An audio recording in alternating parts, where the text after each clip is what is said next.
And we're live. Hello and welcome to the second day of the fourth annual hexconference.com. I'm your host, Maddie ALLin, and we've got a great show for you tonight. There's going to be 6 hours of panels and talks. I'm so excited. Yesterday went super well, and we're really lucky to have such a brilliant, amazing community here. So hit the like and subscribe button. Share this out to people who you think might benefit from hearing about Hex, delayed gratification, cryptocurrency. All of these things are really important at the Hex conference. So I'm really delighted to be able to introduce our first hour of speakers is Dipcatcher and Synergy, Alex of Hedron. And so without any further ado, let's bring them up. We're the Hexicans, coming for your neck again. This cryptocurrency space ain't ready for us yet again. We're the Hexicans. Yeah, I'm a Hexican. Now, we're the Hexicans, coming for your neck again. This cryptocurrency space ain't ready for us yet again. We're the Hexicans. Yeah, I'm a Hexican. How's it going, guys? Hey, good to be here. You are both founders of successful Hex derivatives. Many people have tried to build on top of Hex, but only you two really stand out as success stories and something that seems to be a huge net positive for the community. So I'm excited to hear what you guys will have to say to each other and to the audience tonight. You might start off by explaining like what your products are and how they relate to Hex, and then take the conversation wherever you see fit. Sounds great. Thanks. Why don't you go ahead and start, Dipcatcher? All right. What's up, everybody? So I am Dipcatcher. You can find me on Twitter at Tantonomini and on YouTube at Dipcatcher. And I am one of the founders of Maximus DAO. We are known for creating a type of Hex stake pool where we've so far have launched Maxi, Base, Trio, Lucky, and Defi. And so 5 stake pools have been launched. Basically, if you haven't heard about these yet, we ran these mint phases where you could deposit Hex into the contract, and then all the Hex was pooled and then staked. This introduces a lot of really good benefits for the user, such as over 99% gas fee savings, which if you've ended a stake recently on Ethereum, you definitely know the pain of a really high gas fee. So it consolidates all of that end stake gas into just one transaction. So, and just gives those savings to the users. And these Hex stakes are backed by a liquid token. And so you can do things like you can trade your coins, during the duration of the stake. Sometimes there's a premium, sometimes there's a discount. You can also break it up into numerous wallets for added security. There's a lot of benefits to having liquid Hex stakes. And so we pooled about 1 billion Hex through a series of launches in 2022. And the first one was Maxi. It was in May of 2022. About 294 million Hex was put into that contract. And then Base, Trio, Lucky, and Defi. We just experienced the first Base 1-year Hex stake cycle, which ended in October. So we saw the Base stake earn about 12% on its Hex. So those are the main Hex products. We've also built a handful of other products and assets, generally just to support the Hex and Pulse Chain investor experience. So yeah, that's those are the pool tokens. Yep, and I'm Alex. You can find me on Twitter at Synergy, and spelled how it's laid out there for you. I'm the creator of Hedron and Icosa. In a gist, Hedron, which came out first, I don't remember it was sometime in 2022, I believe, and might have even been 21. But anyway, I thought it was March. Was it March? You know so. Better than I do. But Hedron's a system which allows you to be continually rewarded for remaining a Hex staker, and it also enables the encapsulation of Hex stakes into NFTs. So far that's encapsulated over 1.2 billion Hex, which is kind of an awesome number. After Hedron's launch, Icosa came out, which allowed you to stake or mine additional Hedron or these new Icosa tokens.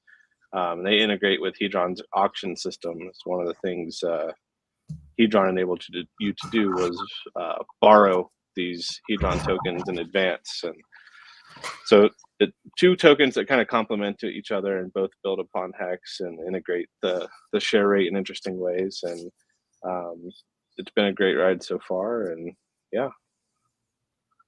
What was the inspiration? Why'd you make Hedron and why'd you make Icosa? Hex was the first. Hex was probably the first like ERC20 contract. I'd been in crypto for a little while, and there were a lot of ERC20s out there. Most of them are open Zeppelin, copy paste, put a name on it. Hex was the first one that actually like required me to think and actually analyze some code to be like, okay, that's kind of cool. That's how they're doing X, Y, or Z, right? So part of me started to really like Hex largely just through its design principles. And the complexity of the code written. It's like one of the things I say a lot is, a very good chunk of the Hex contract is the Bitcoin free claim piece, and like it's probably honestly bigger than like the staking piece, and it is a masterful art piece of code that I'm not entirely certain I could have even written, and I was just kind of in awe at how much work went into just making this thing, which is relatively simple, right? It's like, oh, if you had Bitcoin within a state range, okay, you get some free Hex or whatever. But the amount of complexity involved with uploading like UTXO sets as like Merkle trees and doing all the verifications actually quite a lot. So that was something that along with the rest of how Hex works got me really interested in writing in ERC20, and really just kind of inspired my imagination to go around and saying like, well, what other cool things can you do with this, right? So I honestly think we are probably one of the only communities that have like around one ERC20 contract that are actively developing new things that go on top of it. It's like kind of a thing that doesn't exist in the rest of crypto space. I can't think of anything. I mean, there's obviously ETH and Bitcoin, which have pretty expansive financial ecosystems built around it. But as far as like standalone ERC20 tokens, maybe someone in the chat like remind us of one, but yeah, it's kind of a thing that doesn't exist anywhere else. So I think that's a really unique thing that we have as a community, and so it's just what Hex is really just inspired me to like do other cool things with it, and I think there's still more cool things people can do with it. So, as long as people care about it, that's all it takes. Yeah, it's funny about that, like the Bitcoin free claim, because I think it kind of speaks to like the original concept of Hex was meant to be just like a Bitcoin fork on Ethereum, and so before all the staking features were introduced and everything else, that it was meant to be that. So it kind of makes sense that so much effort went into that, just kind of like the fork generation. But then it turns out I think only like 2% of the actual like of all Bitcoin that was eligible to claim, or at least of all eligible UTXOs, the controllers of those, only like a 2% of all Bitcoin users actually claimed, which was kind of interesting. That it if I go back in that time, it's like I remember vividly on Twitter a lot of Bitcoin holders being like, I'm not going to verify this message and put it on there because I'm worried you're going to steal my Bitcoin. And it was funny to me because like they didn't even understand how that was actually impossible. Like, you can't be done. But that was such a weird. It's funny how times have changed since then. And there was an easy way to like. I mean, when I did that's kind of what really brought me into Hex. I mean, I was kind of following Richard, but then I was actually really fascinated by the fork with Bitcoin Cash and Bitcoin, and just kind of all the calamity after that. And really, it was just like a debate around like basically a parameter in the network, and it was kind of turned into like a broader like political thing. So I was kind of always interested in these forks, and I was trying to keep up with all, like Bitcoin Diamond, Bitcoin Gold, like all these things. And then, I mean, the original name was Bitcoin Hex, and it was kind of meant to kind of follow that that path. But then I think it ended up being the right decision that it kind of turned into its own thing, where the Bitcoin piece was secondary. But I remember I sold my Tacoma to get Bitcoin for the Hex free claim. So I was Did you really? I had zero money. Yes, I sold my out of Tacoma, and then so it was kind of funny. But then with the free claim, I was all paranoid too, because that back then it's like trust no one. I mean, still that's trust no one. Now there's a little bit more kind of awareness, but so I waited for the snapshot, and then I moved all my coins to like a brand new wallet and everything, just to avoid any risk of issue. And but yeah, it's quite sad when people let their just like preferences kind of prevent them from capturing opportunity. Probably the most successful Bitcoin fork. I mean, I don't know in terms of like value, like per unit, like compared to other things. Like I know Bitcoin Cash was substantial for a while, but I think that Hex may be one of the most successful Bitcoin forks, even though it's kind of evolved beyond that.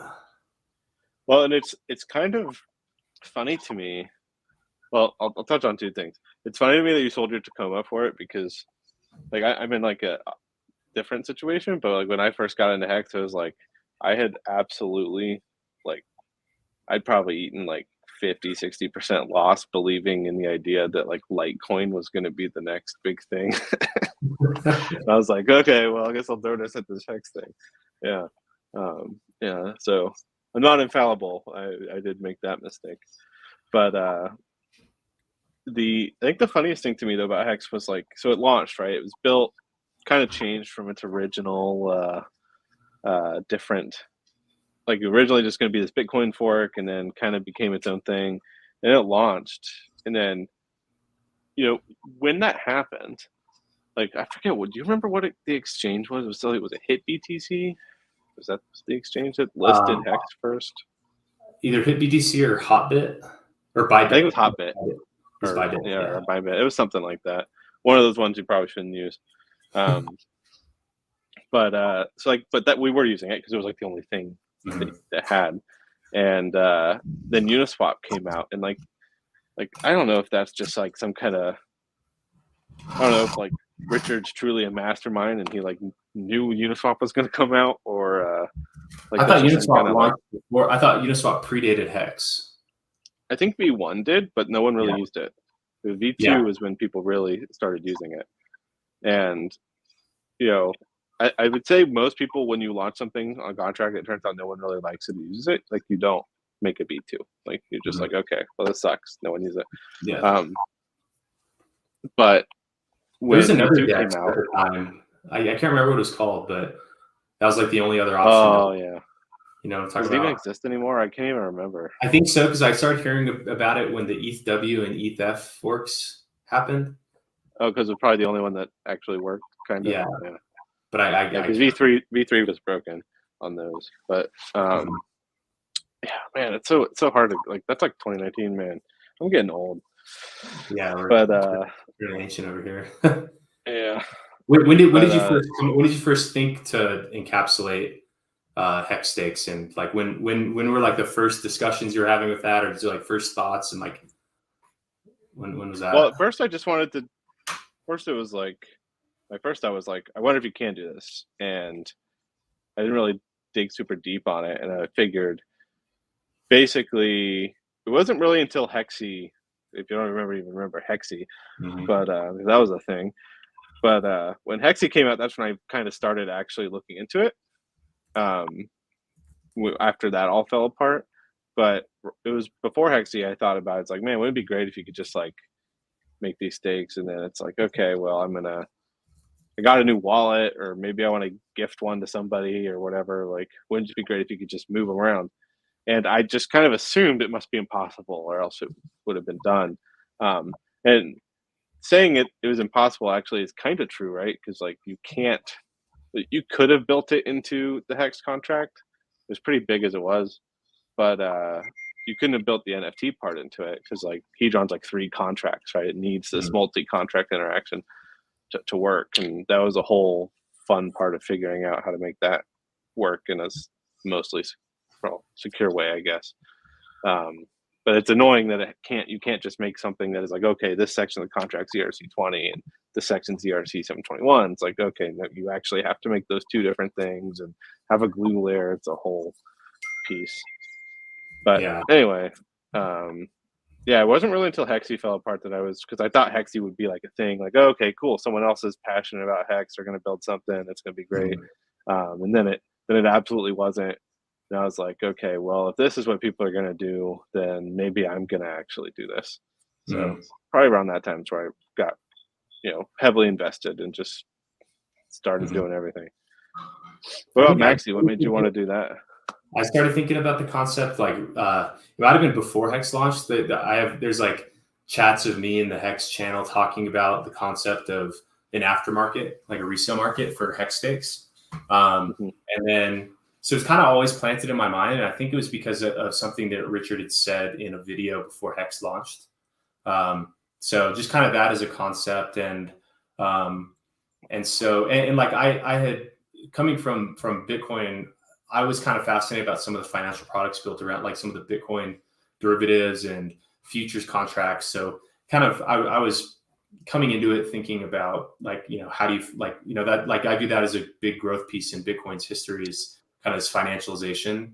And so early on in Hex, I was like, okay, like if this is going to be successful, that's going to be part of this, of its success is the financialization of the Hex token as an asset. And so, kind of early on, I was thinking about it. It's like early on, I started thinking about it as not related to the gas fees, more just like as a speculative thing. But like a, ease of use type of thing. But like, so I was always waiting. Like I thought like the Staker app, Rest in Paradise to that, but I thought they were going to come out with a encapsulated Hex stake thing. I remember reading their contract that they had published that, and I was like, okay, well, they'll probably do this. No need. And then that just kind of never came out. And then I think what it really was that actually drove me to take action was when I started to understand the relationship between length of stake and the gas cost to end the stake. And I did that because someone that I had onboarded early, they'd done like a 2-year stake. And they asked me to send them ETH so that they're like, I don't have this much ETH. Because at the time it was high gas fees and high ETH price. And so I was just wondering, I couldn't figure out why it was so expensive. And then I kind of just dug around the contract and learned about like S-load and what causes the price to go up.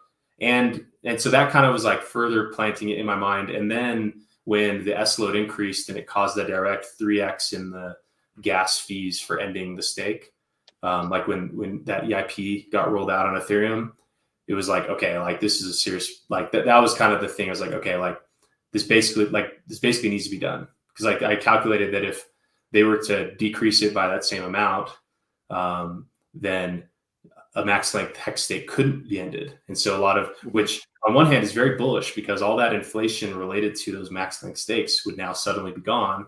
But it would just suck for all the users and would probably either require some type of fork or some type of, or I don't know. I mean, I think that would just be part of the game.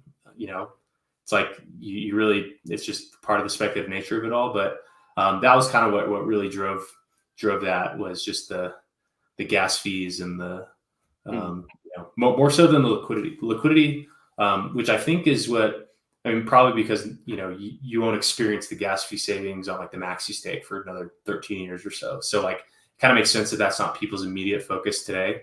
More people now benefit from the liquidity aspect, which actually I think like has been pretty awesome to watch unfold. Someone in the community named Hexgeta, they made a site, lookintomaxi.com, which shows amazing information about all the Hex stake pools that we've made. And so just watching how those premiums and discounts have gone is actually, I think, a really, really interesting phenomena, where it kind of shows how there's been almost like an inverse yield curve on these, where the longer the stake, the higher the discount.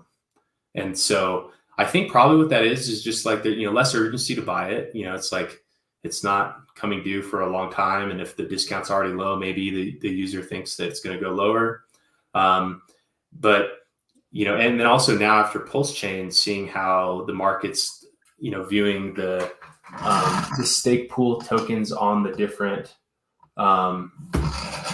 Sorry, my camera keeps bugging out. But see how the market's appraising the value of pooled hex on Pulse Chain versus pooled hex on Ethereum. And when I was looking at it earlier today, what stood out to me was that on Ethereum, the Defi premium is only 4% right now, or the Defi discount. Defi's held the discount the whole time, but then on Pulse Chain, the Defi discount is 22%.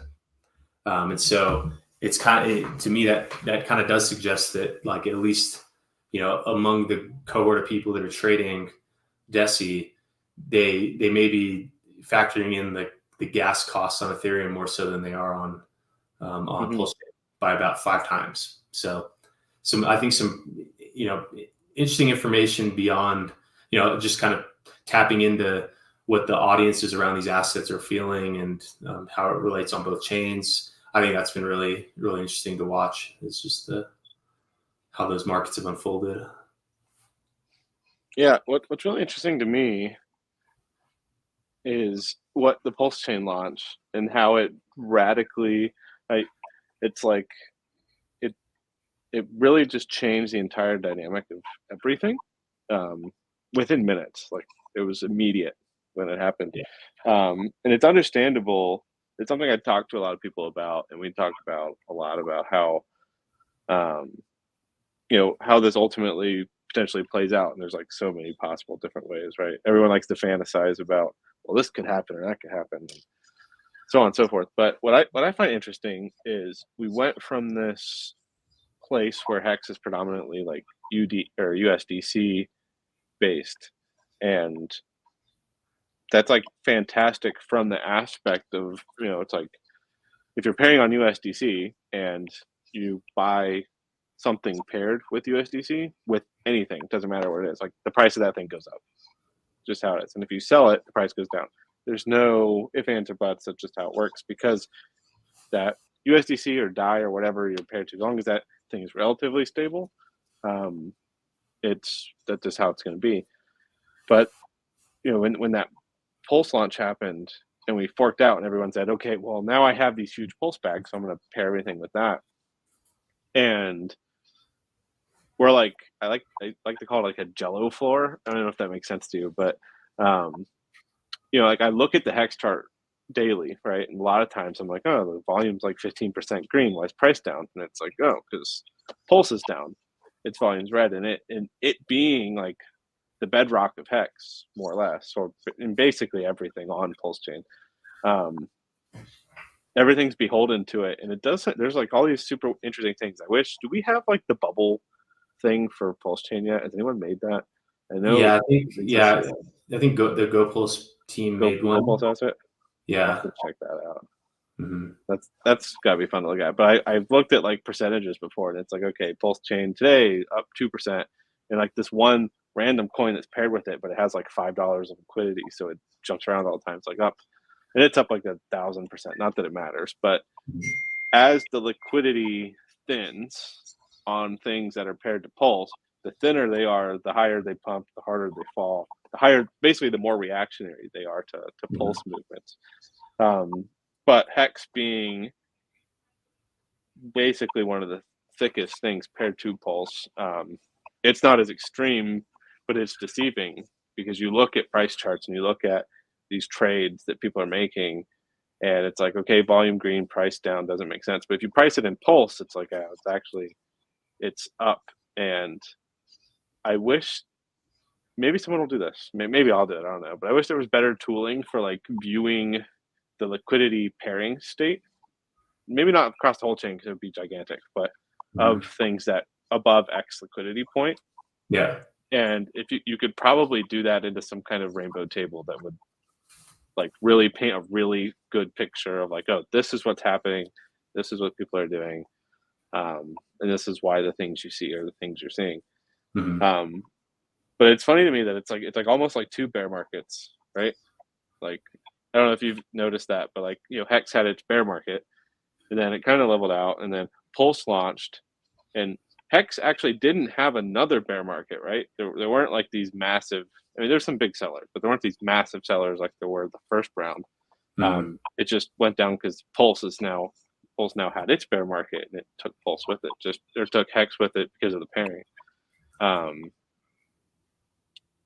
And like, is that opposite in a bullish situation, right? Like if we're basically double bear, Mm-hmm. I don't know. Like that's like a theoretical thing. I kind of think I kind of agree that like it's like Hex had its bear market, and then it's because it's Did I just lose like you? I'm still here. I'm still here. Can you guys see me, or I can am I see the one you. disconnected? I can see you. I I can think see it's me.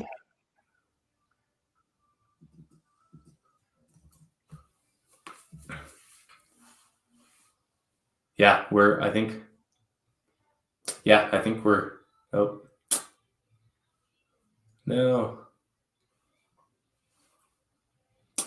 Okay, well, hopefully Alex can resolve the camera issue that must be ongoing. But yeah, I mean, I totally agree with what he's saying about how like part of like the, like what I guess amplified like an already existing hexagon bear market that we'd already been, there you are. Yeah, kicked off. Yeah. What I was just saying was that like I think that's a good point about how like Hex on its own had its bear market ongoing, and then when Pulse Chain launched, for a handful of reasons, it kind of had its own bear market, like and then because it's like huge overlap of like the audiences, and just like because it took 2 years to come out from, or I mean, almost, or it was like 1.5 years from when like the sacrifices were, a little bit more than 1.5 years. And so like people who had been sitting on a lot of value from then, that it was kind of like deferred, kind of years in the future, because Hex was down so much and many people had sacrificed Hex for Pulse, and now like Pulse, they kind of viewed it as like part of their Hex that they may have already had. Then that like introduced like a class of sellers who are basically locking, selling Hex at 20 cents or whatever it was. And so that, and then also I think that like just how much demand was absorbed in those sacrifices, like in a way where it created supply. Like the more demand that there was in the sacrifices, the more supply that there was. So I think that that's something that's probably like, I view that as the number one kind of thing kind of holding the ecosystem back, is just like how much of that economic energy was just absorbed without impacting price and creating supply. So like I think that like which I think gets resolved through time and just the recirculation of supply. As people sell, new people step in and buy, and however long that takes. But I think that probably for the same reasons that kind of like made a Pulse Chain bear market amplify a Hex bear market, then perhaps a Pulse Chain bull market can amplify a Hex bull market. So I guess that remains to be seen, kind of how all that plays out. But because it's like it's already gone down so much, and so it's kind of like in an area where you can have high multiples, and with Pulse Chain being down, I mean Pulse X is probably the big one that like the valuation of like the market cap is probably, I mean, it may even still be overpriced if we're being honest, so, but like having a big reset on the values of some of those assets, I think that's kind of what it takes to kind of carry forward, and new and things happening outside of the ecosystem as well, all kind of feed into that into those cycles. So but hopefully it like it has that amplification that we are talking about. Yeah, that's kind of like one of the things I've been thinking about a lot is, if we kind of got this pseudo double bear, like, do we get a pseudo double bull or does that not happen? And nobody knows the answer. But it's one of the things I try to think about the relationships of all these things because at this point, everything's kind of married to a degree in various ways, and I'm curious how those relationships change in an upward movement. So I think there's an interesting, like, it's kind of like being in I don't know, it's kind of like being in like the first 3 to 5 years of Ethereum, but super compressed into a shorter span of time.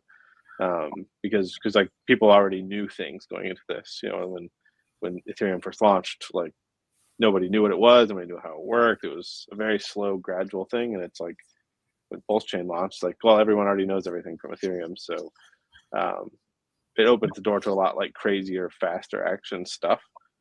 So it's going to be interesting to see how it plays out, but I don't know. I think it's good. Could be crazy.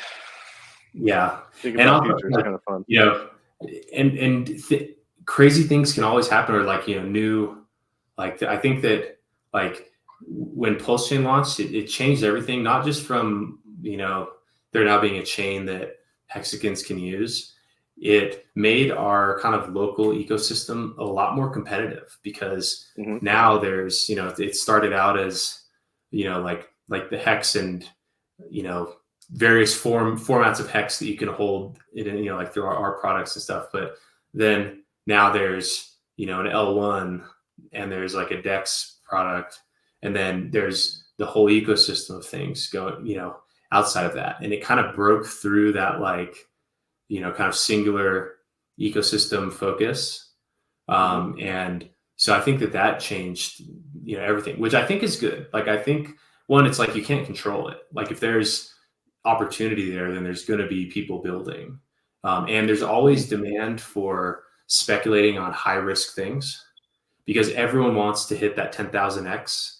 And so like there's always going to be people wanting to buy something new, because if something starts with 100 users and then grows to 100,000 users, that can go up 10,000x. Like I think that over the first couple of days in Hex, there was only like 2,000 addresses that participated in it, and then from there to when it reached 100,000 users, like that massive growth in adoption, that's like what delivers that huge performance. And so like there's always going to be demand for that, and so I think that like it kind of opened up Pandora's box a little bit, and it really kind of changed everything, which I think is good, because like if Hex is going to be like the superior asset, like it has to outperform its competitors. Like it has to be, there need to be competitive forces that kind of drive that. And so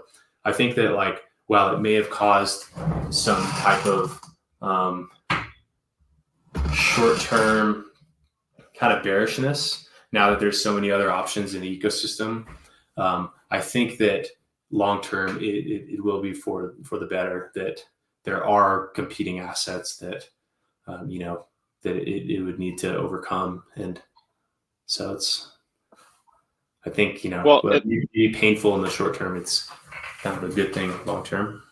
Well, and that's the other thing, is like, is it really competition if everything pairs to Pulse in the end? Like what are you competing over, right? It's like in the way things were on Ethereum, like everyone's basically competing over USDC, right? But now everyone's competing over Pulse, and if Pulse does well, then it all does well, right? Like kind of this. Yeah, it's probably just things relative to each other.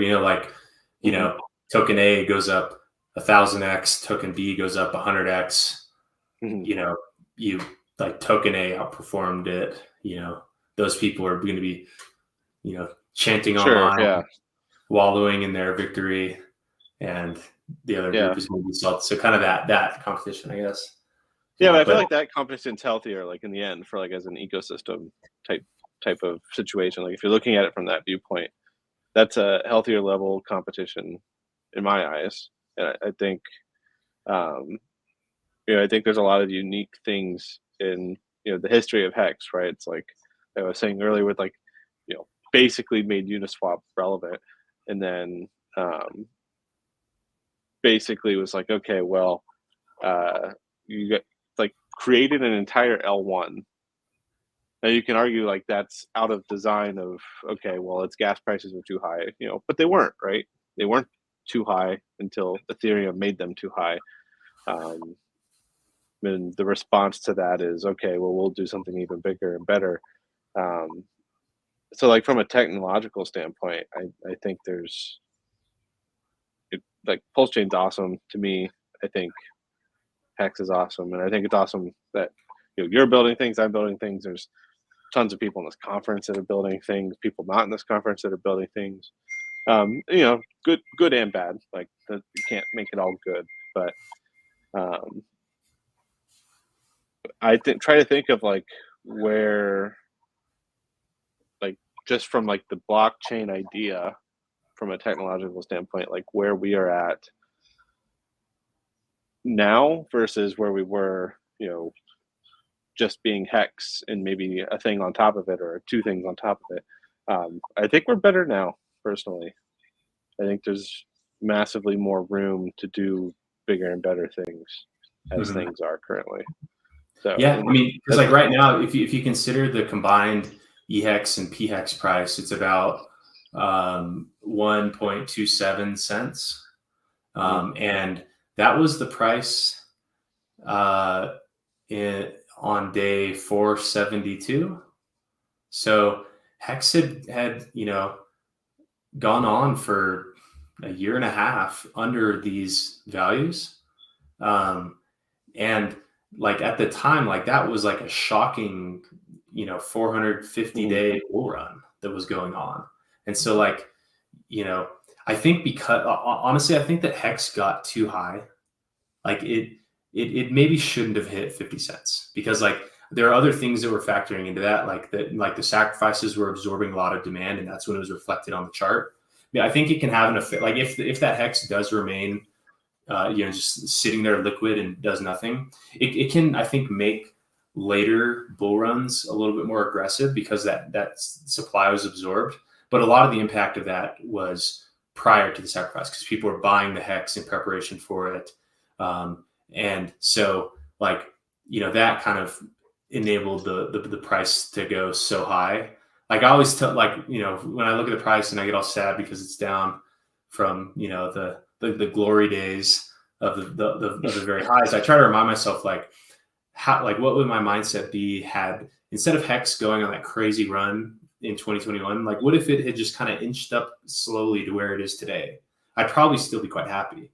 And so like kind of, I think that the whole massive, that final 50x pretty much, it kind of it was kind of an anomaly. And so I think that like and so it's basically like we've given back the gains from 2021, Sure. and which all things considered, like and between then and now, like at that time, I mean, what was there? There was stake wrap, really. Now there's not, which is kind of funny that like that was like the main thing built around Hex at the time, and then you building icosahedron and us building the Maxi stuff, that was like in the bear market. And so like now the ecosystem is advanced, price is kind of reset to before that final 50x,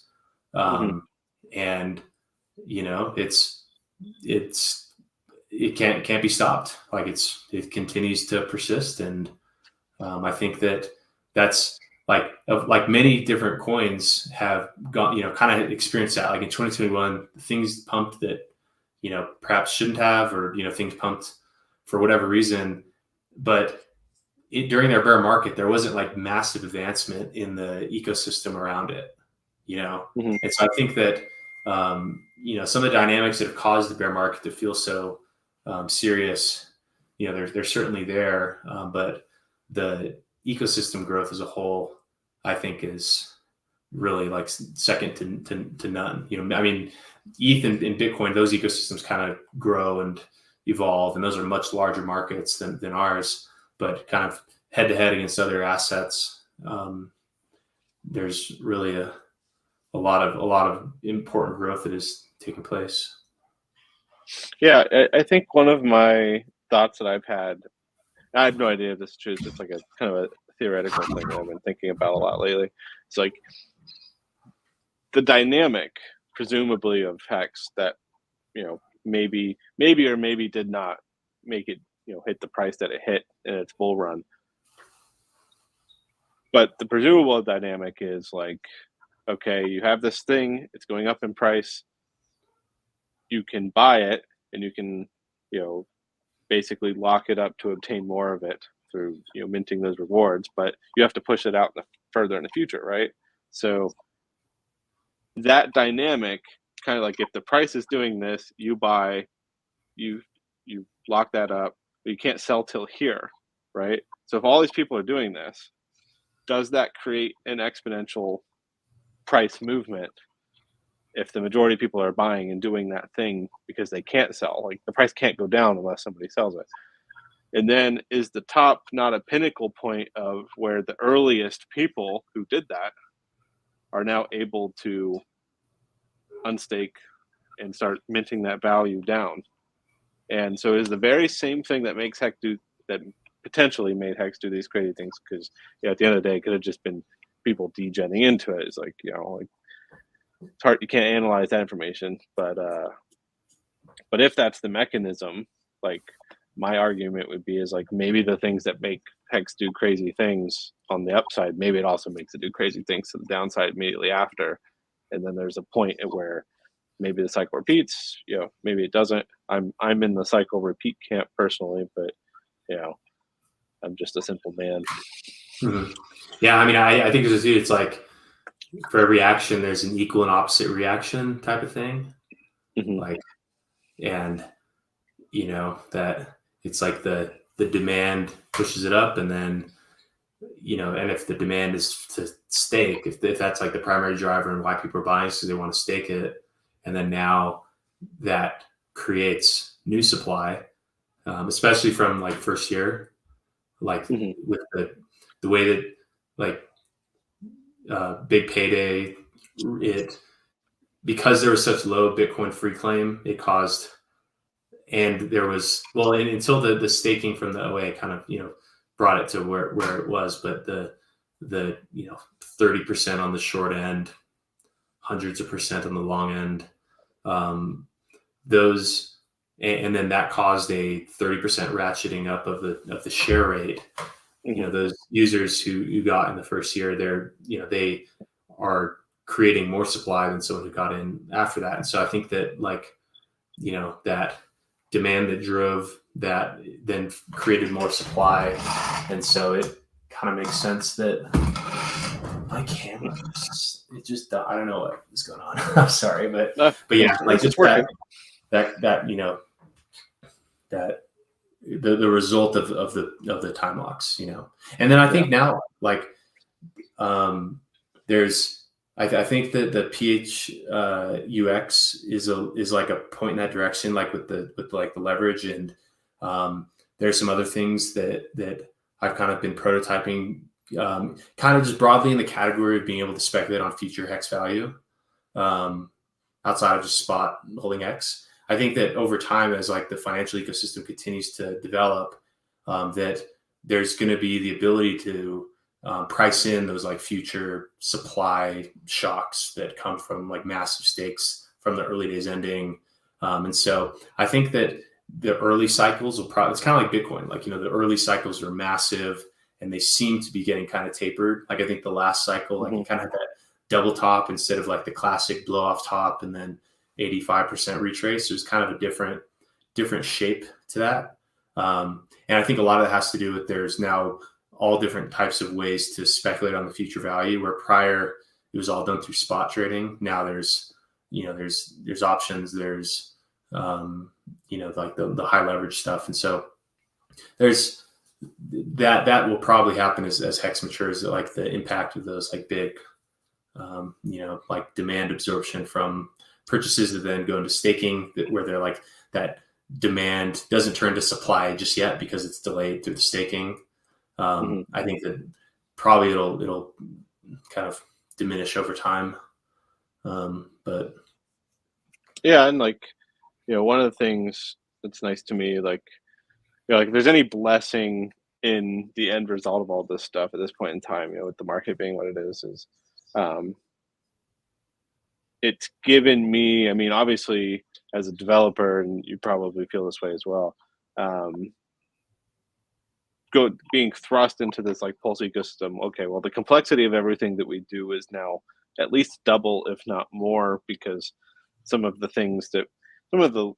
joys of life that are provided for free for us on the Ethereum side don't exist, and we've got to go rebuild those things. But it's given me a lot of time to go and say, okay, where are the technical pain points? Where are the things that not only that I'm feeling as a developer, but other developers are feeling, and how can we try to make these better and try to improve, just like ground layer stuff. And since that launch, we had the luxury of being out on Ethereum, ahead of time, but the whole ecosystem has like really changed a lot now with a lot of this Pulse only stuff launching. So I don't know, it's nice to like be able, on one hand, it's like we're kind of thrust in this multi-chain ecosystem and everything's more complicated, and there's things that that I'm working on and that you're working on that potentially I know I for sure have had to rethink some things, because like the whole thing's different now, right? Ideas that I thought were set in stone before, it's like, oh, actually it's actually not true anymore. And yeah, it's the bear market, at least from that perspective, allows the time to do those things and not have to sit around and looking at charts. So I know that doesn't help anybody else except us, because like we're the only ones sitting here, and people like us are the only ones sitting here like just writing code all day or whatever we're doing. But that's been the only. I see name in the chat asking when icosahedron v2 a pool party. So like, what are some things that you've learned throughout this whole thing that you're implementing in like the upgrade that you're going to be rolling out soon? Well, one of the things is bridges suck. Our bridge is pretty good. Like the Pulse bridge is actually, of all the bridges I've ever used, it's significantly one of the better ones. But it breaks things, right? It's like to me, like one of the things that I really want to address, and I've said this before, but it's like, hey, if you take a token from one chain to another, why is it just a thing that has to do nothing, right? Why is it only valuable in the sense that it has this linked value? It's like, why don't we do things with those tokens? And of course, we can't allow them to do all the same things, right? There's security implications. There's the fact that the chains don't talk to each other, where you are, and at the end of the day, just like trusting this bridge. I also have the viewpoint that we're kind of trusting the bridge regardless whether things integrate with it or not. So like that's one thing that I think is really important in a multi-chain environment, just like this ease of transactability of moving between the two. Because there's times on Ethereum where like, oh, okay, the ETH gas is like really low right now, right? You should be able to take advantage. You should take advantage of that. And like the gas is almost always low on Pulse Chain. Just having that fluidity, I think, is a better user experience, better UX for anyone who can do anything with that. So that's one of the areas I'm playing around with.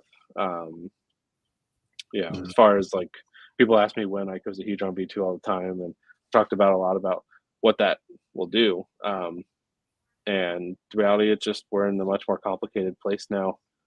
And like, how do you even audit some of these things, right? That's one of my biggest things right now is like, okay, you can audit a thing against one chain relatively easily. There's someone who'll do it. If you want to get an audit on Pulse Chain, there's places that won't even do it because they think it's different, even though it isn't. But if you want to audit, like, hey, this thing communicates interchain through a bridge, who audits that?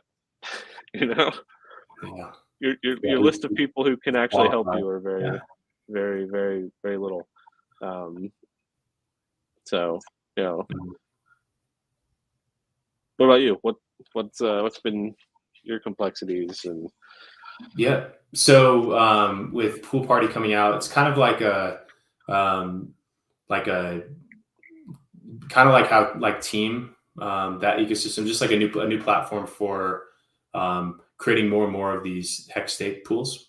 And so we have that coming out. There's actually a lot that I've kind of picked up from the whole year or two through all this. Some stuff that's going into the actual like party contract. So that contract is basically a like an income distribution system, kind of like the Team one. The Team was like kind of like a where it's on like an annual income distribution one.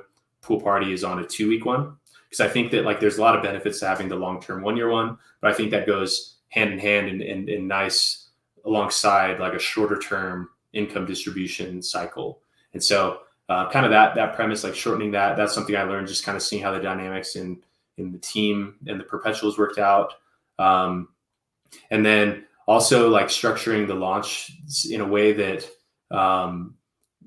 that amplifies liquidity, leans into scarcity, and doesn't absorb demand during like a launch mechanism that could otherwise be going into the market. So just how like that's been something that's really stood out to me just in the last couple of years. Just like seeing how like the effect, and even seeing that in like the Team launch, like way more Maxi was minted into Team, for instance, than I thought. I thought it was going to be very small participation, and so even like seeing that like firsthand, and same with Desi, like way a huge amount. That one's a little different because it's like backed and like it's less speculative. It's like just backed by a token, but like you kind of see that in the discounts. PulseX had a massive sacrifice, and so those things that I've kind of seen, like I think that's like growing more and more important, is to like not be absorbing so much demand like in the launch of new things, and just creating more opportunity for for people who inject energy into the market. And then also been exploring a lot of new concepts around hex stake pooling, like the perpetuals. That was kind of like the basic like cut and dry stake pool. But now that with Pool Party, it's going to be more of a like platform where people can organize their own pools.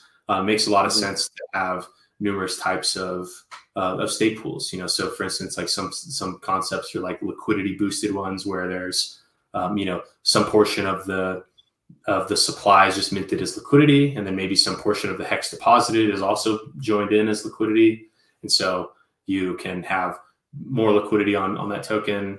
So that's exploring concepts around illiquid stake pooling, and so just a whole lot of things that just seeing how the perpetuals have played out, seeing how the markets are taking place. I think that there's going to always be like room for new innovations around this concept, and so that's kind of what Pool Party is meant to be, like the channel for those. It's a lot more flex, like because with Team it's kind of rigid, like the coins, like the contracts that can pay into it, and the coins that can be distributed as rewards to the Team stakers, like that, those are like hard coded in. So Pool Party is a little more flexible. So made a lot of introspection, like seeing what I thought worked well with some of our launches, and seeing what what has worked well and what has not worked well in other launches outside of our own stuff. So that was kind of a lot of kind of introspection, and it's actually kind of like, because we put out a version of Pool Party on testnet that we were basically ready to launch, but then I started just wanted to really like try to challenge myself on like opinions that I had, or like it's like, okay, whatever the topic was, I'm like, okay, what if you're wrong on that? Like, what if reality is the opposite of what at the time I was thinking? And so it's really trying to challenge those, and not. I heard this saying, and I think it honestly applies for everyone across the board. It was from like some hedge fund man, like an interview with some hedge fund manager for like the 90s, and he said that his big piece of success was to not believe his own bullshit.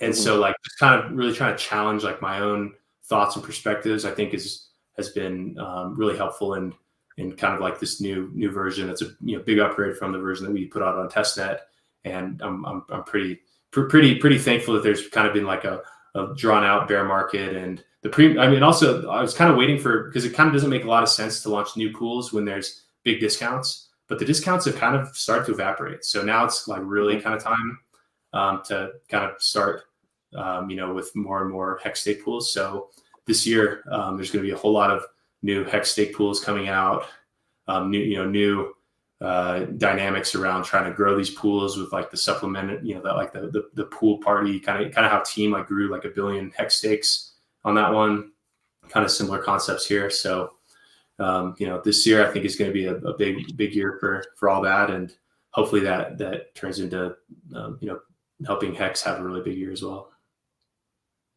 Yeah, I think what's been interesting to me with all this really has been just the about, really, like you're saying, like just really challenge yourself and think about things. What if it's not the case? Like one of the things I think you've been hinting on a little bit, but it's like, how do you incentivize?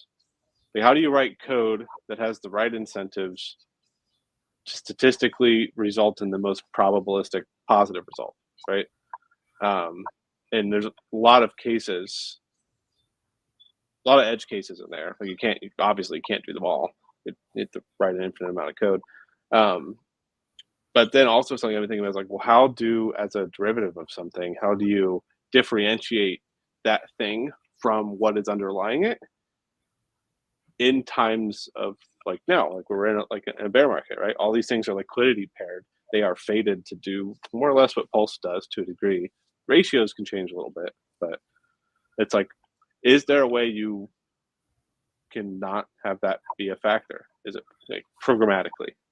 I don't actually know the answer to that one. I think there's things you can do that like maybe influence it. I don't think you can actually undo it. Like I don't think it's a force of nature because of the way that it is, right? Like you can't just undo this like physical law of blockchain. But yeah, it is funny like how set in stone that is. I mean, we call it Hart's law and all that stuff, but it is actually kind of a law. Like you can't.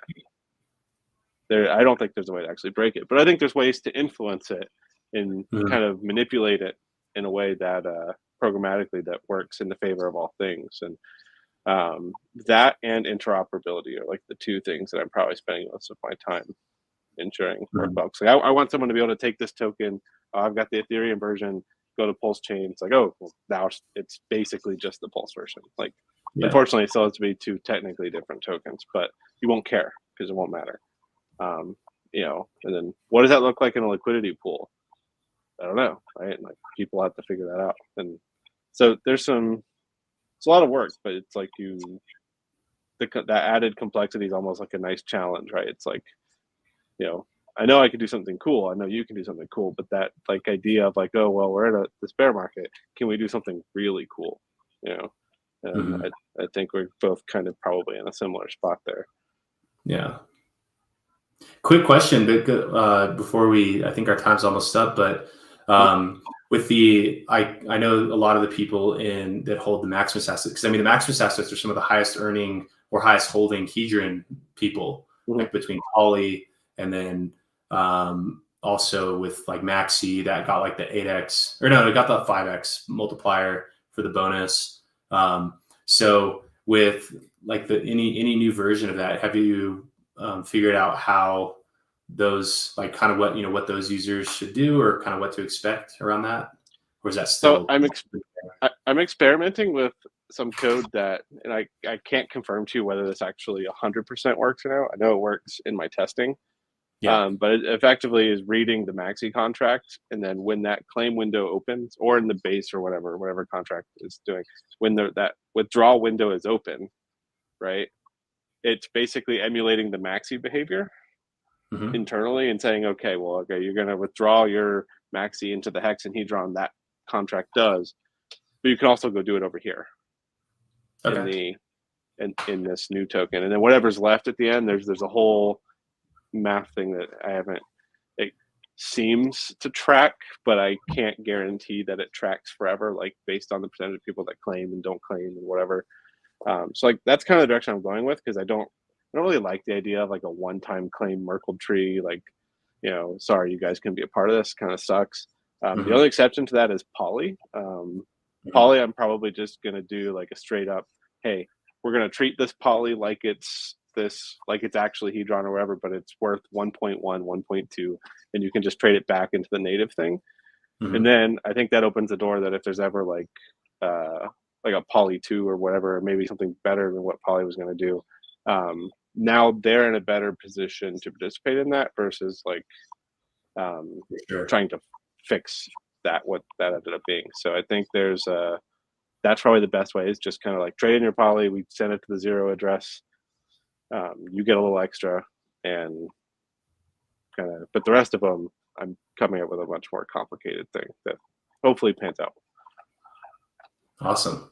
Well, yeah, thanks. Yeah, if you need help with anything or you want to discuss more, I'm always open to chat. Yeah, and sounds good. On behalf of everyone, we all definitely appreciate your efforts to try to make sure that is all fair, and we definitely believe in you. So yeah, I mean that's what it's about. It's like if we were in an opposite position, and I was integrated with Maxi, I would be great if you guys did the same thing. I think that's what being a community is.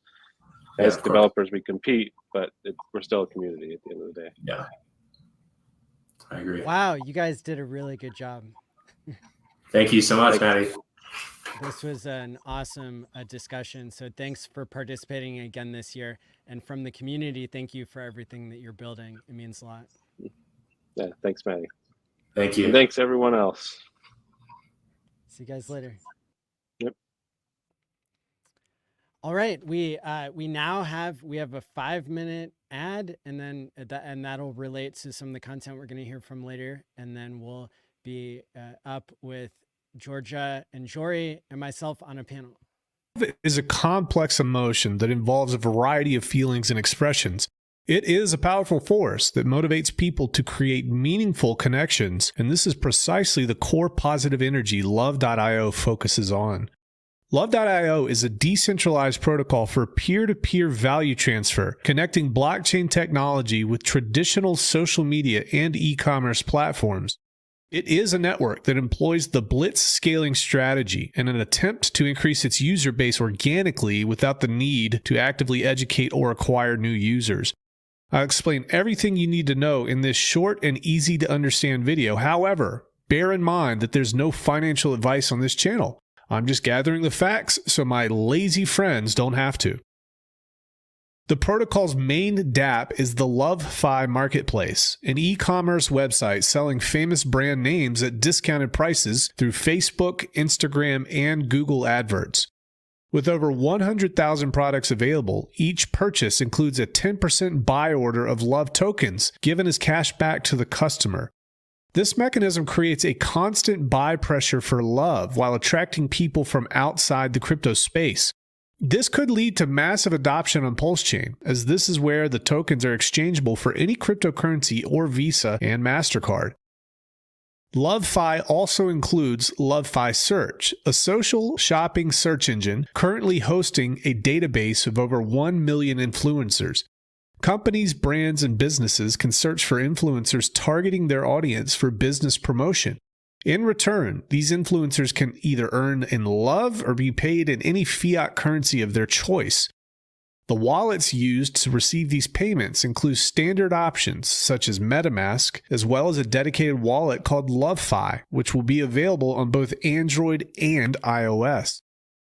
The LoveFi wallet enables users to send Love as monetary valuation in private messages or through Love QR codes on social media.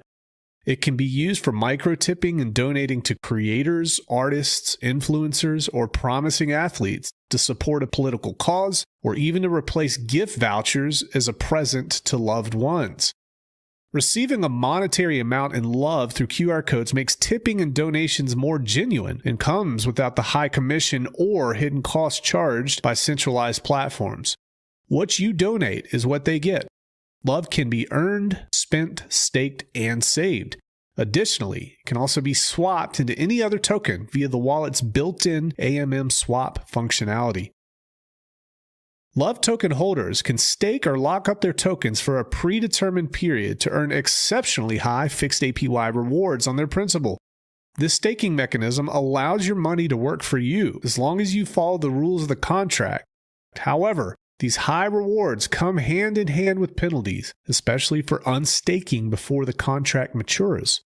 After the scheduled date, there's a 2-week grace period to unlock your tokens without any penalties. If you fail to do so, you will be penalized.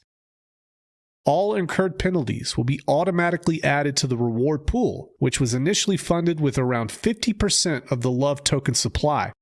This pool will not receive any additional tokens other than the penalties, making Love staking a limited time offer. It's interesting to note that these same funds will also be used for the single-sided lending feature, where users can deposit Love tokens to earn yield without time locking. Although the APY won't be as high as in the staking feature, it's easier to get in and out of.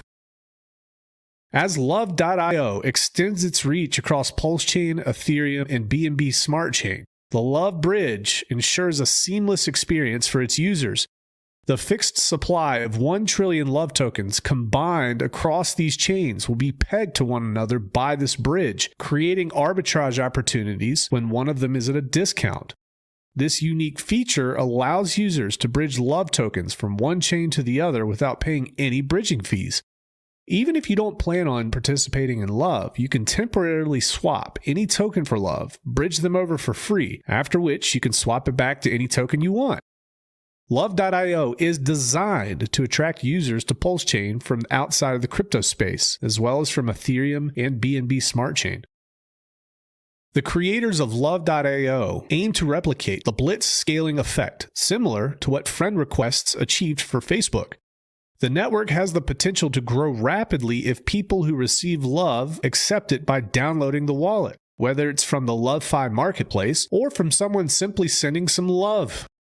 Currently, over 30 experienced developers are actively working on building this cross-chain ecosystem, potentially tapping into massive amounts of monetary energy.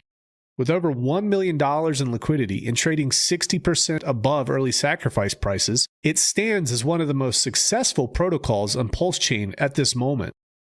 To ensure the availability of all dApps on your preferred network, check the recently updated website. Join the public Telegram room to ask any remaining questions you might have and share your thoughts in the comments.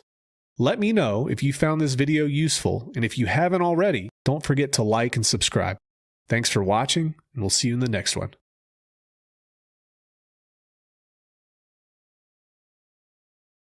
All right, so without any further ado, we'll bring it back to Hex and start our panel. And with that being said, let's talk about the highest appreciating asset class today. It's crypto, not stocks and bonds. Boy, this ain't for play. My word plays to educate the children around my way, so they can get out the hood. No, I don't want to stay. Education's critical, and my life pivotal. How's it going? Hey everyone, Well, how's it hello, going? Maddie. Hey, Jory. Hey, everyone watching on Hexland, I'm going to call it. You know what, Maddie? I don't see many logos of Hex. And we just watched a commercial for one of your donors. So I think I'm going to do a live commercial of Hex right now. How about this? I love You it. guys see the Hex logo? Do you like it? It's perfect. I'm doing a live commercial for Hex and for everything because I've been watching you guys for since it started. I was here when there were only 7 people watching. So how about hex.com, guys? Let's go to hex.com. Thank you, Maddie, for inviting us. My pleasure. Yeah. And I'm probably going to be the last time invited, but it's okay. We just have to promote Hex. Yeah, right. Whatever it takes, Well, right? We've got 25 to 30 minutes here on this panel before Whales Only comes on. And yeah, I was hoping you all could give me feedback and pointers when it comes to translating this conference into other languages, and just what your ideas are about Hex and onboarding, what the messages should be to the world. Maybe can both of you speak for a moment about how long you've been in Hex and how that's been going for you, and what the connection is with onboarding in different languages. That's right. Jory, you want to start? Go ahead, Georgia, please.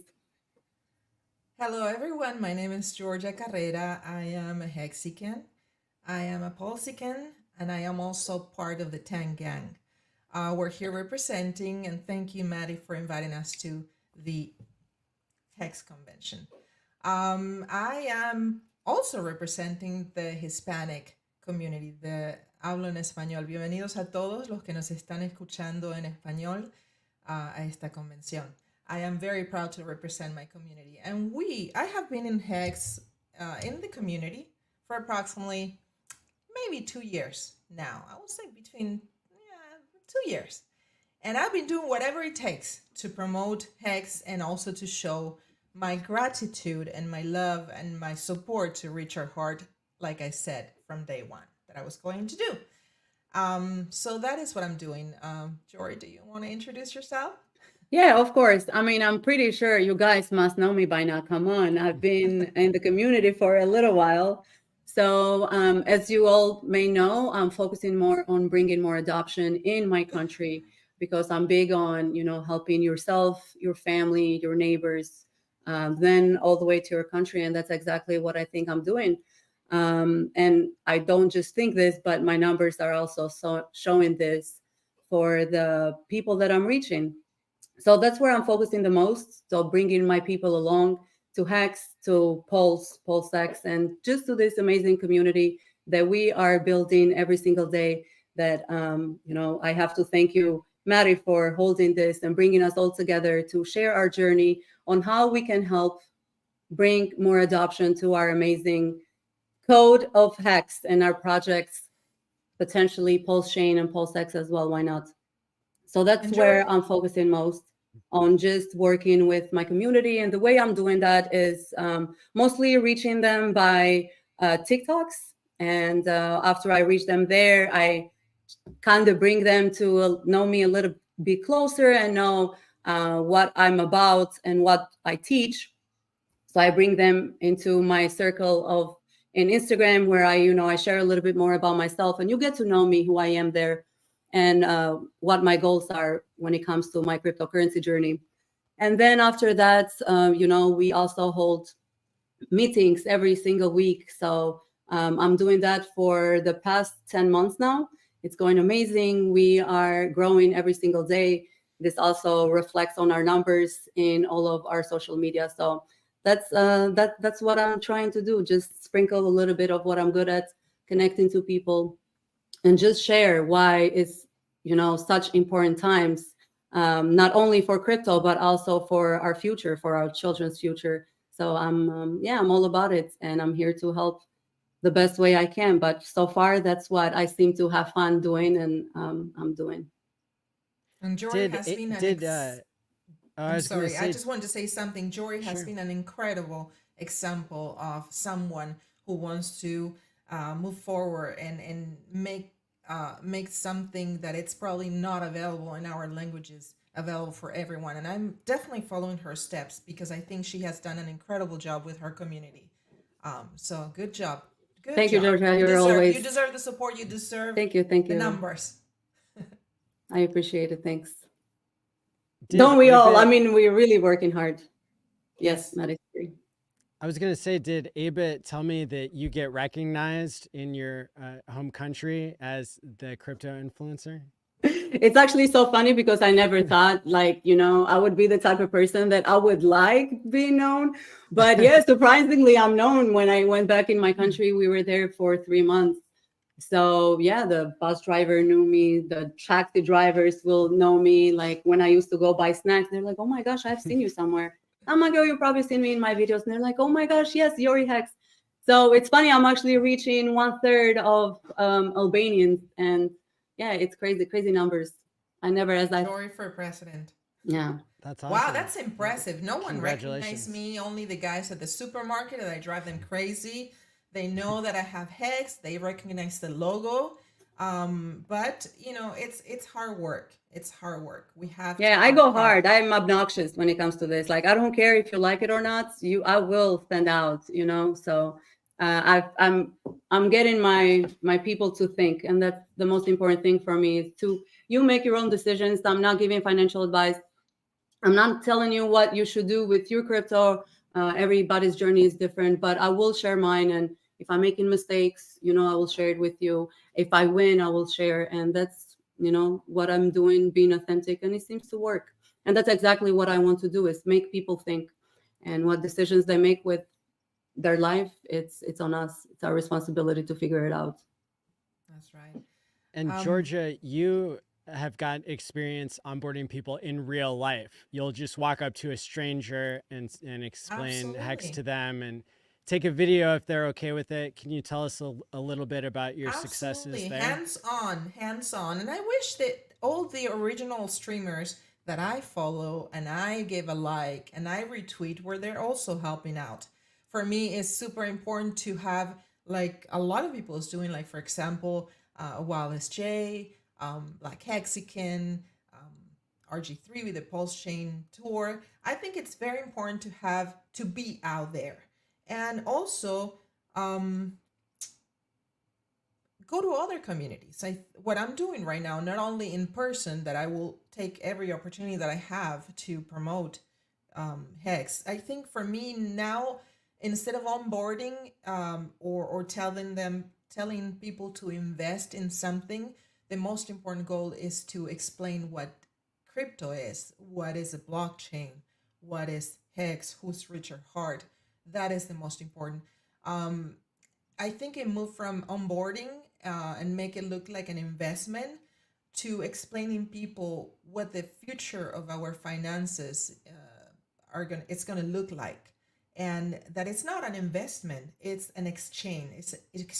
It's a transition of the money. And sometimes the most simple things, like explaining someone, from corn to crypto, from when we were exchanging corn for oranges, for example, and from there move forward, because not everybody is just like everyone here watching that knows what a blockchain is, that knows what, how crypto came out, what does crypto do. So I think the most important thing is to go back to the basics, and we don't have many people doing that. We don't have many people. And people like me that are going back to the basics would love to get the support from, the original Hexicans. They call it OGs, because usually we don't get much support. So please support the new ones. That's a great message. Send out the new message. Yeah, that's great. And Jory, what are the tips and tricks that you've learned to be successful on TikTok? Well, as I mentioned earlier, to just be authentic. I've tried it all. I've tried the lights, the glams, the very nice looking backgrounds. And I've also tried just pulling my phone and saying a message. And I tend to actually get more when I just pull my phone and just talk and share my message, or just go live. But as I said, just try to be as easy as possible, because finance, it's hard as it is itself, and now you're adding on top of it like a whole new ecosystem to study, such as blockchain technology. So I just try to make it as relatable as possible, and just solve a problem. Like, I have a model in my videos that I always follow, or at least I always try to follow, that is problem, solution, and benefit. So like, what is the problem that we are actually facing in today's world? Either that's inflation, or just the government printing as much as they want, you having to work longer hours and never have time to spend with your family. So just aligning what their problem is with the solution that cryptocurrency provides, and the benefit. Why should they listen to you, or why should they even try to understand crypto? Because it's not about listening to you or not, it's about getting into this ecosystem and learning about it. It truly will save your finances. It will save having time with your family. Like, it will save your getting potentially from a divorce. Like, it could save you from so many things just by doing one step, 20 minutes a day, and that is learning this new technology.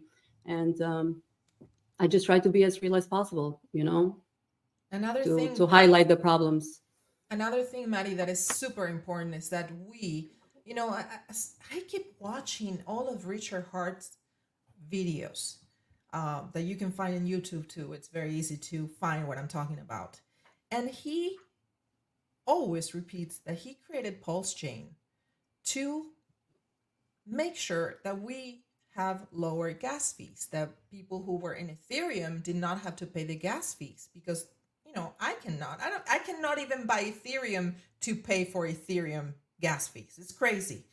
I think we need to be inclusive. I think that Pulse Chain gave a copy of all the ERC20 tokens to everyone who was not in Hex, who was not a Hexican, in order for them to come to Pulse Chain and get the benefit of something fantastic that he put together for us. So now what I want the community is to accept that we are not the only ones. The Hex is not the only product that lives within the ecosystem.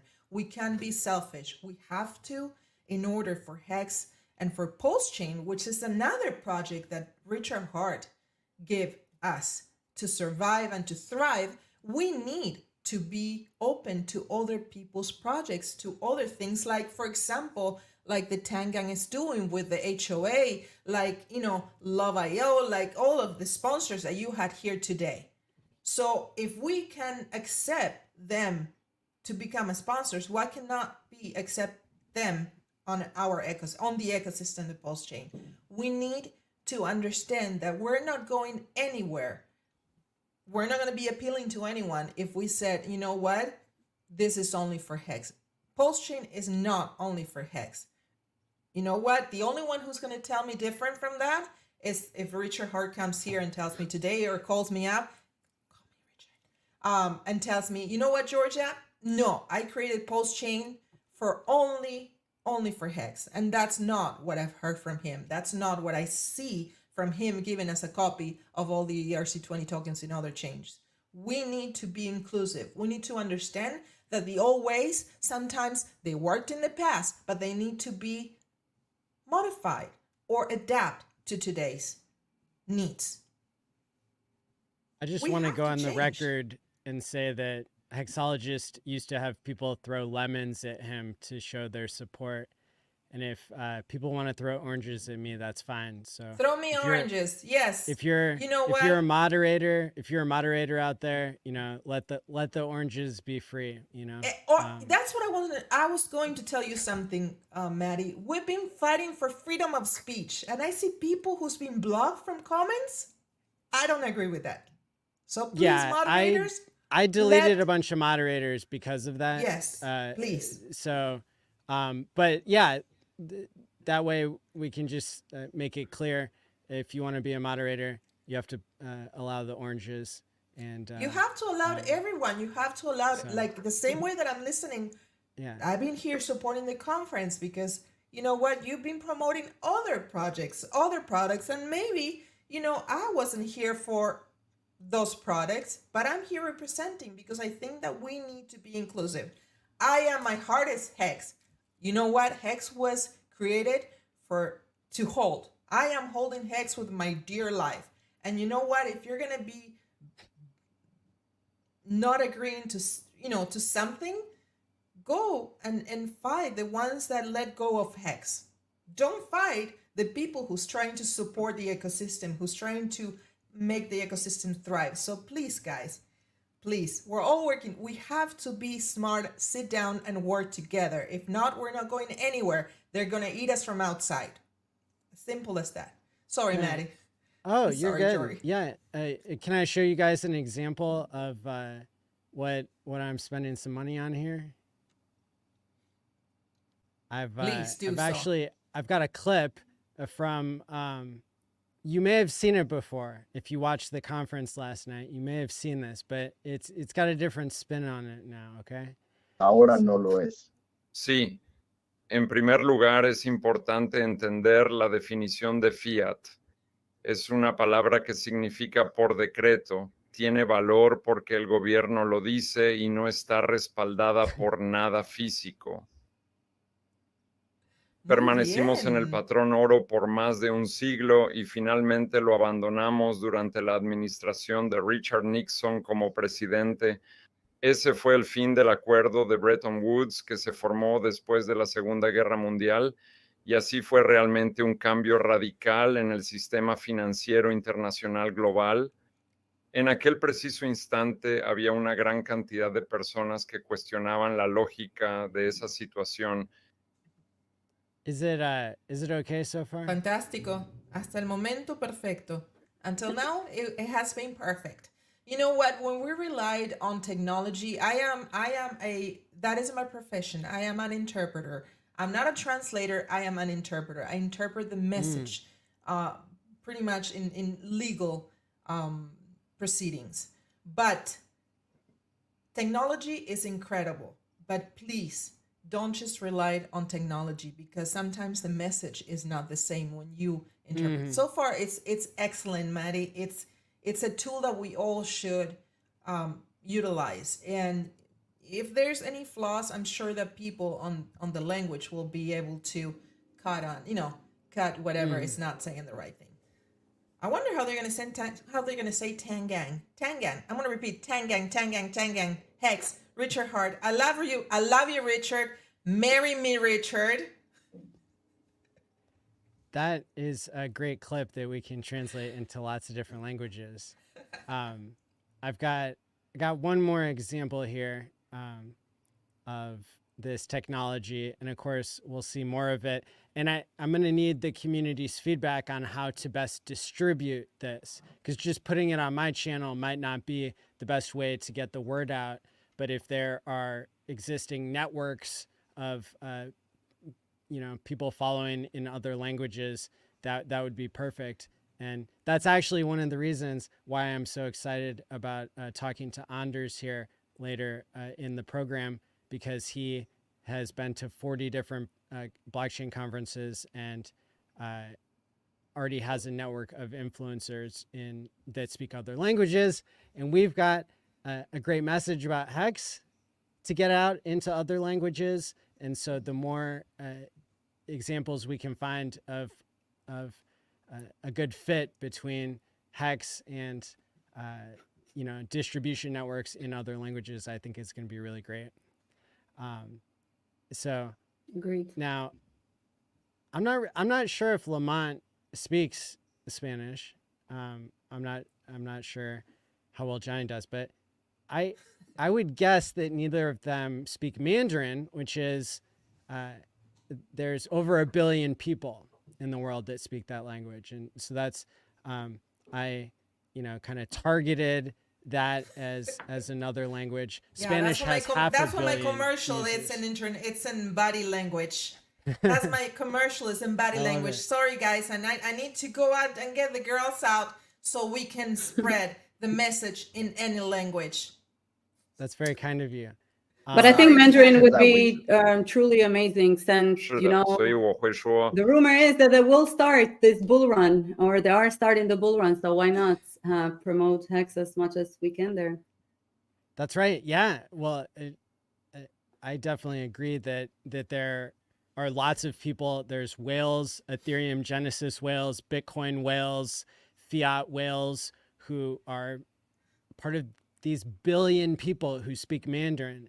Maybe they don't all speak English, and maybe they're going to hear the message of Hex more clearly from Johnny and the professor and all of us if they get the message kind of lip synced here with AI.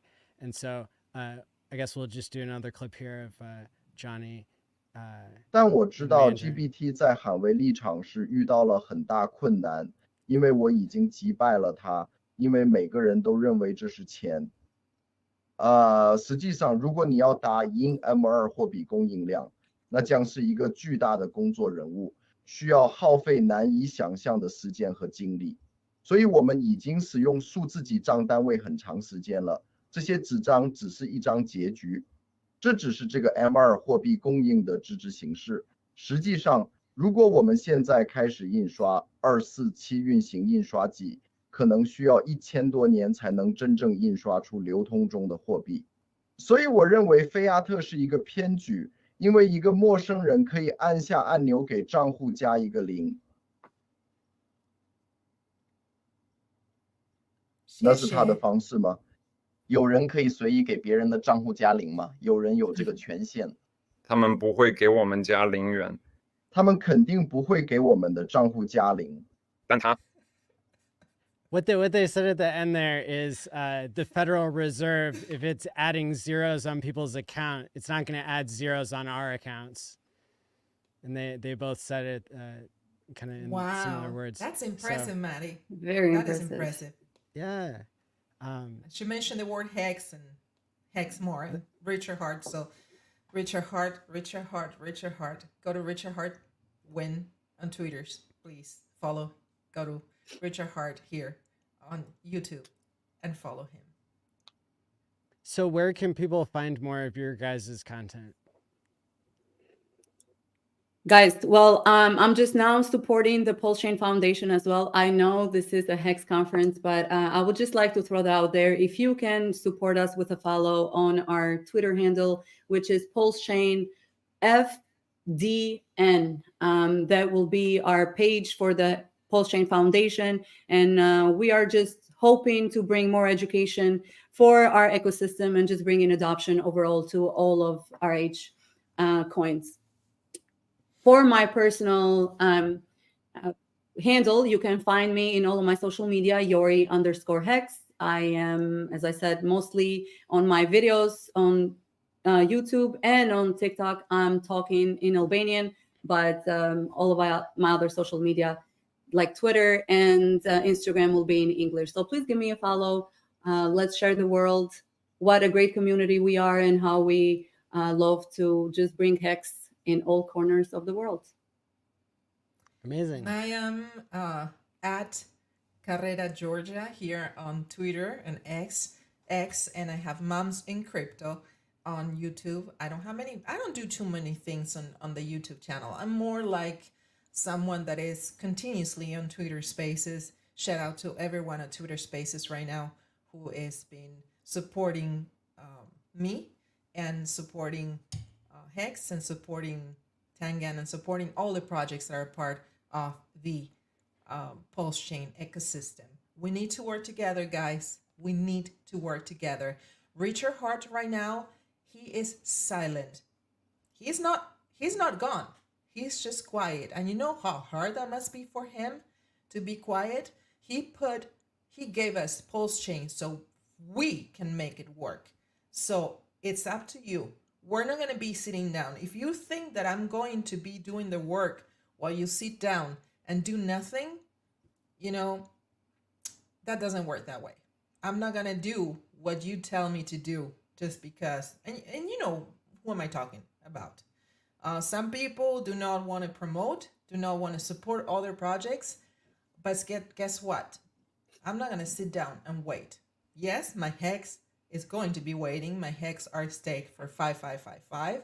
And that's the way that it was built for, in order for it to work better. And I don't care if they said that the price is low, because you know what? I believe in Hex because I believe in Richard Hart. As simple as that. And I think we should all work together. I do the Lighthouse every Saturday at 2 p.m. Pacific Standard Time on Twitter Spaces because it's a place for everyone in crypto to come and work together. We needed a space like that. I am tired of going into spaces and seeing people fight, people put down. If you want to destroy something, destroy it from the inside out. I'm not going to let that happen. As simple as that. And Richard, Well, I am here for you. Okay? the community is really lucky to have both of you. And so thank you so much for speaking on the panel tonight. Thank you, Maddie. Thank you for having me, Maddie, and thinking of me. I really appreciate it. Thank you, Hexicans. Love you all. Take care.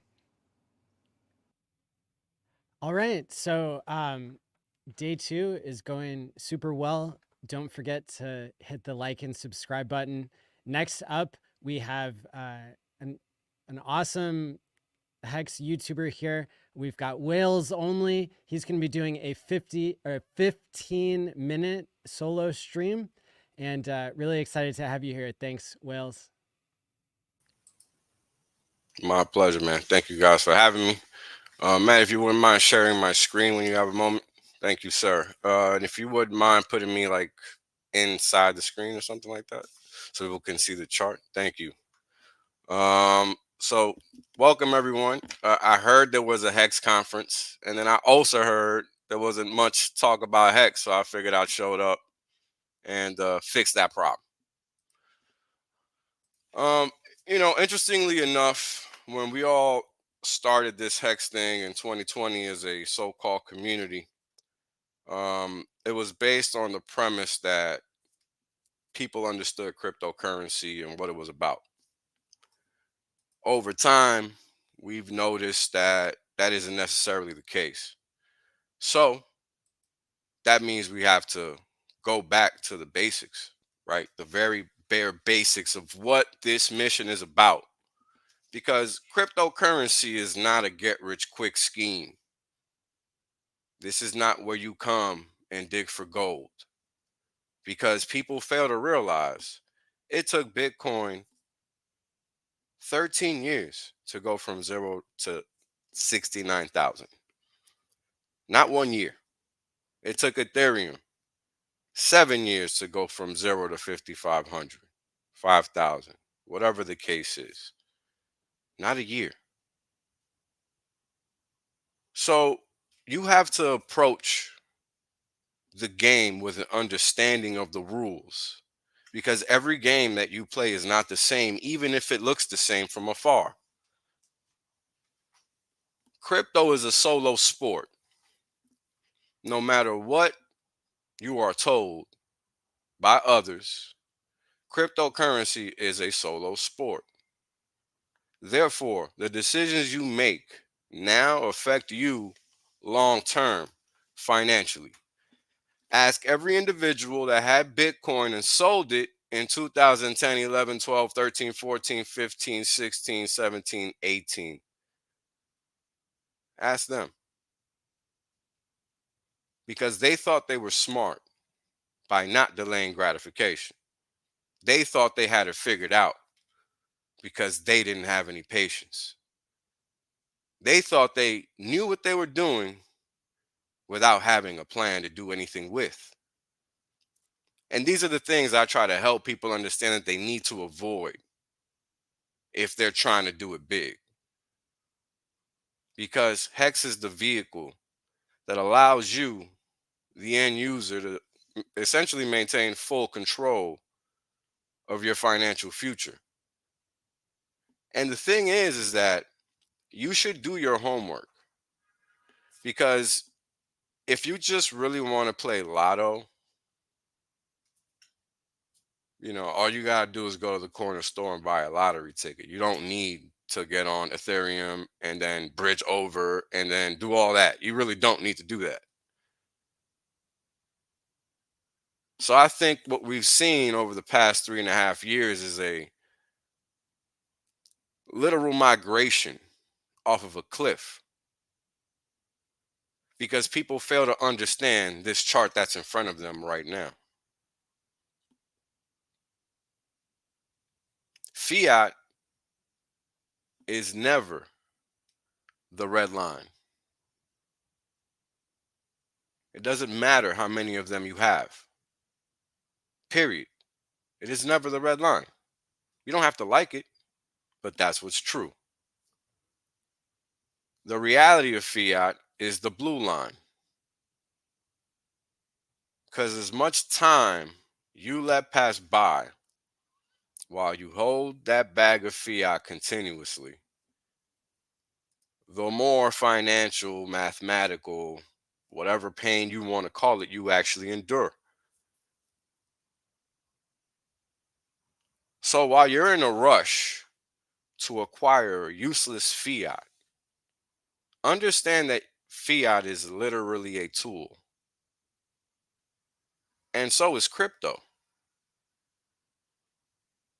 Right? Crypto's a tool. Yes? It's something that also has value. And you should understand where that value comes from. Right now, we talk about the constant rate of inflation, the APY, as they call it for HEX on an annual basis, as being 3.69%. But if you take into account what's happened since Big Payday to now, which is when the inflation actually materialized completely, i.e., the launch phase was done, that is all of the inflation that you've seen since that point in time, day 350 plus to today, 1497, I think is the day we're on today. So in aggregate, meaning total cumulative sum, the system has only generated 7% inflation.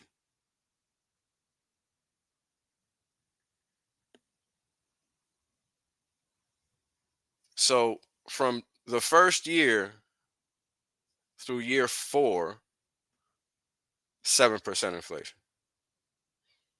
Annualizing that over that 4-year period, because HEX is 4 years old, we get 1.75% inflation. Taking it over the 3-year period, in which all of the inflation has been out into the system, that's a 2.3% rate of inflation. Now, here's the catch. This inflation only goes to stakers, miners, the people that are actually supporting the system by locking up their coins, which in return allots them more coins. Because what happens is that the system issues you X amount of coins every crossover, every night, based on how many T-shares you have. So if the 21-day average is 6.83 HEX, you can multiply that number by 21 and then multiply that number by the number of T-shares you have.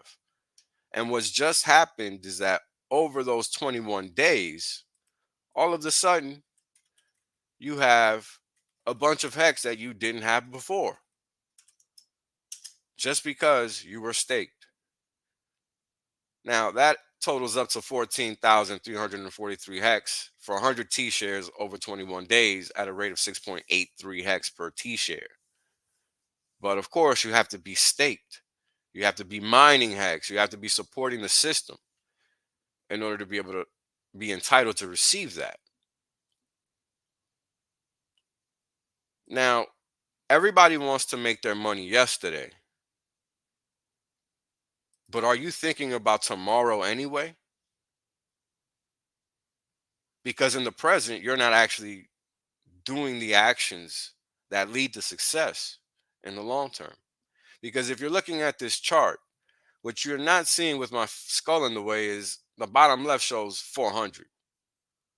And at that point in time, the system was only issuing about 3 HEX per T-share, about 3. Because the red line is showing us the all-time average. This is over the entire existence of HEX up until that point in time in which that data point is recorded. So after a year in HEX, the average payout was only less than 3 HEX. Now we're all the way to 5.5 HEX, 4 years in. Now, it might not look like a lot in cent terms, but if you look at the quantity of crypto per T-share, it's over 8,000 at this point in time since inception. That means every T-share that's out there, staked, mining HEX, supporting the system, has earned over 8,000 HEX. Now, it's important to remember that the cost of a T-share is a function of the HEX price and the T-share rate, which only goes up. And that is how the mining class continues to win. And this is why staking today, staking yesterday is better than staking tomorrow. Because the T-share rate only goes up with time. So if we're looking at the non-active miners versus the active miners, what we're seeing is that there's been a stall out. But we've also lost 40,000 miners, and from zero have gone to 120,000. So we have 120,000 entities, wallets, etc., staking Hex. We're only now coming into the second bull run for Hex. And what's interesting is that we're actually seeing it hug support, right? If you've looked at Hex since inception, right? Because we're playing the long game. So you actually want to look at this holistically, right? You don't want to have a short-sighted view. You want to actually see what is in front of you, right? And that's difficult to do when you have this notion of fast money staring at you every which way. But what about that long-term game plan? When you know there's a technology out there that's designed to change the fabric of finance. I mean, you guys have to realize that the people on Wall Street do not understand cryptocurrency, and the ones that do will pretend that they don't. So in many ways, whoever is watching this conference right now is literally at the spear tip of finance and economics, and they don't really know it. Because they're letting a US dollar value, which if you don't know by now is literally zero relative to where it started 100 years ago. You know, you're chasing fleeting pieces of paper that are literally dissolving every instant of the day. Whereas there is this tool called Hex that allows you to remain in total control of your financial power, because you can determine when you enter, when you exit, and how you earn over time without having a DCA, dollar cost average in. So if you find yourself in a situation where you think you don't have control, you think you don't have this, you think you don't have that, you have to realize that you have, especially if you're young, more power than you realize once you do yourself the favor and begin to understand time. Think about all those things that you didn't do or where you would be if you would have. Now, the thing that's important to understand about Hex is that the whole narrative surrounding it is delaying gratification, not getting rich in 25 seconds. So if that's a problem, you might want to hit Vegas, hit them tables, walk up there with a plan and a strategy so you know when to walk away with your racks. Because here's the thing, everybody wants to pretend that they have it figured out. But that's not what we see on the internet. That's not what we see when we go outside. All we see is a lot of hearsay, literally. So mind your information sources, because guess what? They don't care about you at all.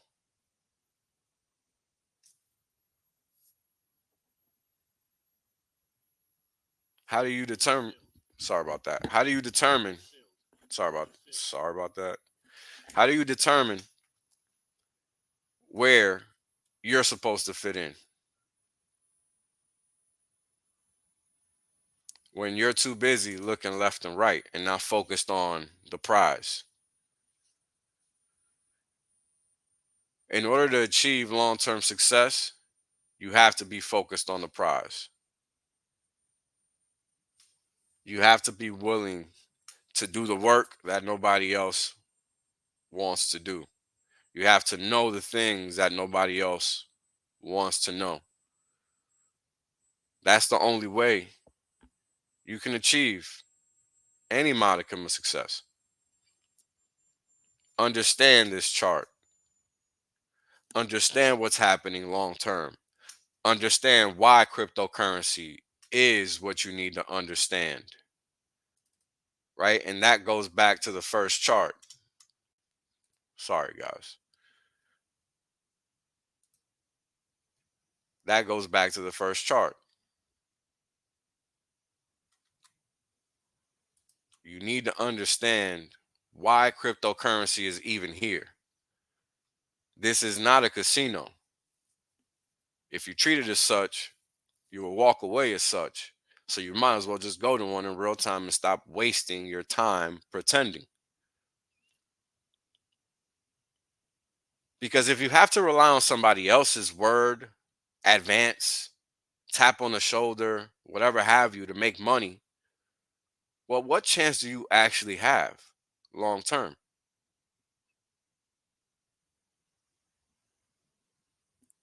You don't really have any, because you're waiting on somebody else to tell you what's good instead of you figuring out what is and what is not good.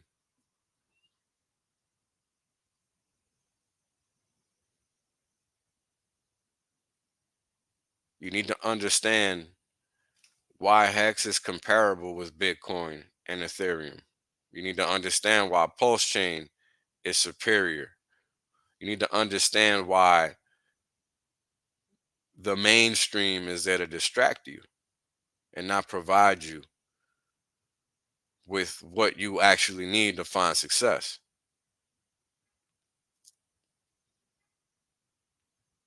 I mean, this is literally what you need to do if you want to ultimately figure out how to generate these devaluing pieces of paper at a consistent clip. It's easy to pretend online. Everybody does it. But the value is in understanding and realizing that you don't know what you think you know and acting in accordance with that. Because if you knew, you wouldn't be online. You would just be doing it. You wouldn't be watching these conferences. You would just be doing the stuff. I mean, that's reality. So stay focused. The long term is what provides the wins in the interim during the short term.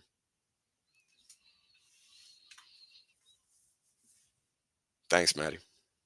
I know a lot of people are going to want to follow you and your thought leader ideas. Where can people catch more of your content? They can find me on Twitter at Whales Only with the number 1 at the end. And that's where we can connect and talk good crypto stuff. Sounds great. Well, thank you so much for being a part of the conference this year. I really appreciate it. My pleasure, man. Thanks for the invite. Thanks. All right. Up next, we have a talk from Crypto 7. So I'm going to go ahead and load that up here. Thanks for being here. Hit the like and subscribe button. You're in the right place. Hex Conference, Day 2. Hey, welcome to the Hex Conference and Day 2, I believe sponsored by Love.io. And as Richard Hart says, he loves that, pun intended, he loves that the projects are building on Pulse Chain. So thanks Love.io for sponsoring Day 2. And thank you very much, Matty, for all you do, and all the other guys behind the scenes and girls to deliver this fantastic conference. It's always a good thing. I really wanted to be involved again. It tends to pump the price. Let's see if it does this time. In this video, we're going to talk about why I'm so bullish on cryptocurrency as a whole, why I am still so bullish on Hex and Pulse Chain. Some of the things I think are holding us back a little bit at the moment, and then we'll just summarize and pull it together. It's interesting because I was thinking about this, even in the framing of that, why I'm so bullish on crypto in 2024 and why I'm still so bullish on Hex and Pulse Chain. It's almost like a bit apologetic, but actually the framing of that is all wrong, because what we should be saying is, now that we can be so bullish about the crypto market as a whole, be so bullish about 2024 exceeding expectations as we thought it would, that then enables us to be more bullish on Hex and Pulse Chain.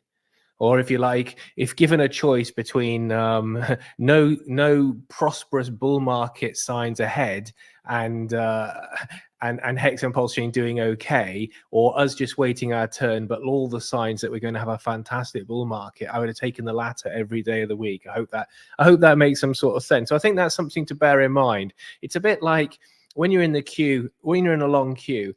It doesn't really matter where you are in the queue. If the doors aren't opening, you can be anywhere in the queue. But once the doors are opening, then you know you're going to be in the nightclub sooner or later. And if you like, the doors are flung open for this bull market. We're very much, the doors have opened now. So that enables us it's just a case of waiting our turn.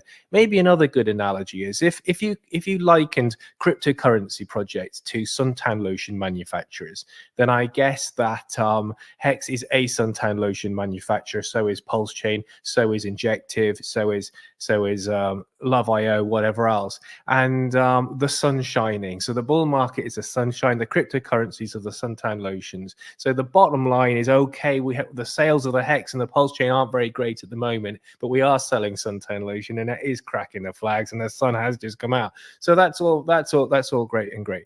So yeah, let's talk about, I mean, I think most people will appreciate why we can be so bullish about the bull market now. I mean, all the top analysts are very bullish. We've got Adam Back saying we're going to have 100K by the halving, 100K Bitcoin by the halving. Arthur Hayes is saying similarly. We've got our friend Ivan on Tech, who's a good friend of the Hex and Pulse Chain community, and Richard Hart. He's talking about 100K Bitcoin before the end of the year.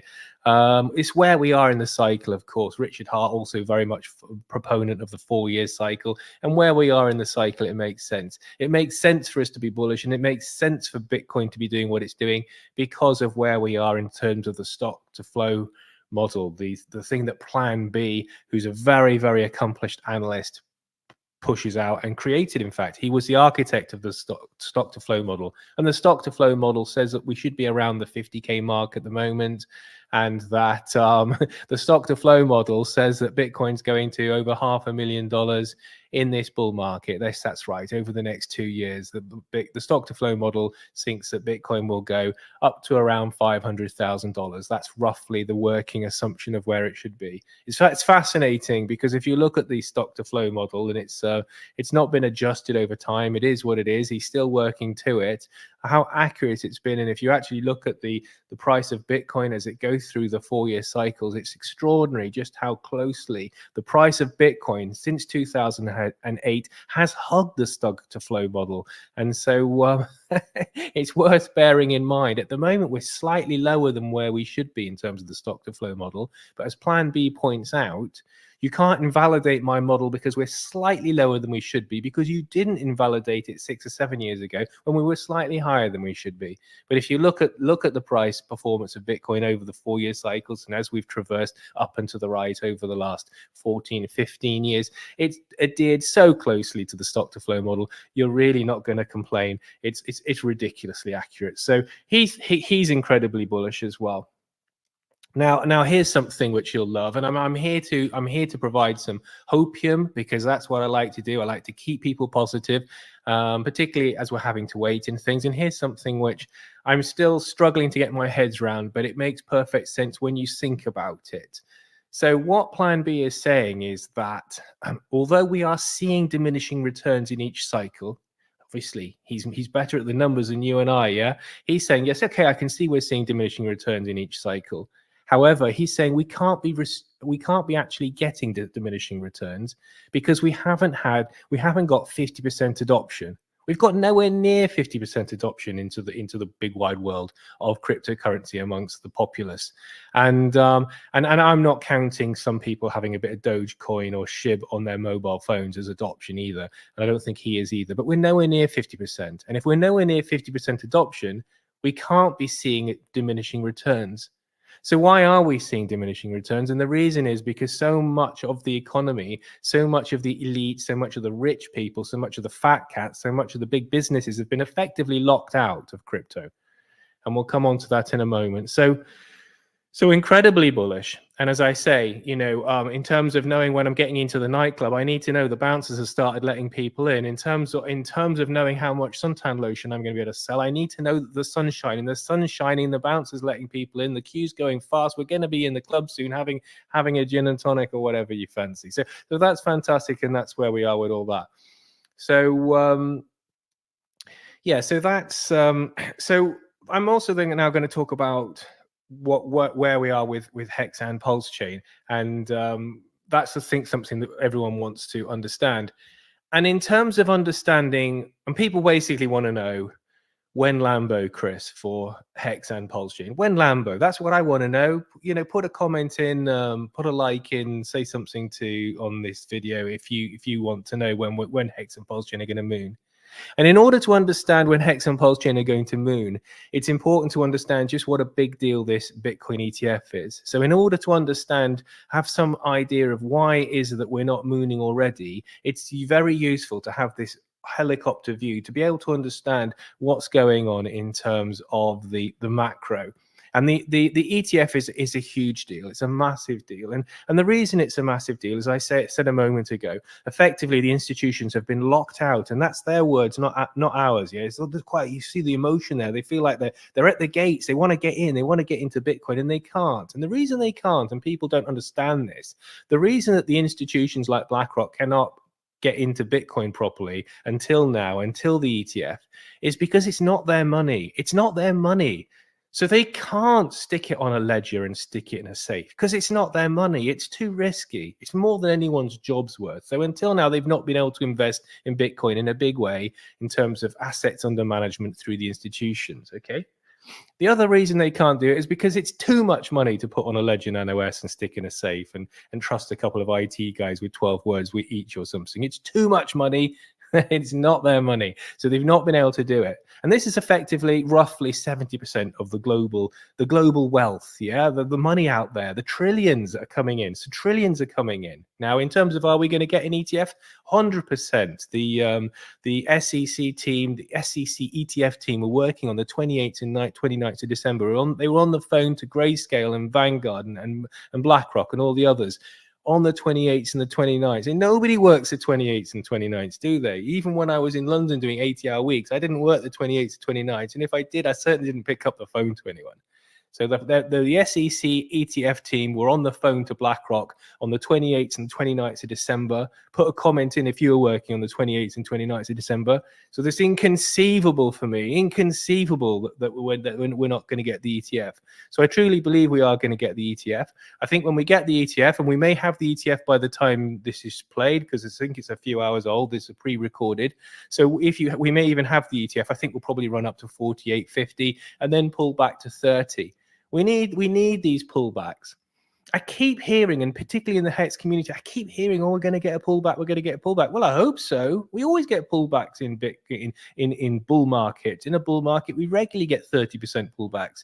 And you need the pullbacks because of all these pesky leverage trading sites like Bybit that Richard Hart warns us all about. We need these pullbacks. It flushes out the leverage. It liquidates the people that were exploiting the leverage. And then we can go again. So you need these pullbacks, but it doesn't matter. And what we've seen every single time in this bull market is the pullbacks are a few days. So what? It doesn't matter. And I think also the big players are very confident that we're not going to immediately get some big sell-off, as I know some people in the Hex community think. It's good to have different views and all the rest. I'm just expressing mine now. But I mean, some guy just bought $300 million worth of Bitcoin this morning. So he's clearly not expecting us to immediately go down to 30,000. But maybe he is, because if we go down to 30,000 even, and it takes 3 days to get back up to 50, does it matter? Does it matter? Particularly to the type of person that's got hundreds of millions of dollars to come in. Now, I said I can tell you why we're still waiting. And it's because this ETF is such a big deal. Because this ETF is such a big deal, because it's sucking in all the economic energy, it's actually quite surprising that so many other altcoins are actually doing very well and showing signs of just how well the overall crypto market will do. But it's very typical at this point in the cycle for Bitcoin to be getting all the glory, all the attention, and it's sucking up all the economic energy like a giant sponge. So much so that even though that Ethereum is next in line, even though Ethereum is going to be next in line for an ETF, the speculators have not yet started loading up on Ethereum in the knowledge that it's likely to moon quite strongly over the next few months. And we know that they haven't started speculatively buying up Ethereum yet because Bitcoin keeps crushing Ethereum even now on the dominance. So every time the cryptos go down, Bitcoin goes down less than Ethereum. Every time the cryptos go up, Bitcoin is outperforming Ethereum. So the dominance is still there, which is basically obviously what dominance is. So Bitcoin's still dominant, which means that we haven't yet had all the money going into Ethereum. The nanosecond that we get the Bitcoin ETF, which I think we may even have by the time you see this, I imagine we'll have over the conference, which is fantastic timing, real serendipity there, perfect timing. I'm sure Matty organized that deliberately, but I think my guess would be, and we'll soon see, it's a bit of fun because as I say, this was recorded, a day or two before you see it, but you may even have the ETF by the time you're hearing this, but it's fantastic that the ETF decision is likely to land around the exact time of the conference, because obviously there's going to be a lot of eyes on crypto. So that means even more eyes on Hex and Pulse Chain. So that's fantastic as well. So the nanosecond we get the Bitcoin ETF, and my estimation would be that we'll get the Bitcoin ETF within the next 48 hours, 72 hours, something like that.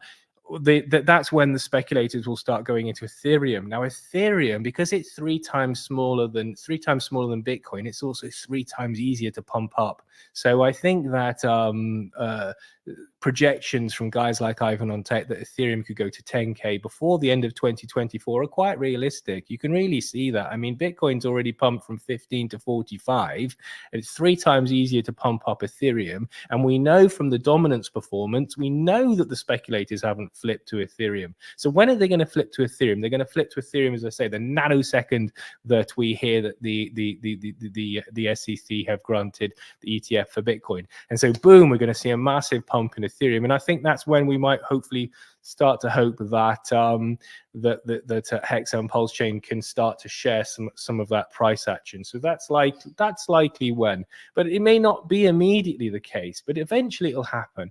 I think it's a little bit like, now that we know, as I say, now that we know we're going to get a fantastic bull market, if you imagine liking cryptocurrencies to people waiting to be picked for a sports team, eventually someone's going to pick us. They're going to say, okay, we're going to go Solana, we're going to go Injective, we're going to go Sui, we're going to go C, we're going to go Pulse Chain. Sooner or later, someone's going to go, we're going to go Pulse Chain. And it's going to be people outside of this ecosystem, people that haven't had to wait such a long time. And I'm thinking about people like Alex Becker, who are going to see the prices of Ethereum. Somi was talking about the prices of Ethereum and how it's likely to go to $100. Big shout out to Somi. He was talking about that. And then I think at that point that people are going to start to say, that's just too much money, But every time you press a button, it's $100 on Ethereum. It's too much money. And then people are going to think, well, this Pulse Chain's got fantastic community, everything's good, 100% uptime, zero bugs and all that. And I think that sooner or later that people like Alex Becker are going to start speculating, and of course then the big channels are all going to get behind us and all that. You know how it goes. I'm watching the time, so I'm talking a bit quickly. I hope that's okay. So that's how it's going to go. I don't know when. It doesn't matter. Let's address this now and let's own this. Look, I am very disappointed that Pulse Chain has not mooned already. And although I'm very confident that it will moon for the reasons I say, the sun's shining, we've got suntan lotion, someone's going to want to buy it sooner or later. We're on the sports team, someone's going to need to pick us sooner or later. There's nothing wrong with us, yeah? We run them, we can do the times as well as anyone else. So sooner or later, Pulse Chain's going to be picked on the sports team. Sooner or later, the Pulse Chain suntan lotion is going to be grabbed off the shelf. It's going to happen because the sun's shining, because they need the sportsman. Okay, so that's That's understood. So, but I am frustrated because I thought that we would go first because of the buzz around Richard Hart, because of the buzz around Pulse Chain, because of the sacrifice hype, because of all the channels like mine that said that we were going to do a 10,000x and all that sort of thing. And I think part of the problem with Pulse Chain is there's a lot of people that also thought that Pulse Chain would go first. And so inevitably, a lot of that economic energy, a lot of those dollars and pounds were from impatient people who thought, oh, I want it to go first, so this is why I'm investing in it. And when we haven't turned out to go first, then of course, a lot of people get frustrated. I think it's a good thing to own it. I was very disappointed. And I'm now fine with it. And I think that's what happens in life. You have a little setback and you have to say, look, does it really matter? You know, the sun's shining, the nightclub doors are open, the suntan lotion's being bought, the sports teams are being picked. You get the analogies. So it doesn't really matter. We may have to wait a year. I don't know how long we'll have to wait. It may be that we start pumping. It may be that Richard speaks at the conference. It may be that the conference just touches the right spot and that Pete goes viral. I mean, it gets a lot of eyes, this conference, every year. Every year it gets more eyes. Every year there's more participants. It may be that something happens very soon, but I just don't know when. But it doesn't really concern me too much, particularly as I'm diversified into other good cryptos. Now, in terms of another reason why I think we might be waiting a little while we haven't had our turn yet, and here I'm going to explain something to you about the differences between a distraction coin and a diversification into a different cryptocurrency. And once you get this, I think it all fits into place. And once you understand that, then I think it's perfectly fine. So I'm a homeowner, so I'm diversified into property. I've got horses, so I suppose I'm diversified into horses. So you may have more cars than you need, in which case you're diversified into cars. It's fine. You may be diversified into other assets. That's absolutely fine. That's good. And it's good. I think it's good to be diversified. I'm sure Richard's diversified. For me, diversification is a fine thing. That's not a problem.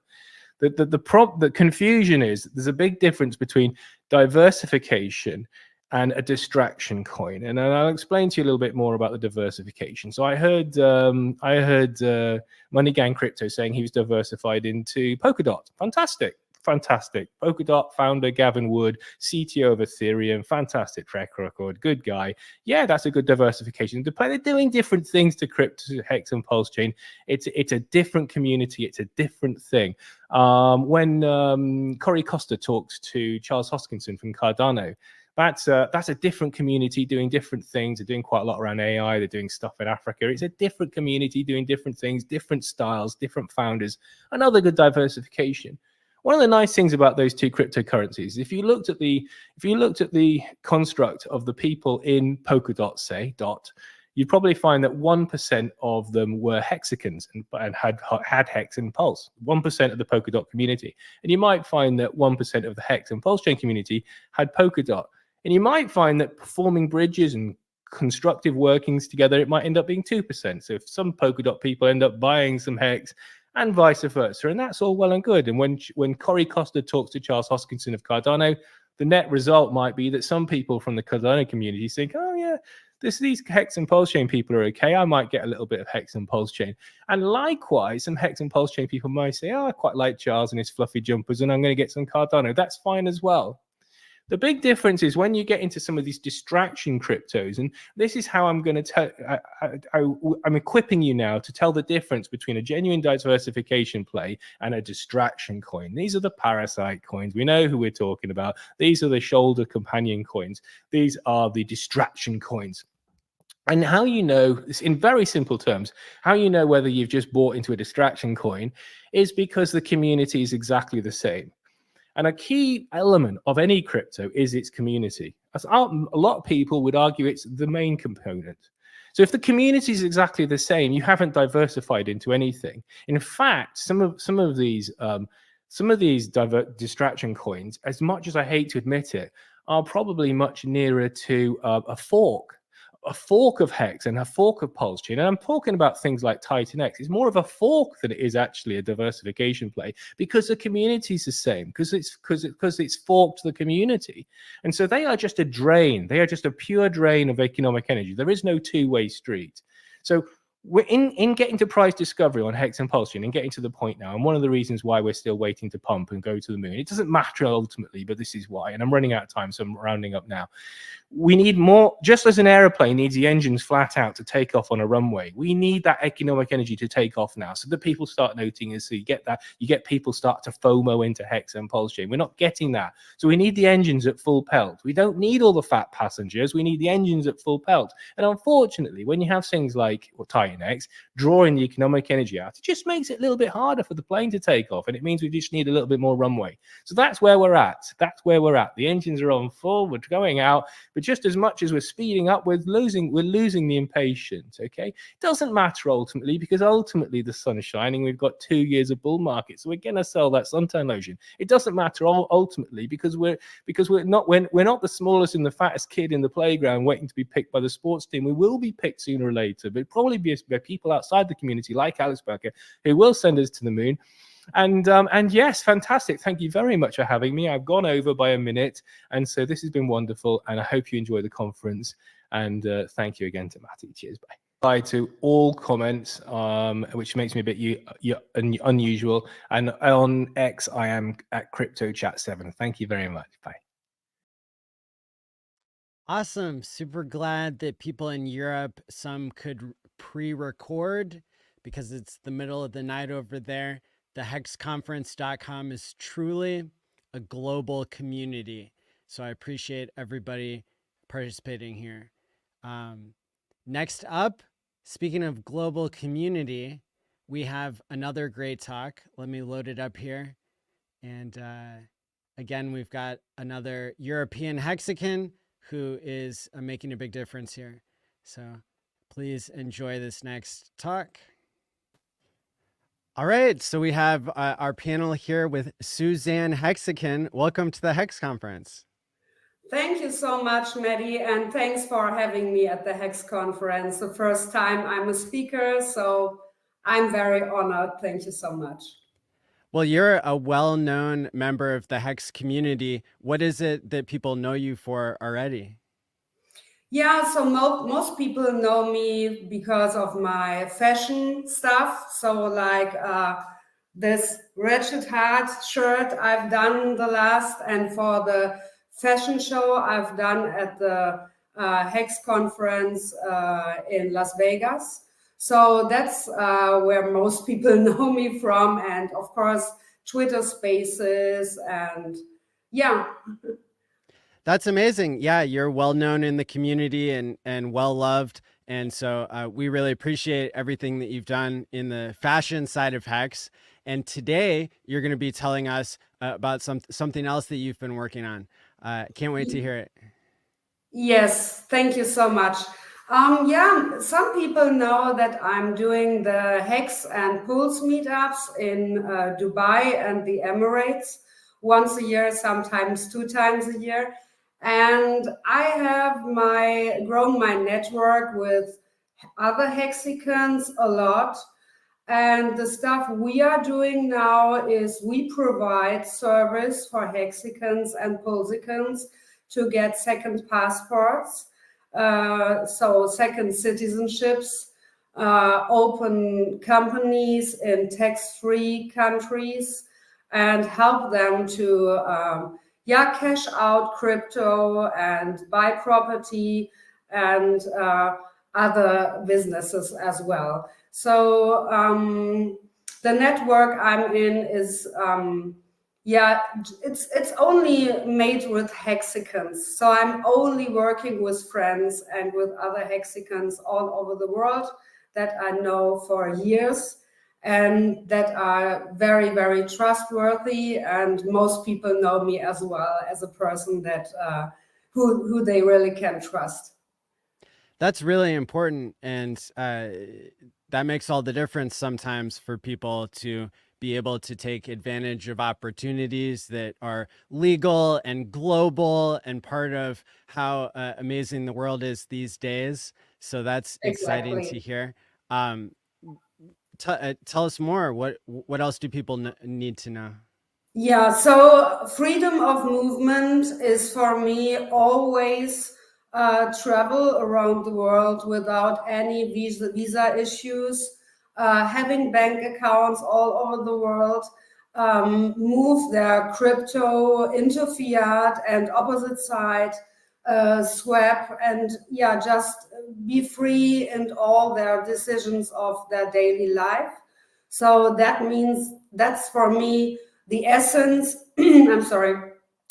As well from Richard's sci-fi and all his values he's teaching since years. That's freedom of speech and freedom of movement, and having the freedom of travel and the freedom of moving your money is a very important part for me.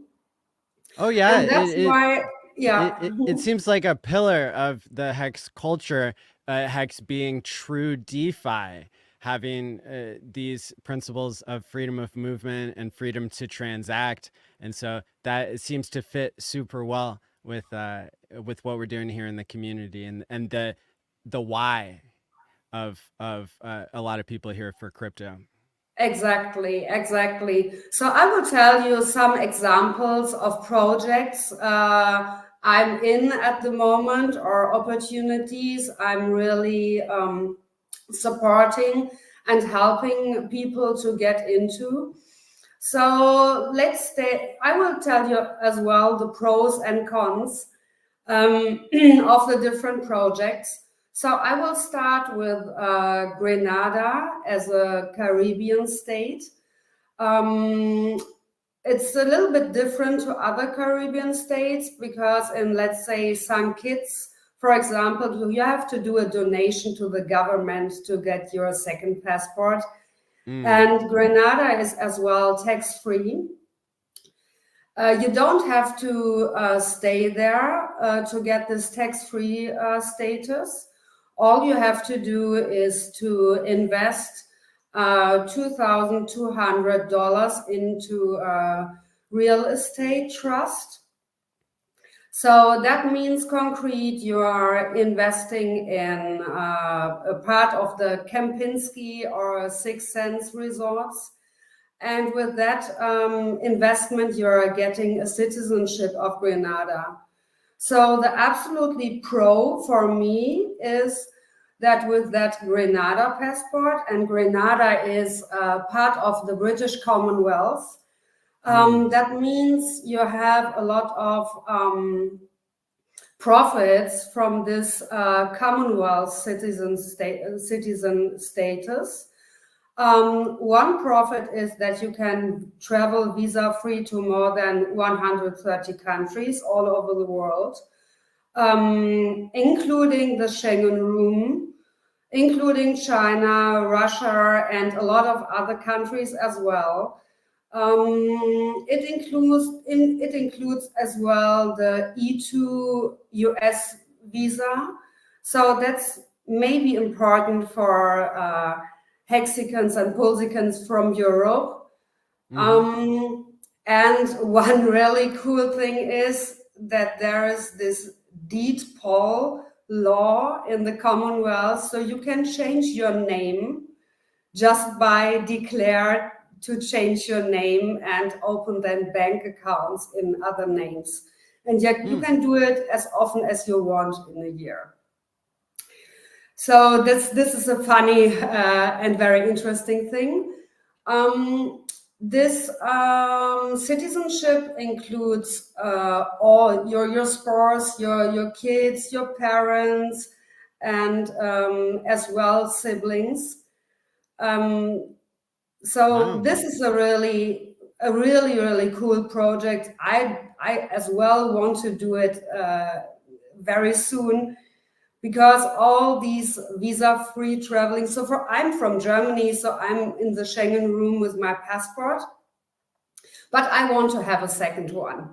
So, and I want to have some other bank accounts as well. This is one of the projects I'm in or I am connected to, and I'm really providing it because of these benefits I named already.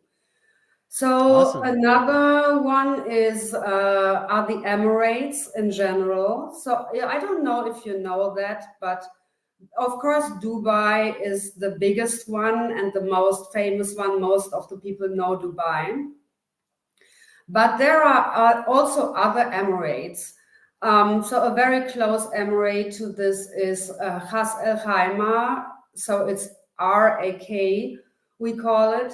And it's the first digital asset future zone and free zone. So they want to be the next Silicon Valley of blockchain. Government is doing everything on blockchain already.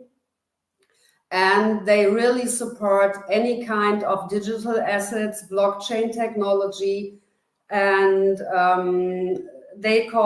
it's called RAK DAO in fact. So this is a really huge opportunity, and in all the Emirates you are getting a golden visa as well by investing. So it's not CBI, it's not citizenship by investment, but it's a golden visa by investment. Mm-hmm. And the opportunity for the gains is really, really high. So in the whole Arabian market, especially in the Emirates, you have the opposite of a crypto bubble. So I know real estate, a lot of people think, yeah, maybe not. But in these countries, these countries are so young and so growing, and they are growing in a very healthy way as well.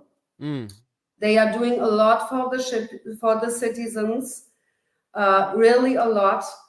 I'm feeling super safe there as a blonde woman as That's well. important. So they are super international. They are not like Saudi Arabia, and even Saudi Arabia is changing.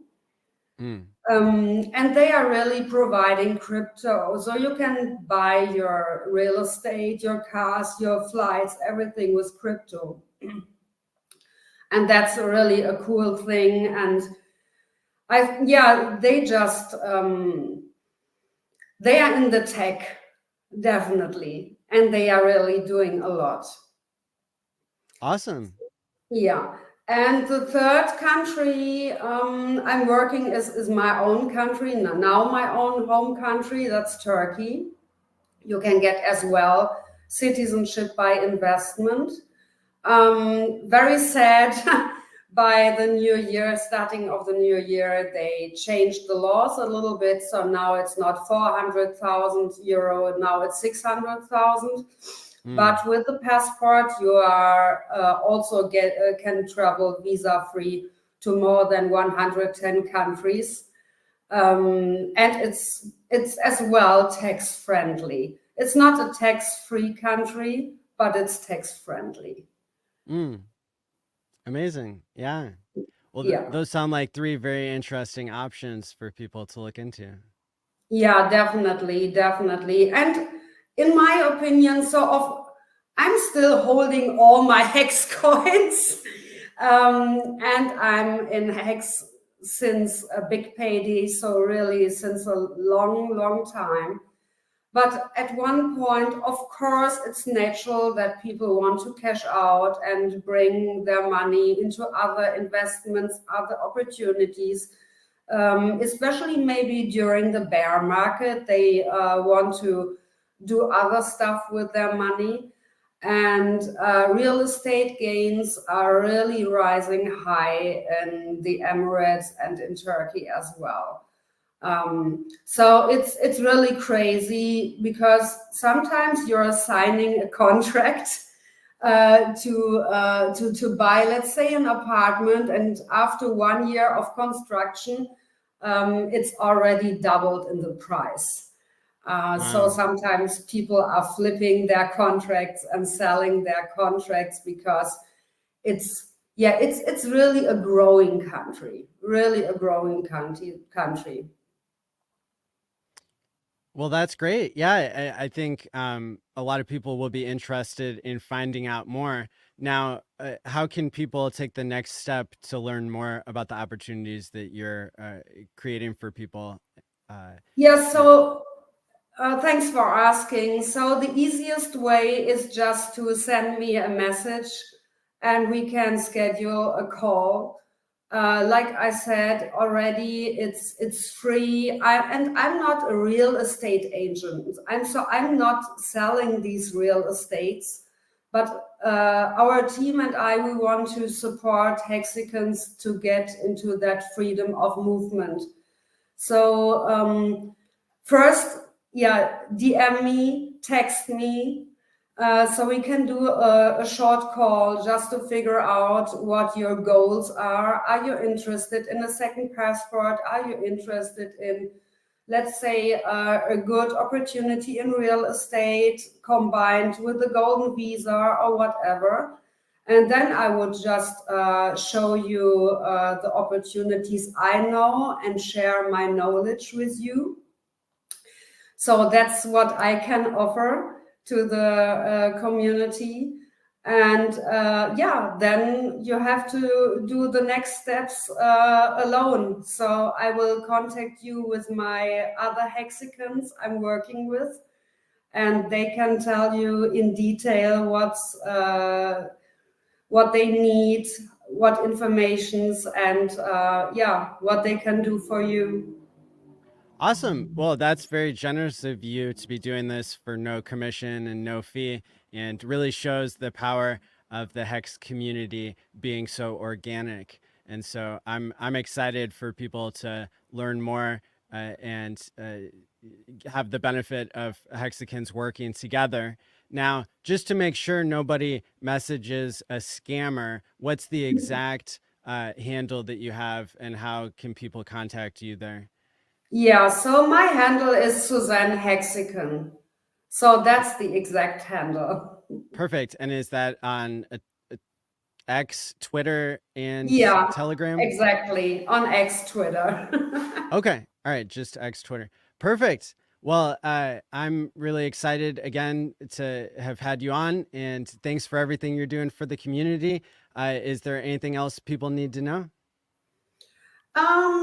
No, I don't think so. Of course, feel free to visit my shop or just text me for any other informations or wishes you have.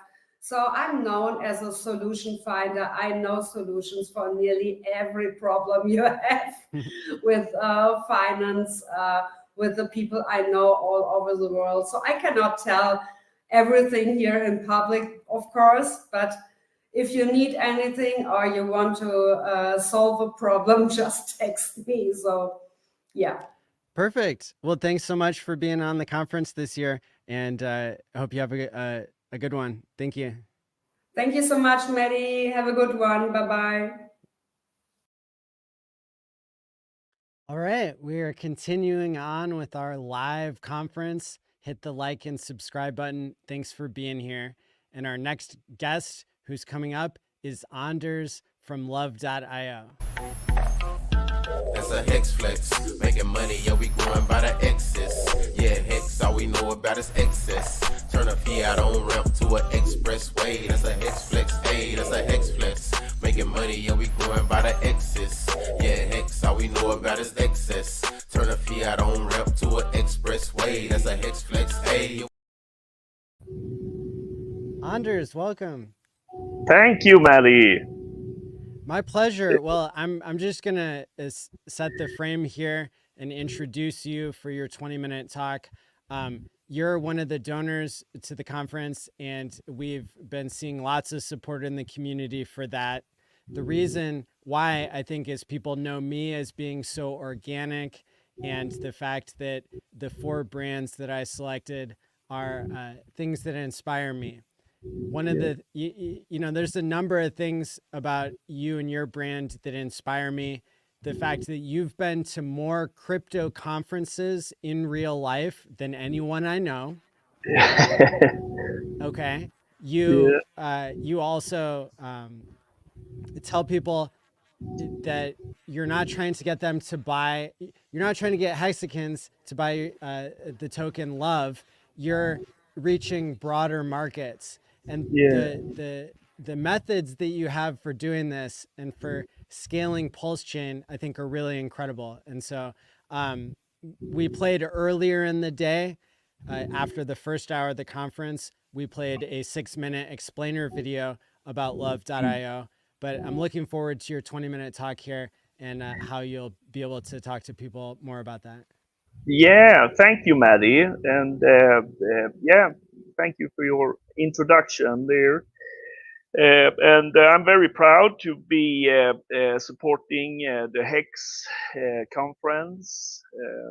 It's one way for us to give back to what we have received from HEX and especially Polchain. Because without Polchain and being launched and so on, I don't believe that we would be able to launch Love.io.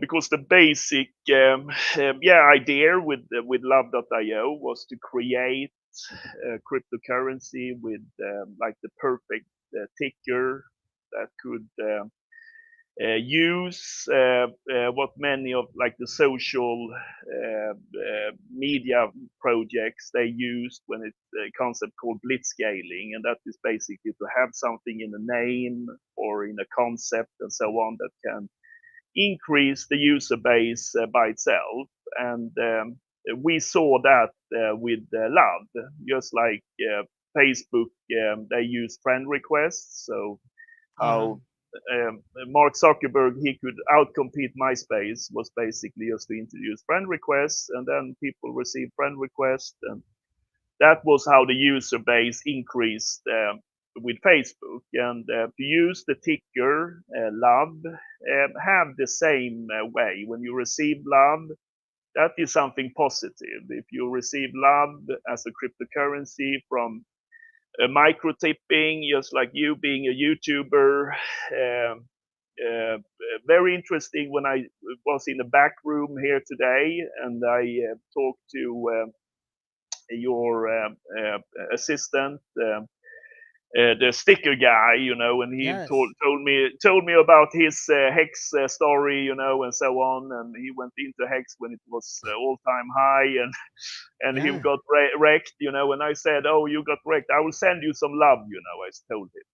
And we were laughing, and it's and that is like the meaning that we're using like a ticker, that it's not only a cryptocurrency, it's also a way to show something, and that is what we're using with Love, and that works also when it comes to like brands, rewards that you can receive Love from a brand when you're buying it. So to utilize that, the monetary energy with the ticker Love. And Polchain was for us the missing card before. We were talking about this ever since 2017. I was involved in or still is in a think tank called 24/7 Block Labs, and we were analyzing how to get that, like the blitzscaling function, to be able to have something that when you receive it, that you have like a positive feeling if it's from a micro tipping part or a YouTuber and so on, to receive peer-to-peer monetary energy from their followers or fans, or if it's like a brand that want to give back in customer rewards and so on. So this started already a long time ago, but Polchain was the missing link, that we were able to have a hard fork of Ethereum where we have the same security, the same infrastructure, and so on as the oldest blockchain since 2015, with all the devs infrastructure behind it, the very, very cheap transactions, which means that cost almost nothing, like even 10 times cheaper than Binance Smart Chain, which was regarded as the cheapest. But with Pulse Chain now, people can send love with 0.1 cent, like in transaction fee, and that is incredible because that means that you can send $1, but it's hardly feels like anything. So and also like the name, that of course to be able to use love and send love, you need a little pulse, and that is like the same in real life. So even the name worked very well for us. Amazing.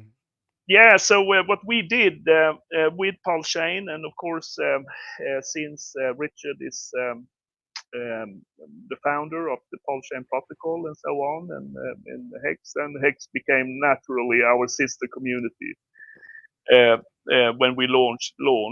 But our focus have the whole time been to create a cryptocurrency for like the whole crypto space. We see that we have a chance of becoming that micro tipping, the love micro tipping and customer reward systems and so on, to be like the application for that on all blockchains. So what we did was to, of course, our dApps that we have developed. Many works, of course, best on Pulse Chain with the cheap transactions and fast transactions and so on. But we also have a big development that we have launched that have been very successful, and that is the bridge that is bridging between Pulse Chain and Binance Smart Chain, BNB Chain as it's called now, and Ethereum. And we have a one-to-one peg. So that means that love works on the bridge, the love bridge, and then arbitrage on the different chains is taking care of the security and so on. If there are arbitrage, if the love is more expensive on PulseX, for example, then we see a natural flow bridging over to Pulse Chain, and then vice versa. So if you That's one of the ways Bitcoin got popular, eh? Exactly. So we are looked at. We are like, even if as we many was thinking, like Love.io was like a Tinder app on blockchain or whatever, but the people and myself, we are very old crypto guys, and have been looking on all these things that made different cryptocurrencies popular, and the arbitrage function with Bitcoin was like one of the main things, and that is the same that we are using here. We are tapping in now, for example, monetary energy from Binance Smart Chain coming naturally into to Pulse Chain through the one-to-one peg, and also one very successful thing that we were launching now, because now the past year have been our dev phase. We have had over 30 full-time devs working on our applications and so on, and which is now launched. We have one protocol still left, and that is the lending protocol, which is targeting these with the crypto hedge funds and so on, that is coming in now with the Bitcoin ETF, hopefully approved very, very soon. And now we are in the launching on these different exchanges and so on, and we had very successful centralized exchange listing, Probit, which is headquarter in South Korea, in Seoul, and it was very successful. Yeah, it's. I was talking to KG in the Internet Money here in the back room, and he asked me, how did you get listed, and do you have any contacts and so on? And it's, of course, I can give contacts to get listed to other projects and so on. But the most important is, of course, that you have this, that you are able to create volume, because They are looking for like cryptos that can get like high volume, and since we are launching on 3 different chains, that means that we have that naturally.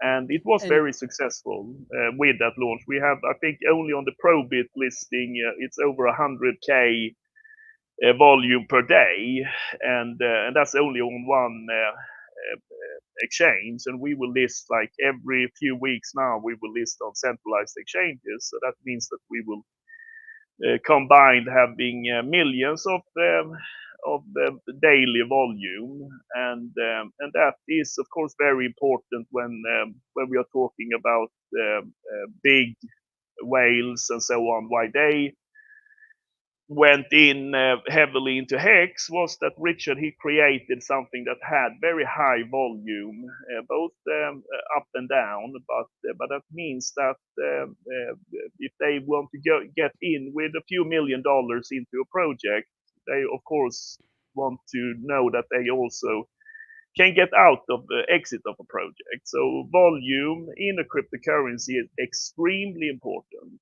and that is what we have a very concentrated strategy when it comes to these listings and so on.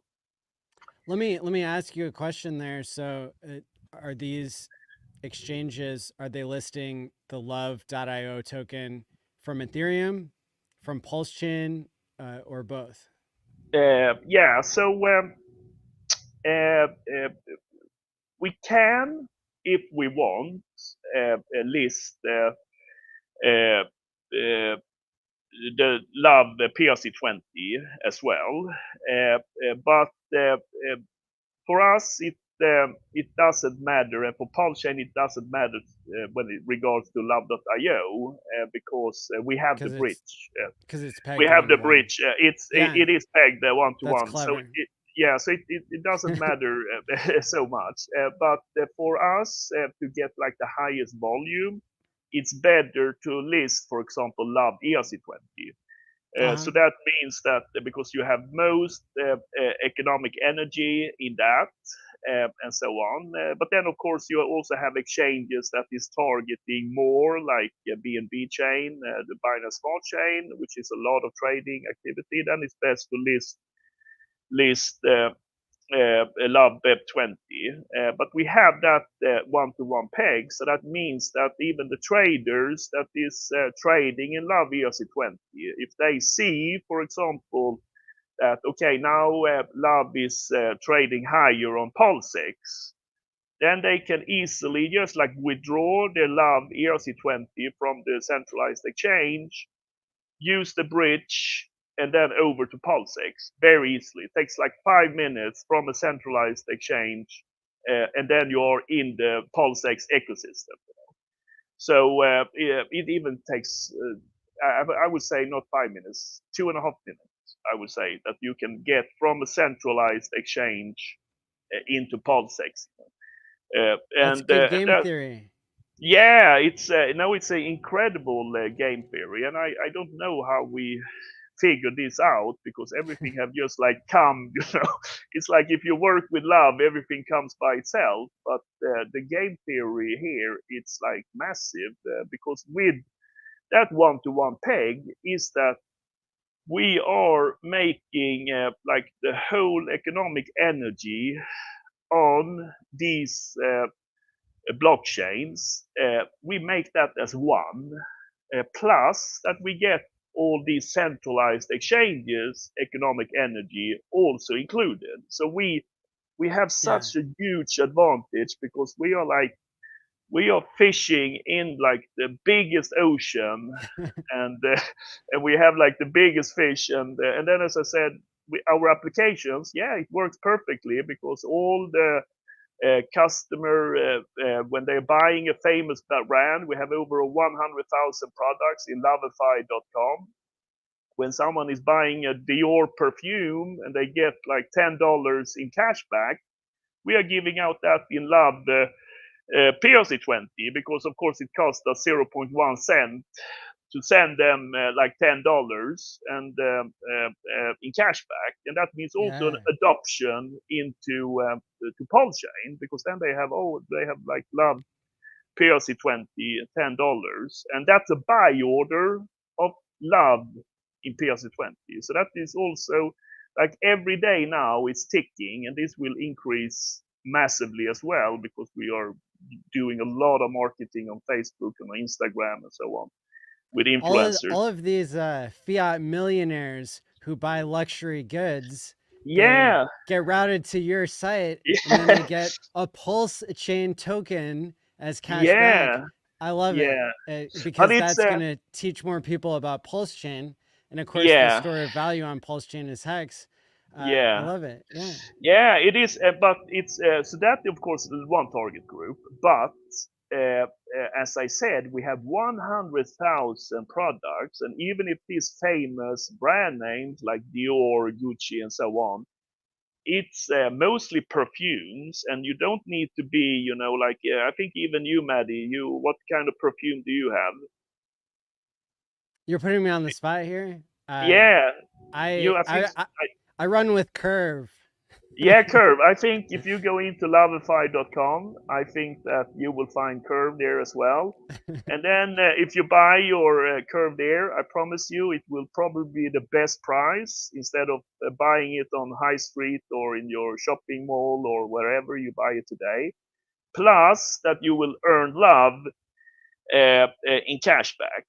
So that means that it's not only like these like really high end, even if we have like what Richard used to buy like Gucci and bags and so on, we have that as well, because that is something that because everything that have like high searches on internet, like if one girl for example is searching for a Gucci bag or perfume, then we are working with the blitzscaling model that then all the algorithms on Facebook, Instagram, she will get so many Lovify ads coming up, buy it here, here's like the cheapest price to buy this perfume and so on. And then when she buys it, then after that you get like cash back. But we are working on the blitzscaling model, like made Amazon big. So what Amazon did was to make a cooperation with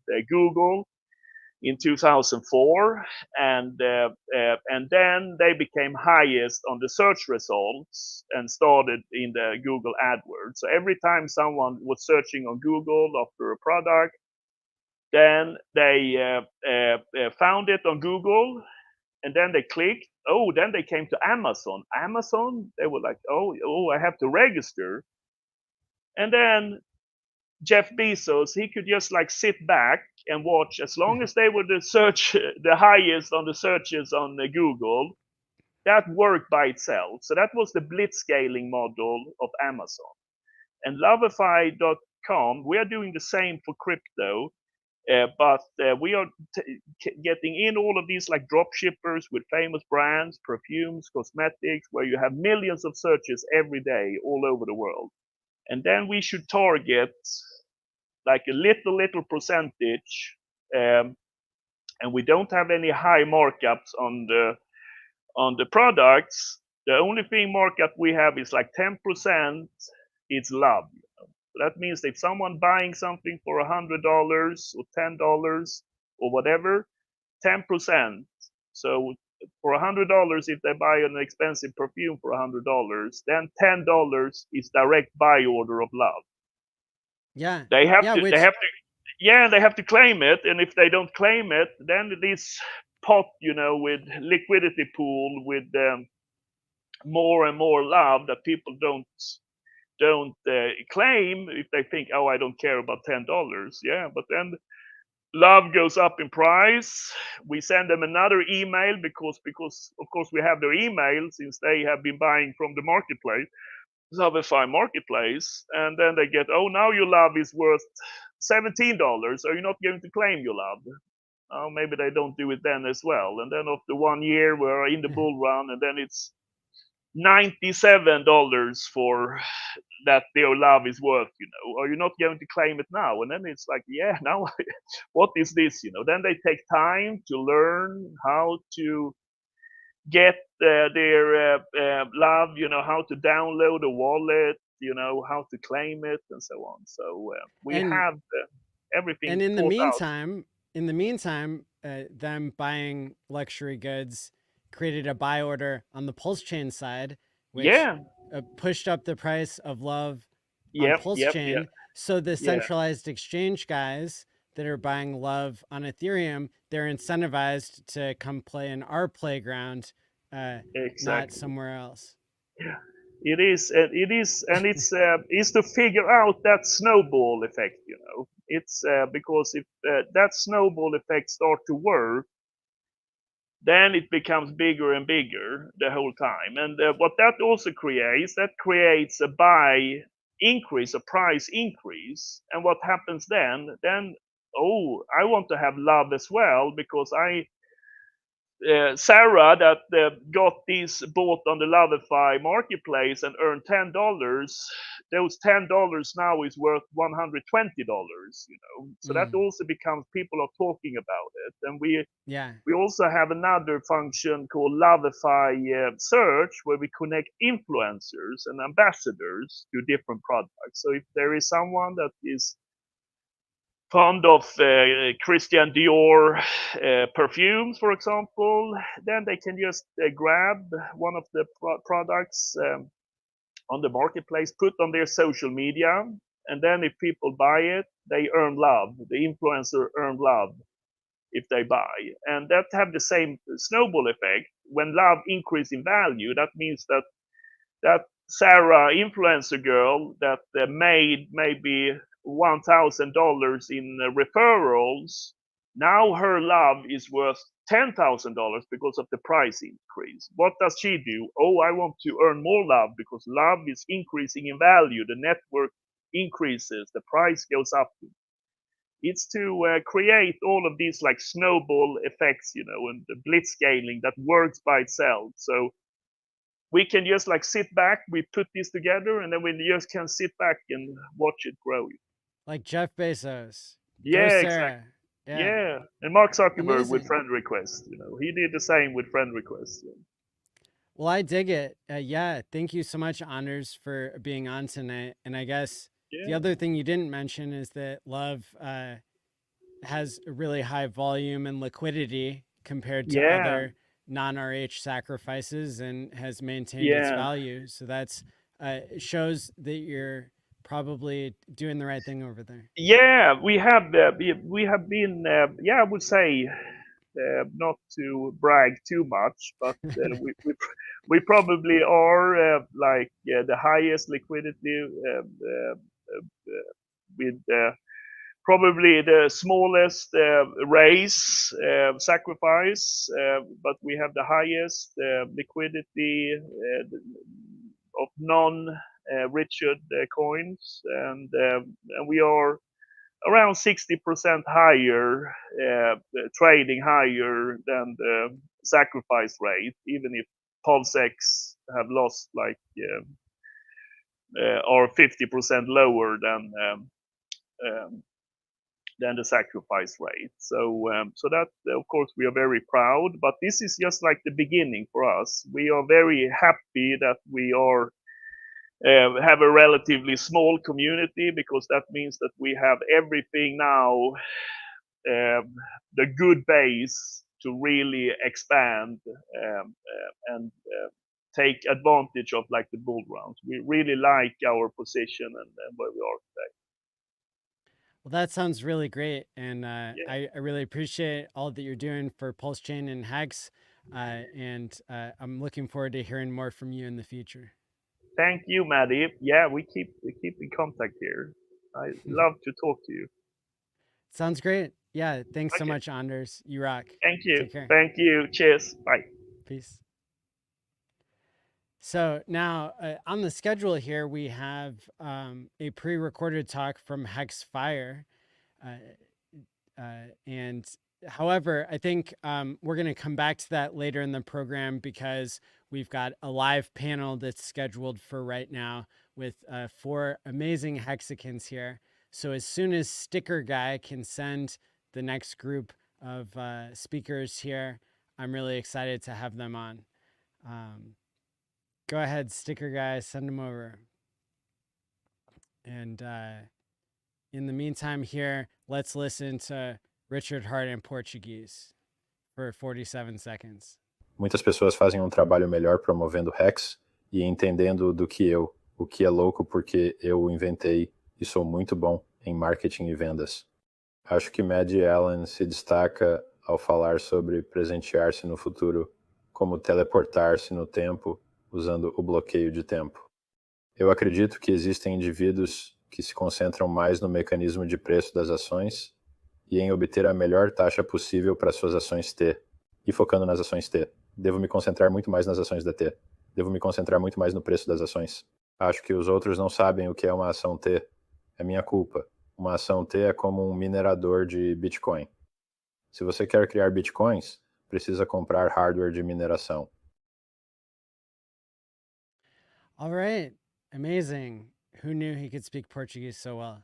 So next up, we have an amazing panel. Look, these are people who I think really exemplify the idea that Hex is real DeFi, and they exemplify it in different ways, which I think is going to be perfect. So without any further ado, I'm going to bring up the next panel here. You're still broke as fuck. This goes out to all my hexagons flexing. We all be repping these investments with no stress. Richard blessed us. We're getting Rolexes, Louis V, and a new Benz. Tell all your true friends. Sacrifice some coins to this new sense. Stake it till you make it 55.55. But don't cry, dry your eyes when your old coins die. Pulse chain will be insane and the gains will reign truly. Whoa, who was that? I don't know. That was Maddie rapping. Somebody great. It wasn't me. Whoa. Yeah, he did a good job. What's happening, Maddie? Thanks for having me. Hey, I really appreciate you guys all embodying this idea that Hex is true DeFi, and I'm looking forward to your 1-hour panel here. Go ahead and take it away. And off we go. That's it. DeFi is great. DeFi is awesome. Thank you for the talk. And the hundreds of people listening. You guys rock. We love you. Good night. Peace. Good conference. Wow. Yeah. Well, it's first time on with Kodak and of course KG and I and Cabana. We've been on a whole bunch of times. Yes, I know you guys. Yeah, I'd like to hear from Kodak.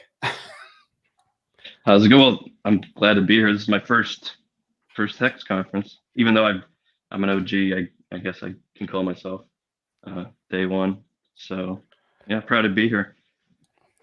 I think you would qualify, being as you've created one of the most, I would say, best secret weapon coins out there, LOL. But there have been plenty of streams on it. But if people grasp it, man, just what you've created is awesome. Shout out to Alex as well for his derivatives that he's created too. So it's just that's what DeFi is, right? That's what we're literally talking about. KG right here, you know, creating the wallet that you don't even need MetaMask anymore. So I mean, this is DeFi.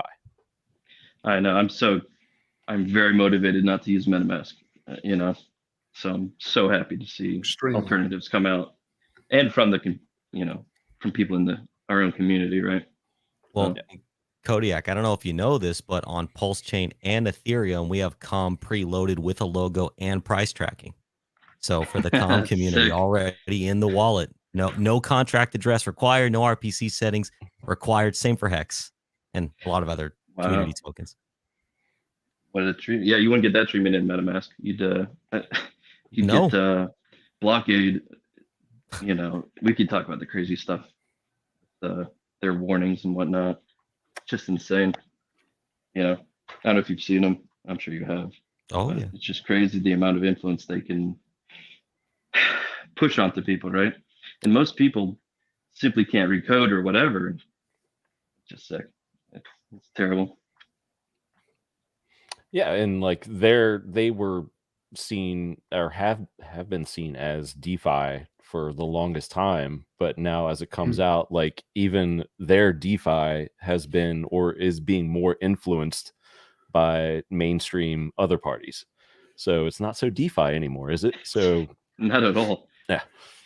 And that begs the question, was it ever really DeFi? Because these Fair. things sat in the background the whole time, you Yeah. know, even though we use them as DeFi tools because they were DeFi-ish, you know, until they proved otherwise. So I guess we dodged a bullet on that one, to be honest.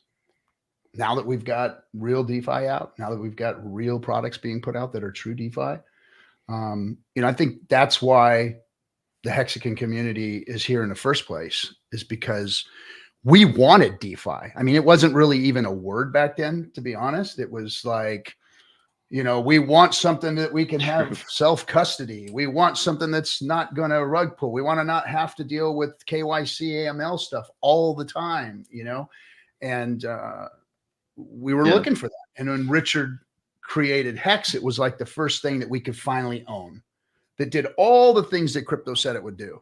Give us self-custody, generate yield, and we do it all with a contract that we operate, that we interact with, that we make a deal with, you know, versus having to, you know, put the dice out there, roll them, and see if that guy is going to give us our money back or our crypto back.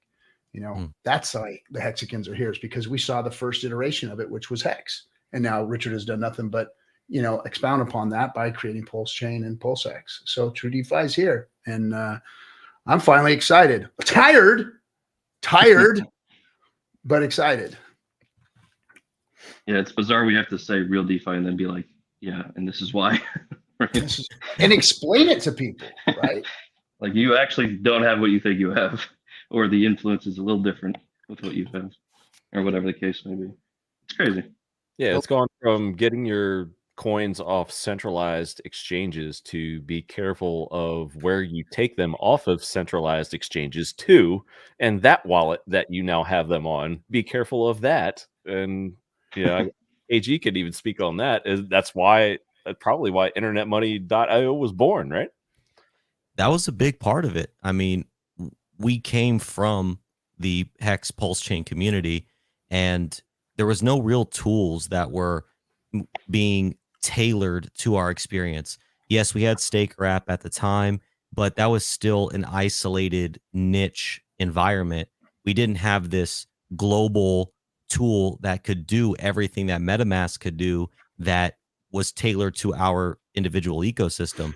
And so when somebody comes to internet money, it's not saying, hey, forget everything you know about interacting with wallets. It's, hey, it's kind of a similar experience. It just puts the things that you care about most first and protects those things in the best way it can by taking away every single point of centralized failure that's possible. I don't know if 100% no central points of failure is possible with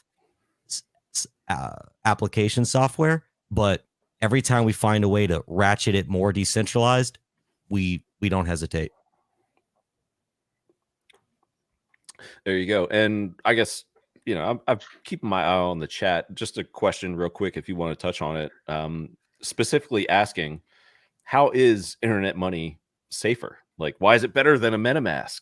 Like, well, one thing to note about, it's a fair question. One thing to know about all software wallets, internet money, MetaMask, Rabby, insert software wallet here, is there's always some form of inherent risk when you are using a piece of software to generate and store things like your private keys and your seed phrase.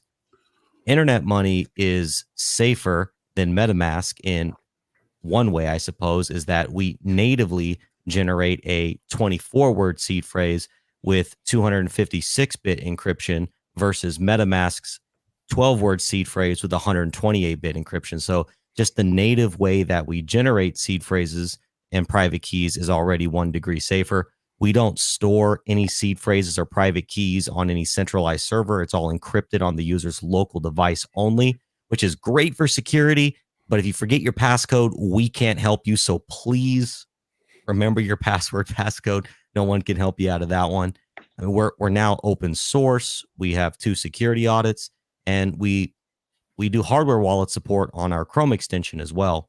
And so there's a point in software wallet security that you kind of reach a threshold where the next best security practice is education of the user base of how to use hardware wallets, how to use multi-sig, how to basically not necessarily rely on the software. So I think that all those things I said, plus that we're constantly educating people on how to be more secure and more self-sovereign. Rock on, rock on. What else you got, RG Captain? Well, head of the Pulse Chain Tour. Pulse Chain Tour, yes. We just got to keep trying to bring awareness to True DeFi. You know, that's our job as a community, is to make noise, get up, you know, eat shit, bark at the moon, whatever it is, you know, whatever your thing is. You know, we've got a lot of new streamers out there that are doing a fabulous freaking job. They're polished as hell. They're in the know, and they're bringing, you know, adoption because we see their numbers growing. So, you know, I mean, that's our job as a community, is to do like what Maddie's doing here, bring awareness, you know, and I think that, you know, I've seen a lot happening today in the community, and I like the whole community, period. Good, bad, and different. The people that don't like me, that have talked shit about me, that don't like Maddie, or don't like whales, or don't like kinetics, or whatever, you know, I like all those people. Why? Because I know they're important. Every human being has some kind of contribution here. And whether it's to turn over rocks, if you're just one of those guys that's out there on Twitter turning over rocks and yelling, screaming at everybody when you turn over a rock and see something you don't like, great. I love you. But what we do have to understand here is that rather than distrusting everybody all the time, and we only have a handful of detractors out there that are like that, we need to give trust to people. Let people go out and build things, make things, say things, make mistakes, fall on their face, whatever it is, and see what happens after they do that. Do they get up and run? Do they leave? We've had people do that here in the community. They've come, they've said some things that were, you know, either against what Richard has taught us or what we've learned, and they fell on their face, got shunned by the community, and then they disappeared. Some people have gotten back up and said, hey, I made a mistake, or I tried to do this and try to do that, and I really should have tried to do this that way. And they've gone out and they've made their way in the community and made themselves good. But if people are constantly just bashing folks for going out and trying and failing, you're the failure. Why don't you go out and do something instead? Why don't you do something positive, or say something positive about the positive things that are going on out there, versus trying to kick somebody while they're down, or trying to, you know, make yourself look better by making somebody else look bad. I've seen a lot of that go on in the beginning of this community, where people just, they wanted the fame and the glory and all this other stuff. So they'd go and shit talk other people to try and make themselves look better. Hey. And we need less of that and more of the people understanding and giving trust to others and letting others hang themselves. Look, if you're out there getting involved in anything else other than Hex, you're at risk. That's my opinion. I think Hex is the only thing that I can put my name on and say that's good. And I think everybody should be out there getting some of it. Pulse Chain is still suspect. We're still trying to see what Pulse Chain is going to do. We're still trying to see if it's going to get adoption. We're still trying to see if it's going to be the L1 of all L1s. It's doing great. It hasn't made any major mistakes yet. Same with Pulse X. But all this other stuff is suspect. And then you're at risk for getting involved. So all of you guys out there, quit trying to save everybody from these other coins, because it's none of your damn business. It's not for you to go and be save a hexagon and stop people from doing what they want to do. Everybody has their own free will, and you need to stop being the protectors or trying to make yourself look good by being the protectors. Let people fail on their own, and let these go root for these projects and see if somebody can finally do something and bring adoption over. That would help. I think that is DeFi, really. Like if you're speaking out against somebody wanting to explore finance and you want them to focus on just one product, that's not really DeFi. They're not making their own decisions. Like you're trying to funnel them in to one thing, and that's really not decentralized. Like you said, let them wreck themselves. If so be it. Perhaps they find success and maybe bring or bridge back more, over to Pulse Chain. One thing I know Pulse Chain has wildly succeeded at is lowering transaction costs for hexagons, which is why we're all here. We're just at the beginning, it looks like, of a bull market. The Ethereum fees are just starting to rise, and you can transact on Pulse Chain for hex stakes, especially end staking, starting a stake for just fractions of what you can on Ethereum. For that alone, all hexagons, myself included, are thankful for Pulse Chain. So yes, absolutely, we won on that one. Yep, we won. It must be rough on Twitter. I don't have a Twitter myself, so I can't see people screaming at each other.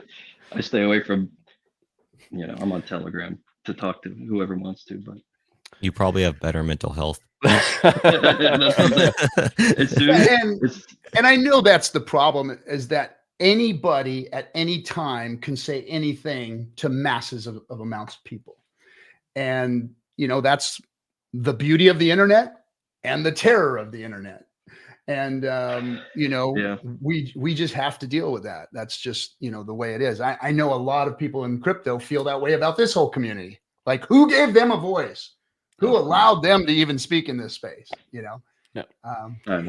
It's people like, I see Marco in the chat, and he's like, I made plenty of hexagons from other communities in the past 3 weeks, because he uses other coins. He uses other protocols. And, that could be frowned upon on Twitter. Be like, oh, well, you're just not using Hex or Pulse Chain. You're not a true hexagon. Like, bro, this guy's been here at the beginning. Shout out for the hat, by the way. Crafting with crypto, I think .com, but Marco can put that out there. But his point is right there. I made plenty of hexagons from other communities in the past 3 weeks. That's what we all need to do.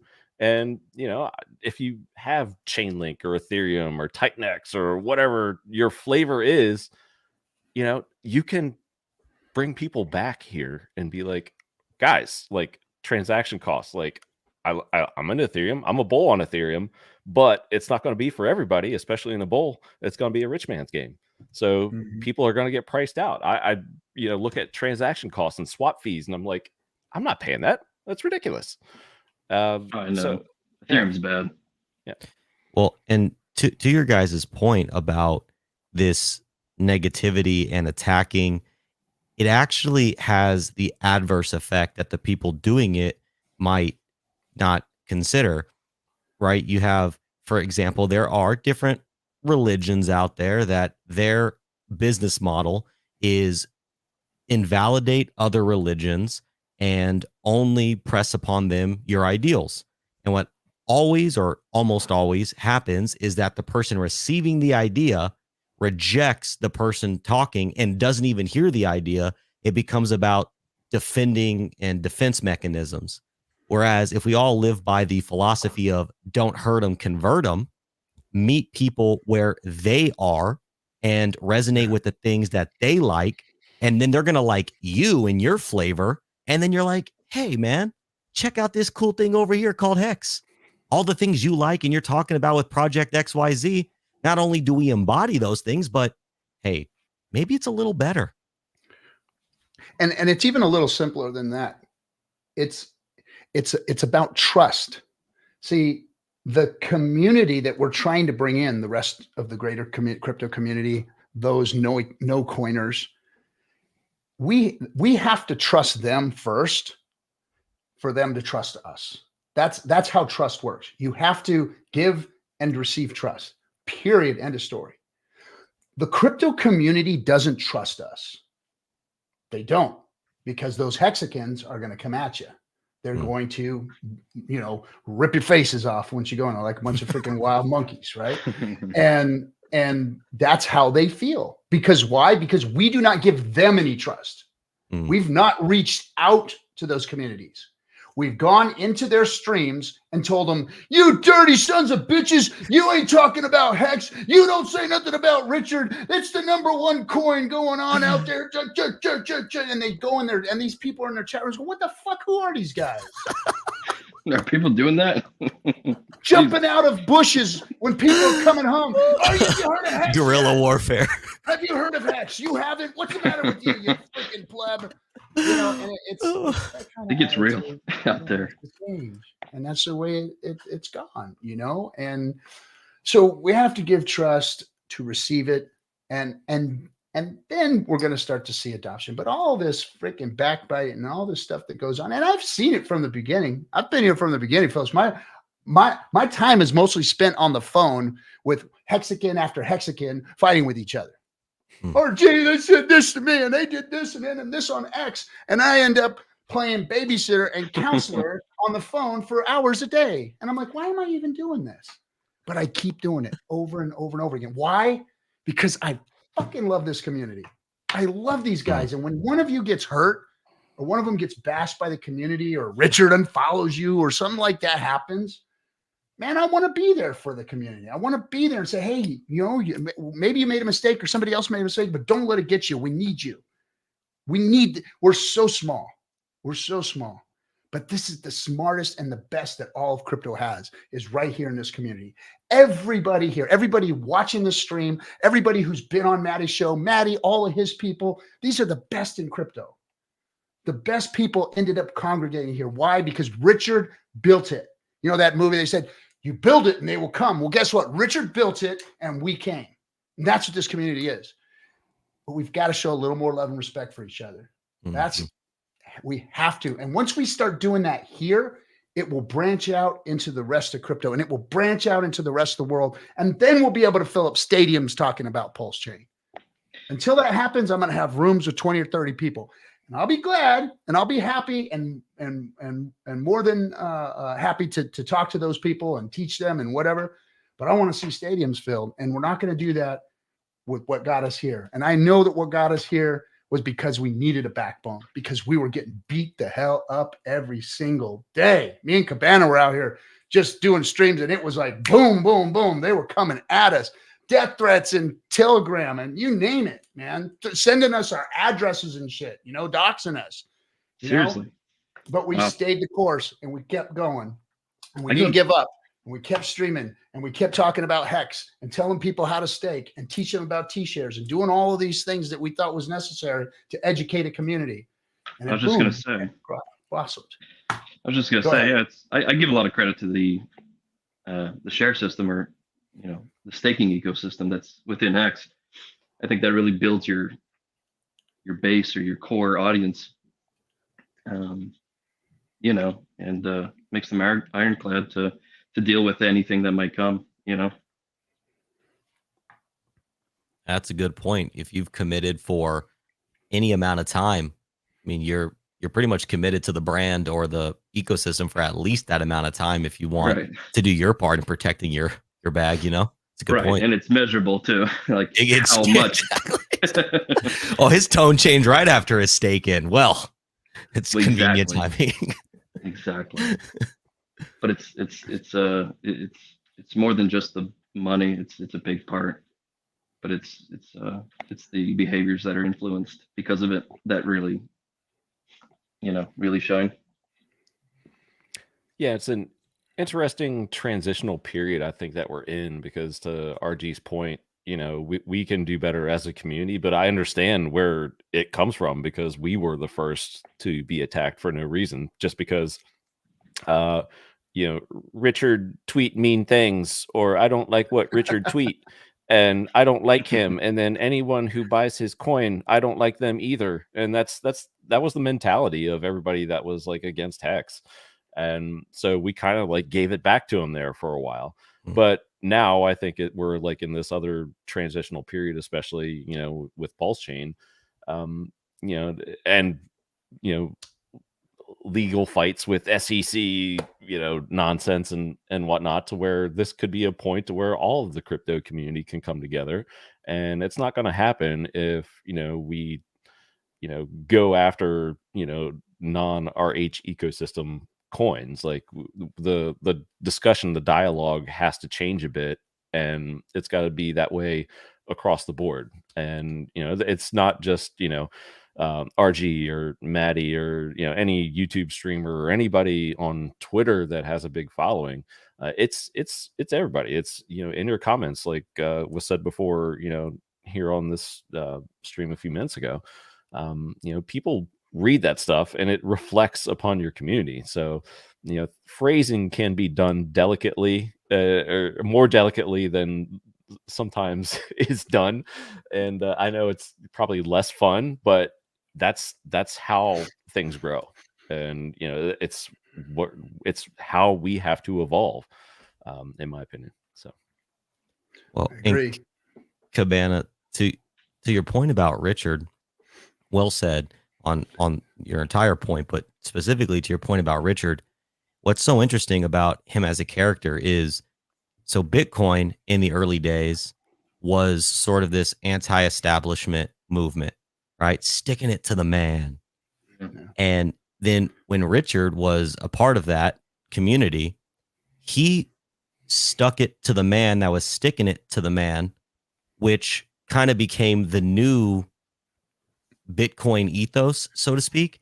And if you notice, like what Hex has that I think makes it so powerful is it has a Bitcoin-like community. And what I mean by that is dedicated, committed, and each person takes their individual skills and applies it to the community. Like we see that in Bitcoin. We have artists, music artists, photographers, people. I saw a guy at the Bitcoin conference. Maddie, you might really appreciate this guy. He had a fully movie accurate DeLorean. That was his contribution to Bitcoin. It was like, from Back to the Future. So Hex did that.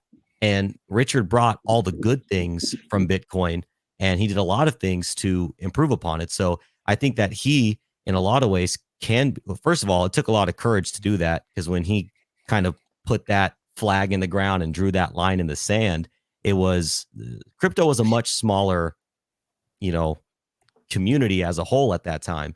And so he put his whole brand and image on the line to stand up for real principles. And so I think people who were inspired by that movement really followed him. And I think that's why, at least I can say, was one of the things that drew me to him early.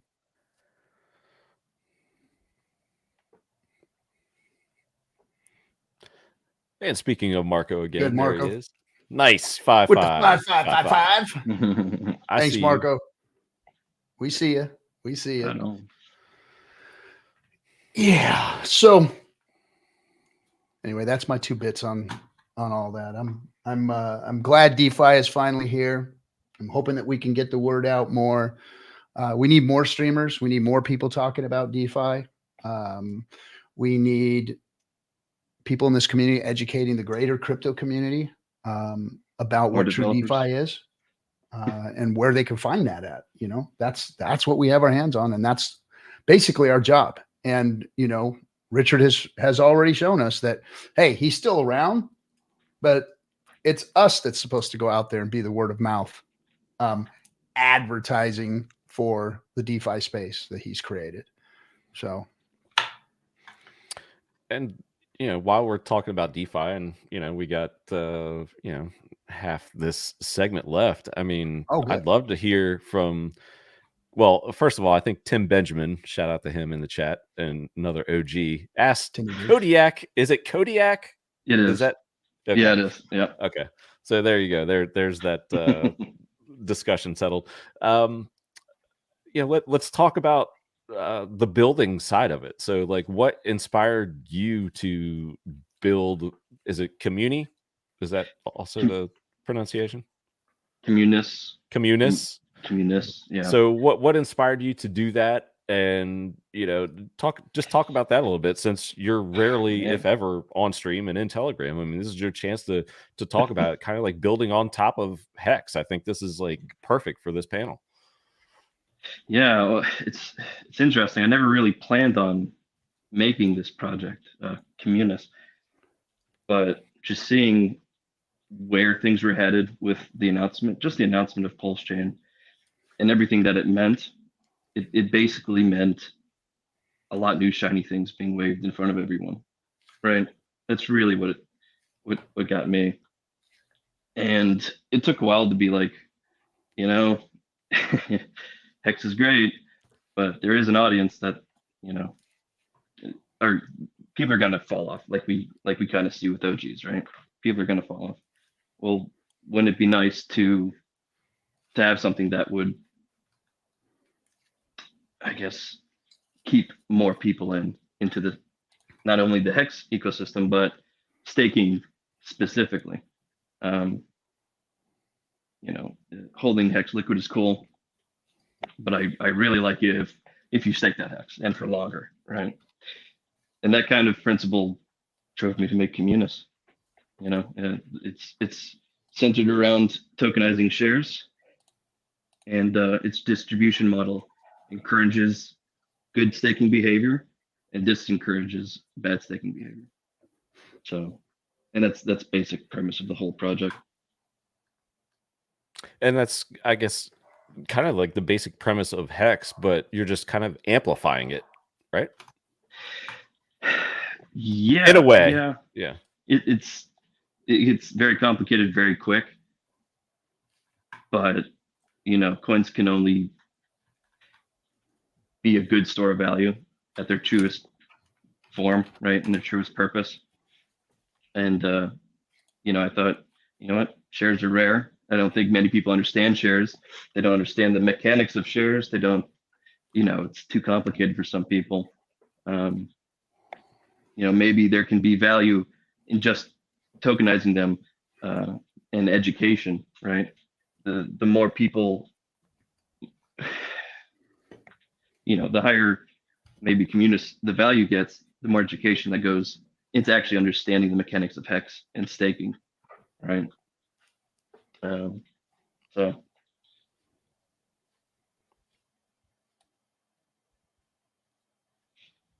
So Kodiak, if you were to, let's say somebody was brand new to Communis, could you give the 1,000-foot view, the high level overview? Let's assume they already completely understand Hex.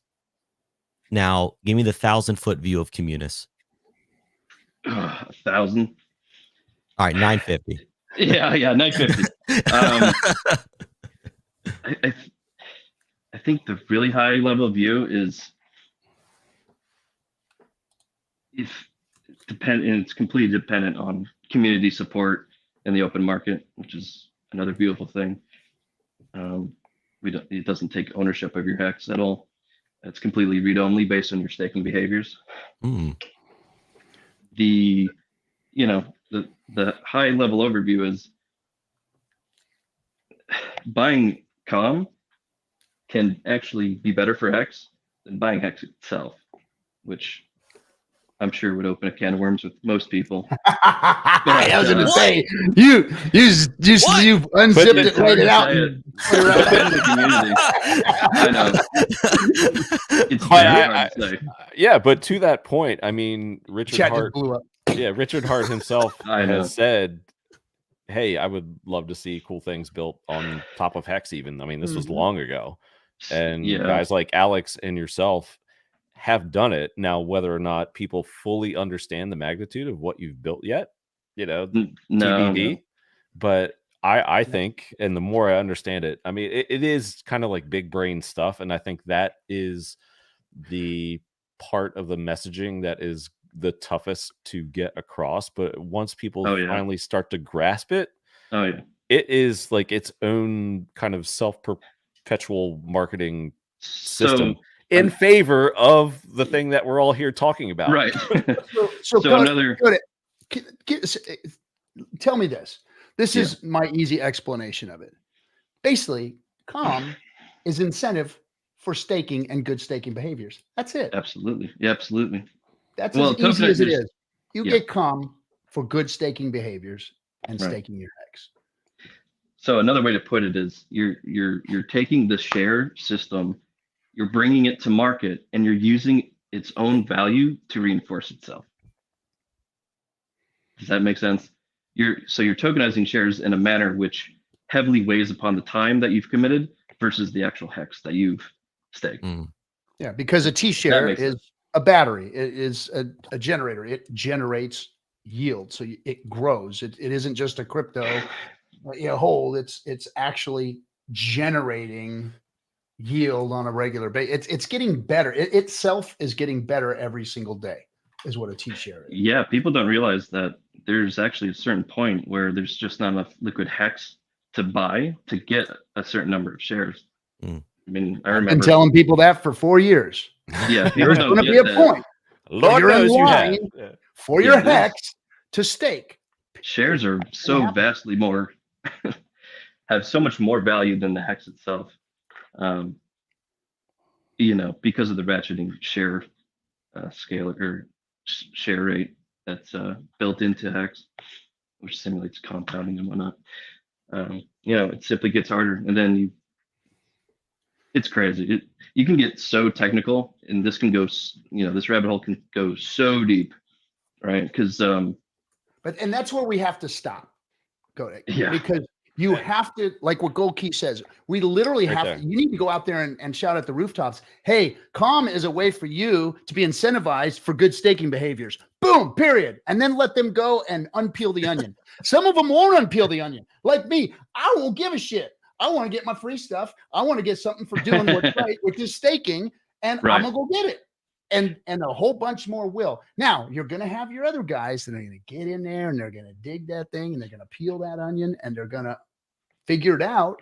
And then they're going to be able to communicate in whatever way they do to the masses. Some will do a good job. Some will overcomplicate it and scare people away. But I mean, it's got to be simple. The message has got to be easy. And people have to understand that, hey, it's just incentive for staking behaviors. That's it. Right. I mean, Johnny Sachs, who you spoke to, made a 2-hour video on just the start bonus. Just the start bonus. And he was just spitting facts. It wasn't a panel like this where you talk back and forth. It's just, 2 hours of just straight facts. And that's just the start bonus. There's the start bonus, the end bonus, basically covering all the different behaviors that you can, what you can do with your stakes, right? Start a stake, end a stake, restake, stuff like that. So. Yeah, no, it's that's the hard part. I'm very technical and I want to type into numbers or whatever, but oh man. You guys need to I build don't this know. stuff. You techno guys, you need to build the stuff. You need to build it well, make it work for the community. The rest of us, you got to let the dummies explain it. You got to let us explain it. And when you can get us to understand it, then you win. That's how you win. I think it would be absolutely wonderful if there was a website to kind of let users go at their own pace to discover Calm, and as RG said, peel back the onion. And I think that one could possibly surface here in the next weeks, months, to finally, peel back that onion again, as RG said, about Calm and how it can be beneficial to hex stakers. Saw another question in the chat. How can you claim it? Who gets it? Just the real basics. Kodiak, you have to be staked for at least 180 days. Is that correct? And you can claim it. Yeah, at least 180 days. But between just the start bonus and the end bonus, if you start a stake and you have your stakes at least 180 days, you can claim. If your stake is at least 365 days, you can also get the end bonus. But the end bonus, you have to fulfill your stake commitment first, and claim that end bonus before you actually end the stake on the Hex smart contract. Yeah.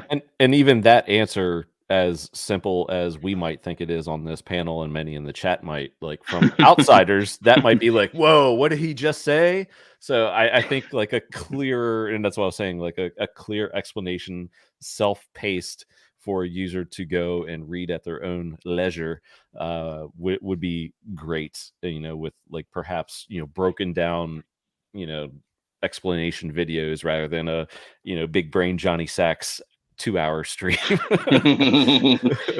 But yeah, I mean, once people get it, I think it again, it's itself is its own perpetually marketing machine. That's what it could potentially have here. Sorry if I stepped on the KG.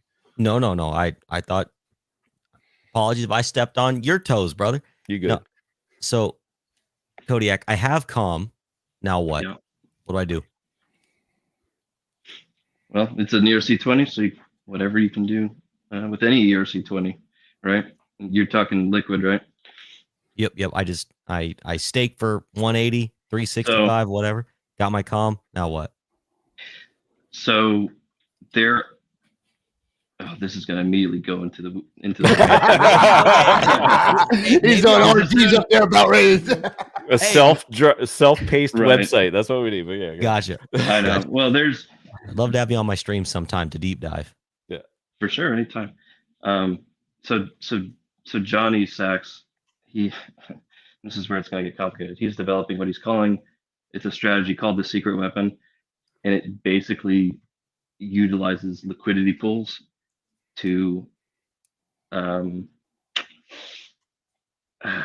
can I say, to gain adoption, I guess you can say, at a known risk level, right? I could barely say it without trying to confuse everyone. Right. There's a certain amount of liquidity you can provide between Calm and Hex at a certain price, where if anyone claimed it, you know that you got your value back when they made their Hex stake, right? So if I don't even know where to go with that. But it's like, all right, buddy. I know what you mean, Takes because forever. like if you go down the rabbit hole, it's a real You'll- thing. Like you'll slip. yeah, Because it's just like, now well, that this, these this, things this, and this exist. scenario, and yeah. Yeah, now that Yeah. these things exist that we can build upon, and the perpetuals, the liquidity providing, the automation of these things, being able to level or seesaw things, all of these tools that are now available to us financially, you big brain guys have figured out, oh shit, well, I could do this, we could do this, we can do this. I mean, I deal with it with, one of my partners is Kool-Aid, and he's always telling me about this machine and that machine and what this does and what that does. And these things are now like fresh, like we are cutting edge. The hexagons that are building these things are cutting edge, and they are difficult to explain, especially from you guys who understand them as well as you do. So it's going to take some time. We're all going to learn, but these things are starting to show themselves, and they're starting to work. And I think this is what's going to take DeFi into its next phase, which is going to be, people are going to be investing like crazy in DeFi because of these tools that are going to help them to leverage the playing field, meaning the liquidity pools, the free tokens, the fair launches, all of these things that are going to be circulating around DeFi because of the tools and because of how cheap Pulse is to build these things on and to utilize those tools, because now the Ethereum costs were so much that these things couldn't exist. You couldn't do all of these calculations and all of these automations and all this without it costing a small fortune, especially in a bull run when everybody's interested in these things. Now we have Pulse Chain. It's going to be micro pennies to make these things actually function and work. So you guys keep doing it, keep bringing the smart stuff, and we'll start figuring out how to get adoption, because this is going to be the next step in DeFi. Yeah, I apologize for not having perfect messaging. I don't. That's No, the but truth. RG3, man, excellent point, right? Like I was saying earlier, we all have our own unique set of skills. And Kodiak, if yours is pumping out these galaxy brain mega game theory plays, bro, then you just keep doing that. And then, like RG3 said, the people who know their audience, and each one of us streamers and other project builders, we have our own audience and our own community, and we'll translate it to our community in the way that we know that they need to hear it. So this is what a community is. Don't think you have to do everything by yourself, man. We got you. Oh yeah, no, best community in the world, hands down. Yeah, and there are layers to communities and assets. So, they're just like stocks. There are options and, other derivative plays on things. There are ways to short and ETFs and whatnot. The same is here for Hex, DeFi, Pulse Chain. Like, you don't have to get into all these things. People who trade like stocks are like, oh my gosh, well, options are too complicated. Well, don't use them. Like, just, you know, stay in your lane. You're going to do fine if you buy and hold. Go ahead. Buy and hold. Yeah. Yeah. That is exactly the message, Cabana. Freaking, if you don't understand your lane and you can't get it, get in your own damn lane. And if you're going 40 in the fast lane, get the hell over and get out of our way. We got stuff to do. Man. But it's okay to go your own speed if you buy and hold too. Like, if you don't know what you're doing, something's too complicated, take the time to learn it, or like that, or don't just trash it because you don't understand it too. Mm-hmm. So absolutely, you know, those are 2 points I think that are pretty good there. Yeah. Buy and hold things that you believe in, DCA in, DCA out if you need to realize some gains. Just slow down a little bit if you need to slow down. You know, rule number 2 of crypto, never FOMO, right? If it's a real good thing, it's going to be there tomorrow. So slow down. Yeah, and if it ain't there tomorrow, count yourself lucky. Yeah, exactly. You dodged a bullet, buddy. Oh man. Yep. Just play it safe. I mean, there's a lot of things to go out there and degen on. There's a lot of things to go out there and try and make a play on. But you need to know your risk tolerance. You need to know your understanding of what's going on out there. And if you don't, like Cabana said, get in there and do your research and learn before you get yourself into something that's going to get you wrecked. And I mean, like I said, the only crypto that I promote to anybody is Hex. That's the one I know that you're not going to get wrecked on. Even my buddy who's in the movie, who everybody, you know, I get messages daily. You dirty son of a bitch! You destroyed your friend's life. Is he still Michelle? So Mikey has been DCAing all the way down this 90% and 98% dip. You know, even when he put all of his money in at the top, and he's been DCAing all the way in, and he's changed his cost basis. So I think we're going to have him on tomorrow and be able to talk about it. But yeah, excellent. Is he still married, by the way? Yeah, but okay. She keeps pulling my phone number out of his phone. Is that the guy from the documentary? Yeah, my boy Mikey. Yeah. But you know, everybody has their risk tolerance, and everybody should be out there. You know, it's one thing to get people at the top. We've all done it. We all help people get in. They get in it. We never know when the top is, right? You just never know when the top is. Nobody does.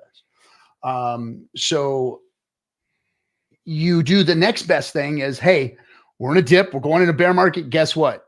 You got to keep buying, because this is how it works. You know, you got to change your cost basis. Your cost basis doesn't need to be 50 cents. We need to get you down somewhere around 13, 12, 11, 10 cents. Let's see if we can push you down there and, you know, fill your bags with cheaper Hex. That way you're sitting good, you know, versus looking like you're wrecked. Yeah, the power of DCA. Absolutely. Yep. And if I could as well, so one thing I'd like to say is, so we're talking about communists here, and the cool thing about communists or Maxi, the Maximus ecosystem or the Hedron ecosystem, maybe there's other things out there I didn't mention. We've got something cool going for Hex. It's like, even if you're not in the Galaxy Brain plays, they're still working in some capacity towards the overall health of Hex in a decentralized manner. So even if you don't get it, I mean, just be glad that some guys in the community do, and support those that do. Like, one thing that we're doing, I'm just going to drop it out there. It's a Hex conference. Hex is true DeFi, right? Yes. So the Internet Money Wallet, you know, we have an in-app swap feature, and every swap in the Internet Money Wallet actually buys and burns Hex. So there's just another thing going on in the background so let's say somebody's trading ETH for USDC or Pulse for DAI, who cares? Hex on both those chains just got bought and burned in some capacity. So KG, I didn't even know that, bro. You didn't know that? I did not know that. Oh, I knew that. That should be the first thing you say to everybody. Internet Money is not only a badass wallet, but it burns Hex. It buys and burns Hex. It buys and burns Hex. That's the best feature you got, bro. That should be on the front of everything. Hey, Internet noted. money buys and burns hex. Everybody in the chat room should go crazy right now. Everybody get internet money. You should be using internet money. Why? Because it buys and burns hex. Damn Coming it. Tuesday on Matty Allen's channel. I'm going to do a whole Hex show on that. bought and burned with Brother KG. Dude, look, there's people in there. Didn't know that. I mean, bro, that's your best feature. Okay, Literally. well, I will start to make it more of a thing. We'll talk about it, and you could see it if you go to app.internetmoney.io. Anybody can view the stats there, and as more volume in the Internet Money wallet picks up, and people might be asking out there, oh well, you can't burn hex unless you stake it. This is why it's actually so bullish, because so you can effectively burn something by sending it to a burn address, and so it's inaccessible there. So as it's, well, sorry, my camera burned, it actually still amplifies the reward for the existing stakers, because the inflation is calculated based on the overall total supply of hex. So it buys it off the open market, sends it to the burn address, which is two positive things, and then stakers are still rewarded as the supply sits over there inaccessible. So every swap buys and burns hex. Bro, you need to get new servers, because people are going to blow you up tonight. That's what's going to happen. Because, look, the Hex Investment Trust that we created takes hex and locks it away in the trust. Period. Boom, gone. Makes paper hex to trade. That takes hex off the market. Good. We need more tools, more things being built on hex that take hex off the market or send it to the burn address. Yes. And that's what it does. Sends it to the 1,000,000 burn address, right? Is that what it is? Exactly. Yeah. The one that ends in DEAD. So for those that are like, oh, what's that? It's an address that was generated that nobody has the private keys to. You can see it on chain. There's like 100,000 different types of tokens in there. I mean, that's what projects use to burn tokens that don't have a native burn function. So yeah, that's happening on Ethereum and Pulse Chain as we speak, every single swap. Boom, baby. Coins. Boom. Bye-bye, hex. Kill that Thanks, shit. Thanks, guys. All right. Thanks, guys. Appreciate you. We're going to be talking about this out there on the Pulse Chain tour too. And beautiful. We'll see everybody in Vegas. We're going to be in Vegas in March, guys. We're going to be in Vegas, and still doing it. Still talking about Pulse Chain. Still teaching people about true DeFi. We're going to get on the road and try and fill up stadiums. That's my goal. And helping people like you, KG, that are helping us. Bringing good products to market that benefit the system, that benefit the community. That's what we need to be doing. We need to be lifting each other up, helping each other out, and speaking about each other's projects out here. Man, completely agreed. And thank you for everything that you do for the Pulse Chain Hex community. For those of you who have never been to one of the conferences that RG3 and the rest of the Pulse Chain or the rest of the tour crew put on, a lot of work goes into that. And it's an incredible service, because there are brand new people, there are experienced people, it's community building, it's information spreading, it's content creation and content distribution. It's all positive, man. So thank you for everything you do, and thank you for supporting us and other builders. Thanks. And if you don't do that or never did that, then just like one example would be perhaps Marlin from the Atlanta Blockchain Center, who I had the pleasure of meeting and interacting with at the Atlanta stop. He's into Pulse Chain. Like, he digs it and supports it. And, perhaps, if we didn't make that stop, if you didn't set that up, and meet face to face and talk with him and let him see the community that was interested in, learning about it, maybe he would have never learned about it, or not even, been behind it like he is, now seemingly. So shout out to you, man. He incubates, projects like you saw there at his center. And that what a perfect place where he's got people incubating projects and going, hey, you guys should be building on Pulse Chain, because and he didn't do it because he was a Hexican or he was, invested in Pulse. He's like, this is the best L1 out there for you new guys to be building your stuff on. So I'm going to help you incubate your project, but we're going to put it on Pulse Chain. I'm going to show you why and how.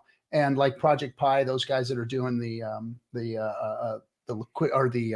validators, those guys are, you know, building on Pulse Chain specifically, and it's really cool to see, you know, the networking effect that has happened, things that have happened. You know, our goal is to onboard and to bring as many people into the Hex ecosystem, Pulse Chain ecosystem as possible. However, there's all these side effects and residual things that are happening on the side, and people that we're meeting, things that we're getting involved with, that are growing the community and bringing people together. And it's always better when there's hugs, high fives, and handshakes. I mean, this 2D thing online, this is great that Maddie can put all these people together, get 600-700 people watching us, and, you know, and then bring as many, you know, Hex influencers as possible, Pulse influencers as possible. But it's another thing to get in front of them. It's another thing for me and Maddie to sit down and have dinner together and talk and go over things. It's another thing for me to meet, you know, a Hexkin for the first time who watched the movie and has been watching all of our streams, but really sits down and I get to talk to them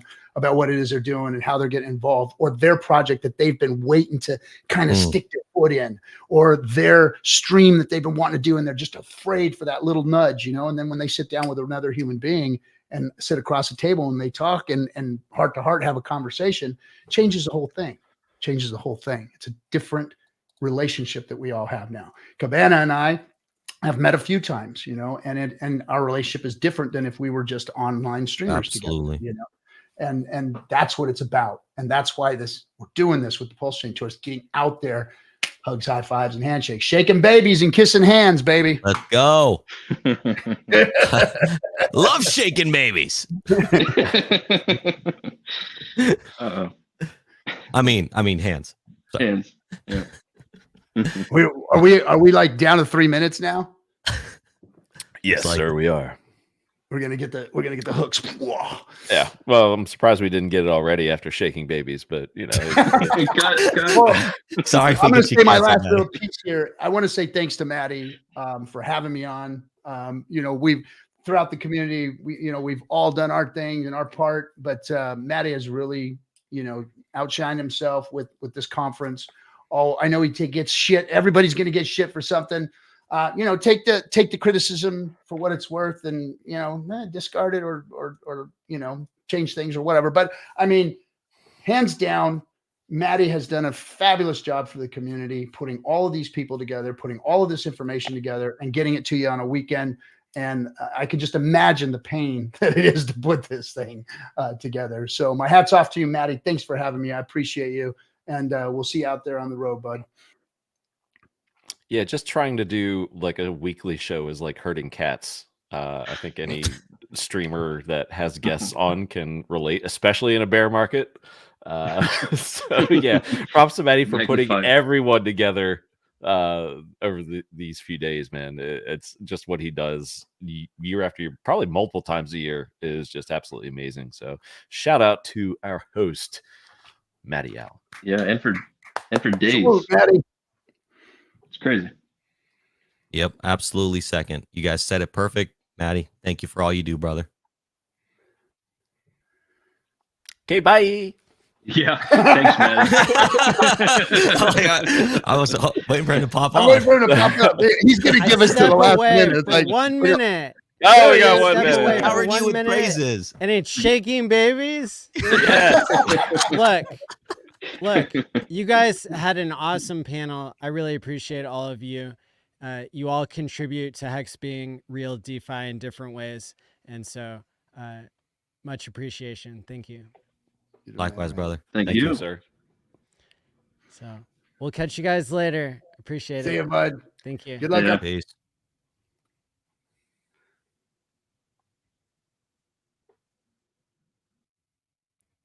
All right. Another amazing hour of the Hex Conference, day 2, the 4th annual Hex Conference.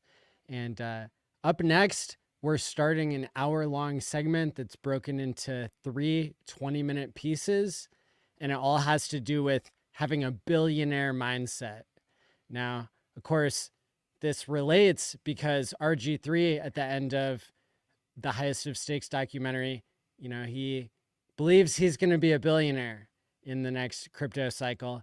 And so, yeah, I really think that the Highest of Stakes documentary was outstanding. And I'm excited to hear other people who are maybe coaching people or advising people when it comes to having a billionaire mindset.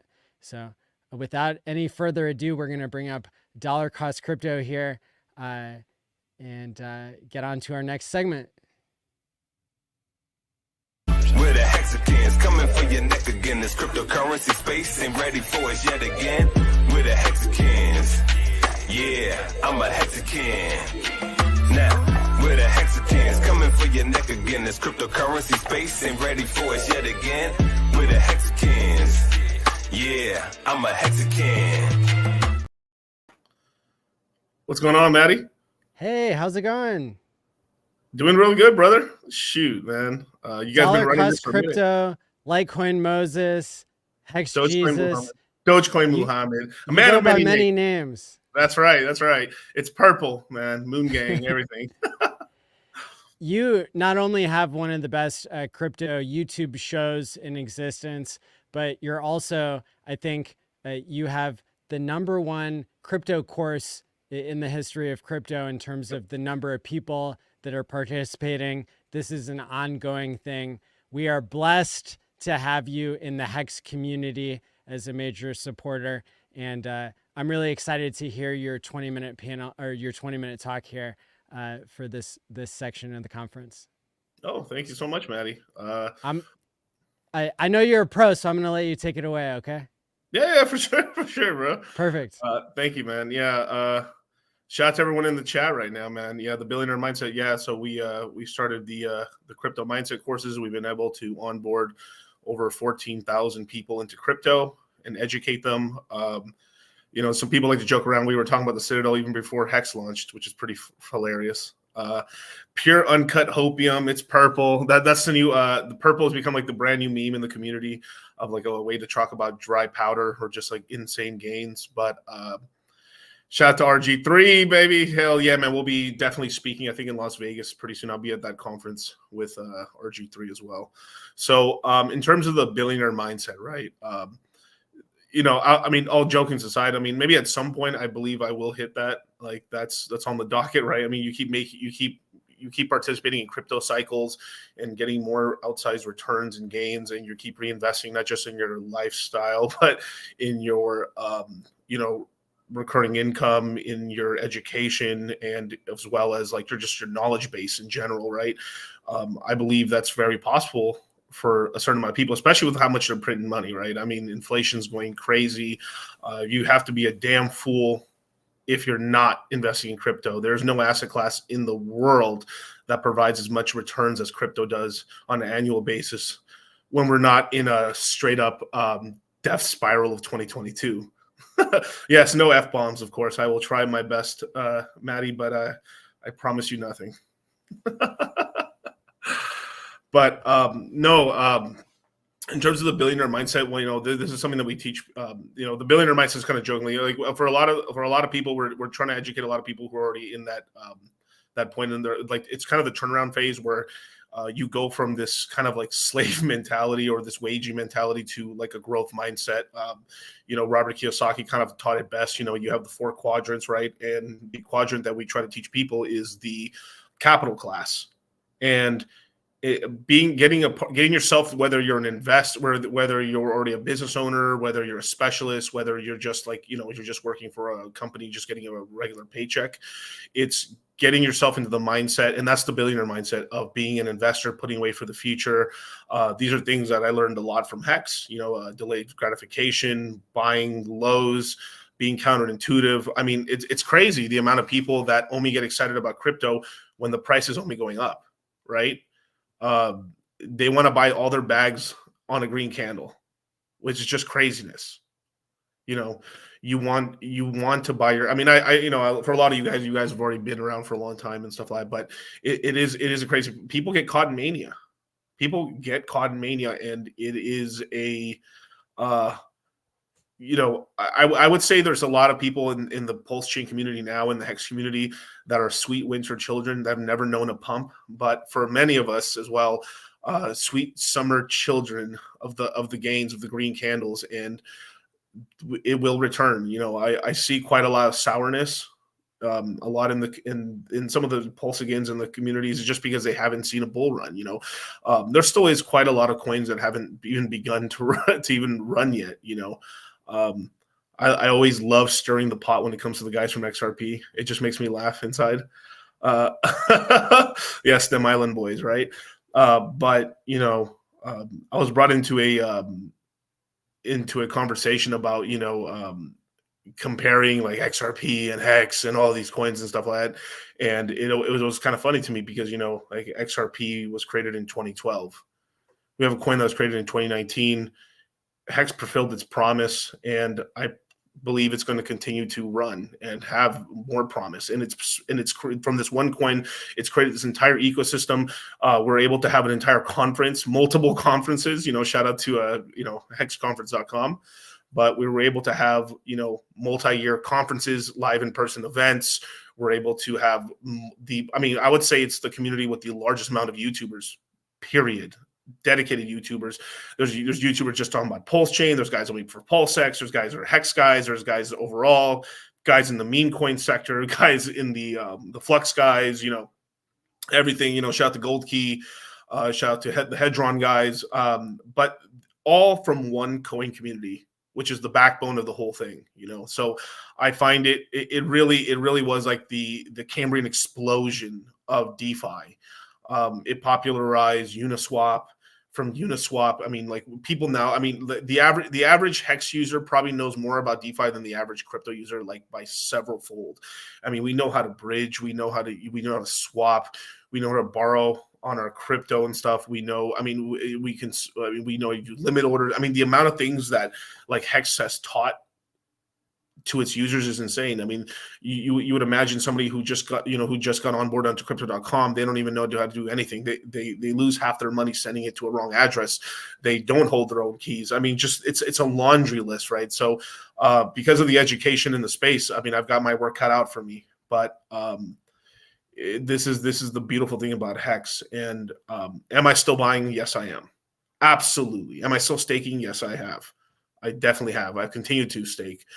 You know, it's this is about having the billionaire mindset, right?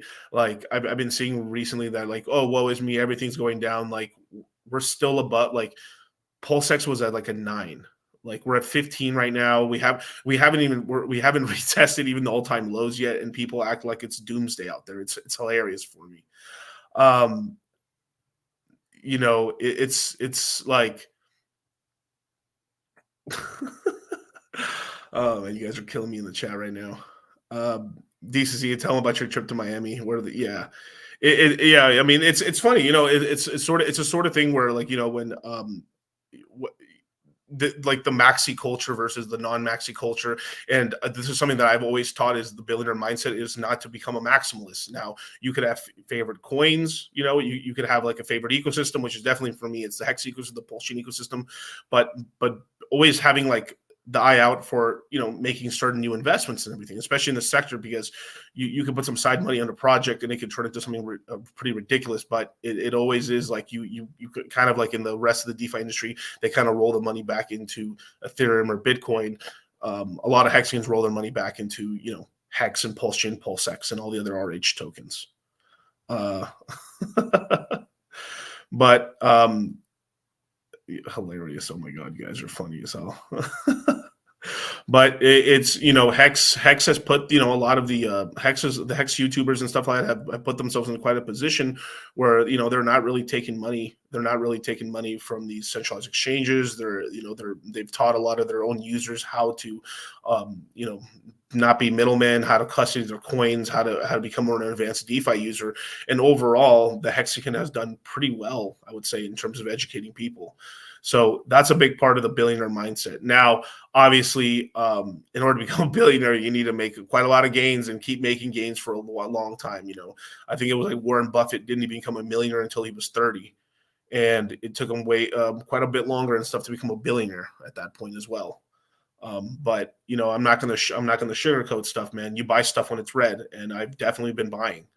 There's a lot of YouTubers that try to sugarcoat stuff and try to get away from everything, but it's buck up or or basically F off, basically, right? This is the do or die situation, right? We could have no, like, I think the original thing Richard says was like it could take like 52 weeks to clear out the dead hands and stuff. That could be until May. And I'm totally comfortable being here, man. I've been to all of these. I've been to all the original conferences.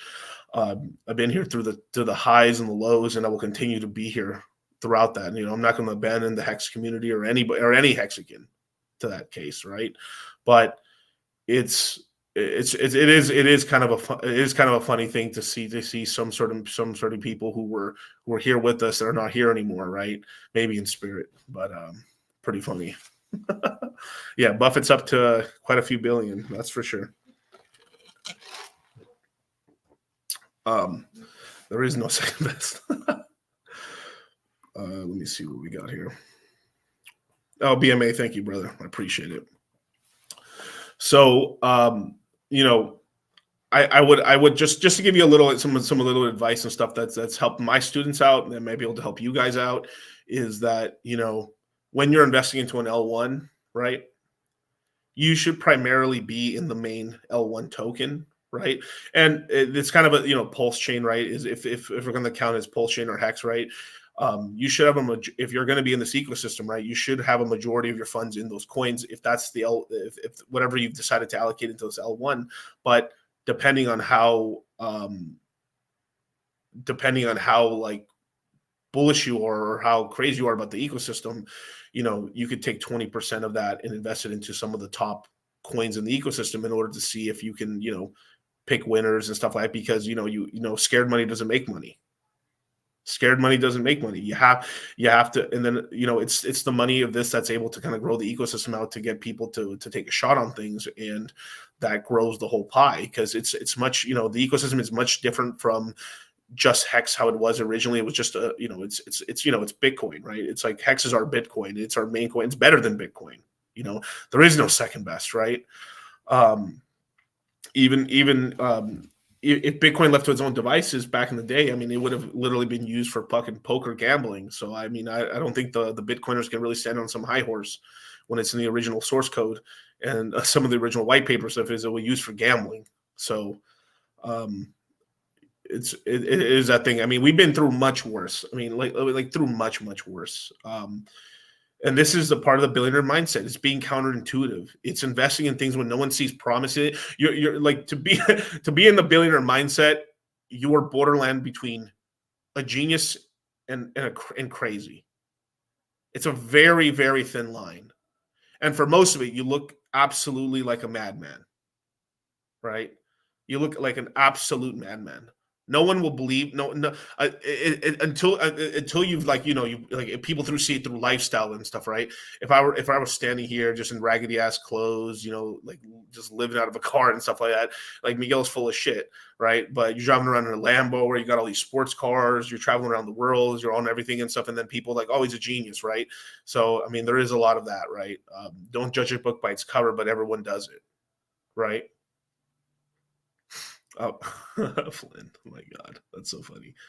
But you have to be counterintuitive, and right now the whole industry is making sure to put this pulse chain as low as possible.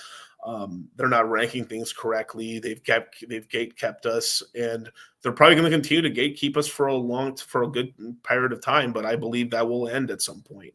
I think the ecosystem will come back and stronger than ever. I mean, the community has just gotten stronger over time. I mean, they're infighting. I mean, like, not everyone in the community has billionaire mindset. I'll tell you that much. But yeah. And like Robert Keller right here says, some folks only have $500 to $1,000 to invest in. That's all they have been able to DCA because it's hard.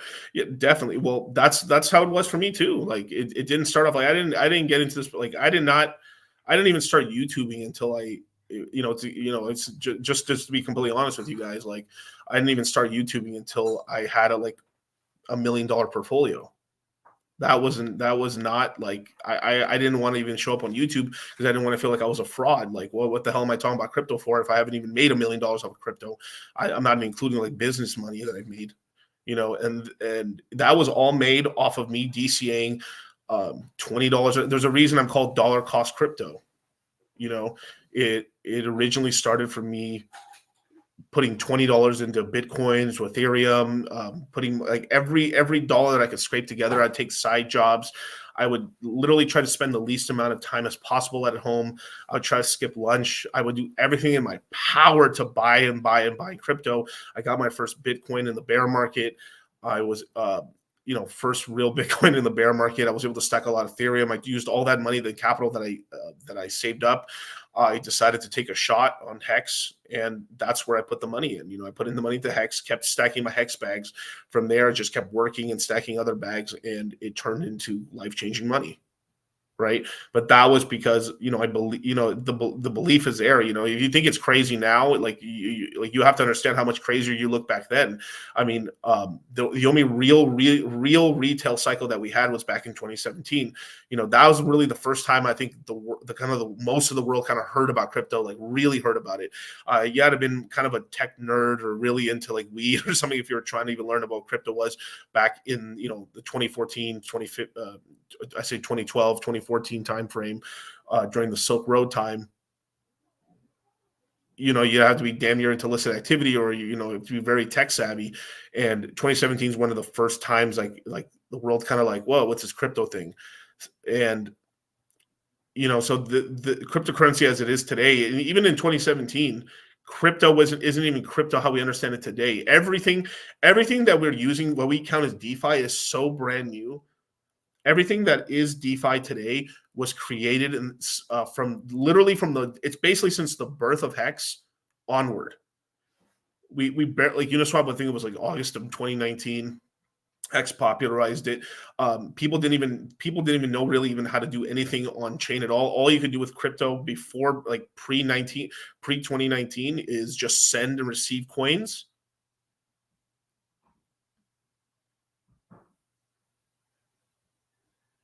That's about it. That is literally it. That's all you could do. Is just send and receive coins. Staking? That's hilarious. Vitalik had plans of staking on Ethereum, and boy, 2015 pipe dreams that didn't come into fruition until what, 2022? It took 7 years to make good on that promise, and barely 2 on top of that, right? So with 2019, we had the birth of like Aave and lending. We had GMX just recently in 22. We had just the amount of stuff, just not just sending your coins. Like Hex revolutionized staking. Like, wow, a coin that actually does something that actually is payout, and it will continue to pay out forever, right? Even Maxi, like George says right here in the chat, like even like Maxi's like Max Kaiser, right? I mean, he decided to make a shitcoin called Max Coin. Totally failed, and he's like hyper embarrassed about it. He gets Charlie has like a pretty funny story. Charlie is my business partner in Cultivate Crypto from Crypto Mindset and the Moon Gang. And he met Max Kaiser, and he showed him a Max coin, and like Max Kaiser was like, oh my God. He was like fucking losing his mind trying not to talk about that. But she'll let you know that, I mean, a lot of I bring this story up all the time, but it's a pretty hilarious story. When we went out to Bitcoin Miami, we were there with Maddie, RG3, we were with the whole Hex gang was there, right? Not one of these maximalists, not one of these Bitcoin maximalists told me to buy Bitcoin. I was at an entire Bitcoin Miami conference. The whole thing was covered head to toe, BTC, Bitcoin. Ask me how many people asked me to buy Bitcoin. Zero. Zilch. Nada. Nothing. Not one person told me to buy Bitcoin. But they sure were asking me about Pulse Chain. They sure, I mean, we were pretty popular. I'll tell you that much. You can ask a lot of the Hexians that were there, man. We were pretty popular. Player haters like Eric Wall were talking shit about, I mean, let's be for real, we're talking shit about Pulse Chain, but sure was chumming it up with us. And it's that sort of thing. I mean, even before that, like, oh, Pulse Chain, Hex is gonna fail. It didn't fail. Hex won't do 10,000x. It did 10,000x.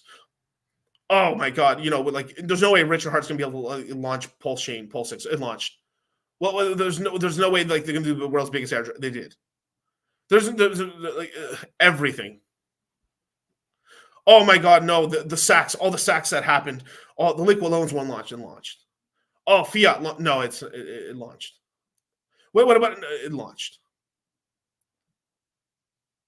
It all launched, and it's and that's what I like to tell you, man. Is I will say this though, billionaire mindset was even tested on me because I had to change my whole outlook and mindset because I had said this for a long time that basically Hex was a religion of one god and we went to a pantheon of gods, right?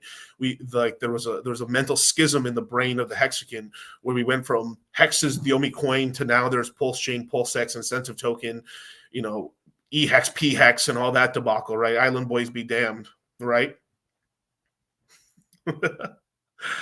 And so we had to accept that, in a multi-coin world of our own creation, this is our sandbox and this is where we play. And may weak hands let their coins cheap, man. May these weak hands shake themselves out because there are buyers of last resort, for sure.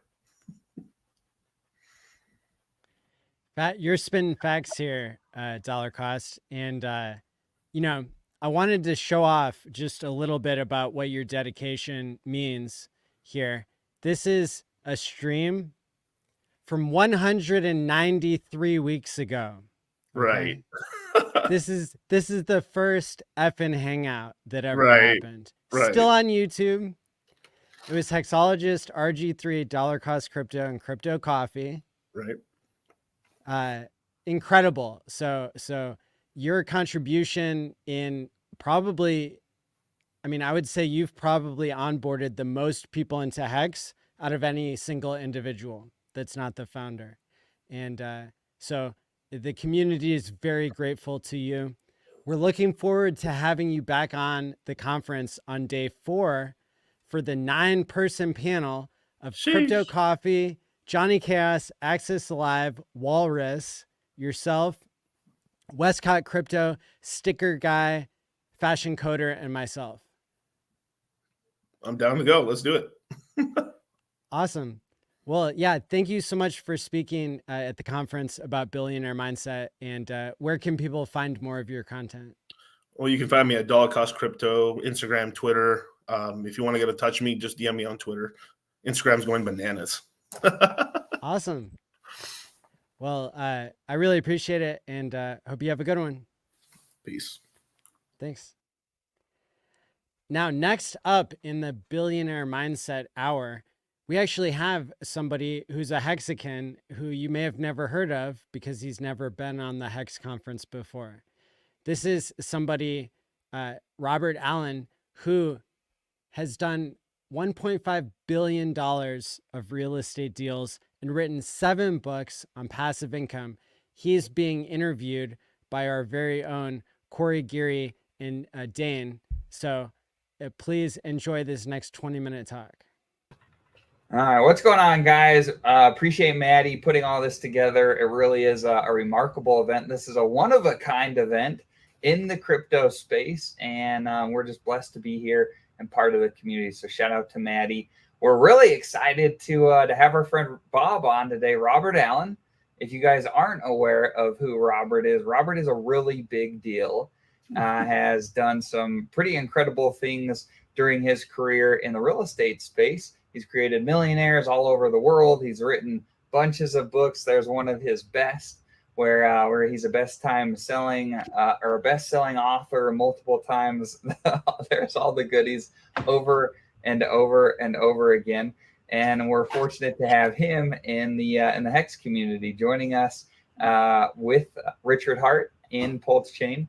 And so we wanted to bring him in a little bit here and talk a little bit about not only your background, Bob, but why now, why crypto. So why don't you go ahead and start off and just give a little bit of background on you. One of my most famous books is Multiple Streams of Income. And it talks about how to generate a lifetime of unlimited wealth. Now, and that means how to make money while you sleep. And so I talk about 10 ways of making streams of income. Well, this book was written in the year 2000. So this was 23 years ago, and crypto didn't exist. But I can tell you, if we were rewriting, in fact, we probably will be rewriting this book, you guys, the chapter in here, we're going to put crypto in here because it's the wave of the future. It's going through its various different what shall I say? It's still not clear, 100% clear about exactly how this is all going to play out. But the point is, will it be part of the future? Absolutely. And therefore, it needs to be part of your portfolio, period.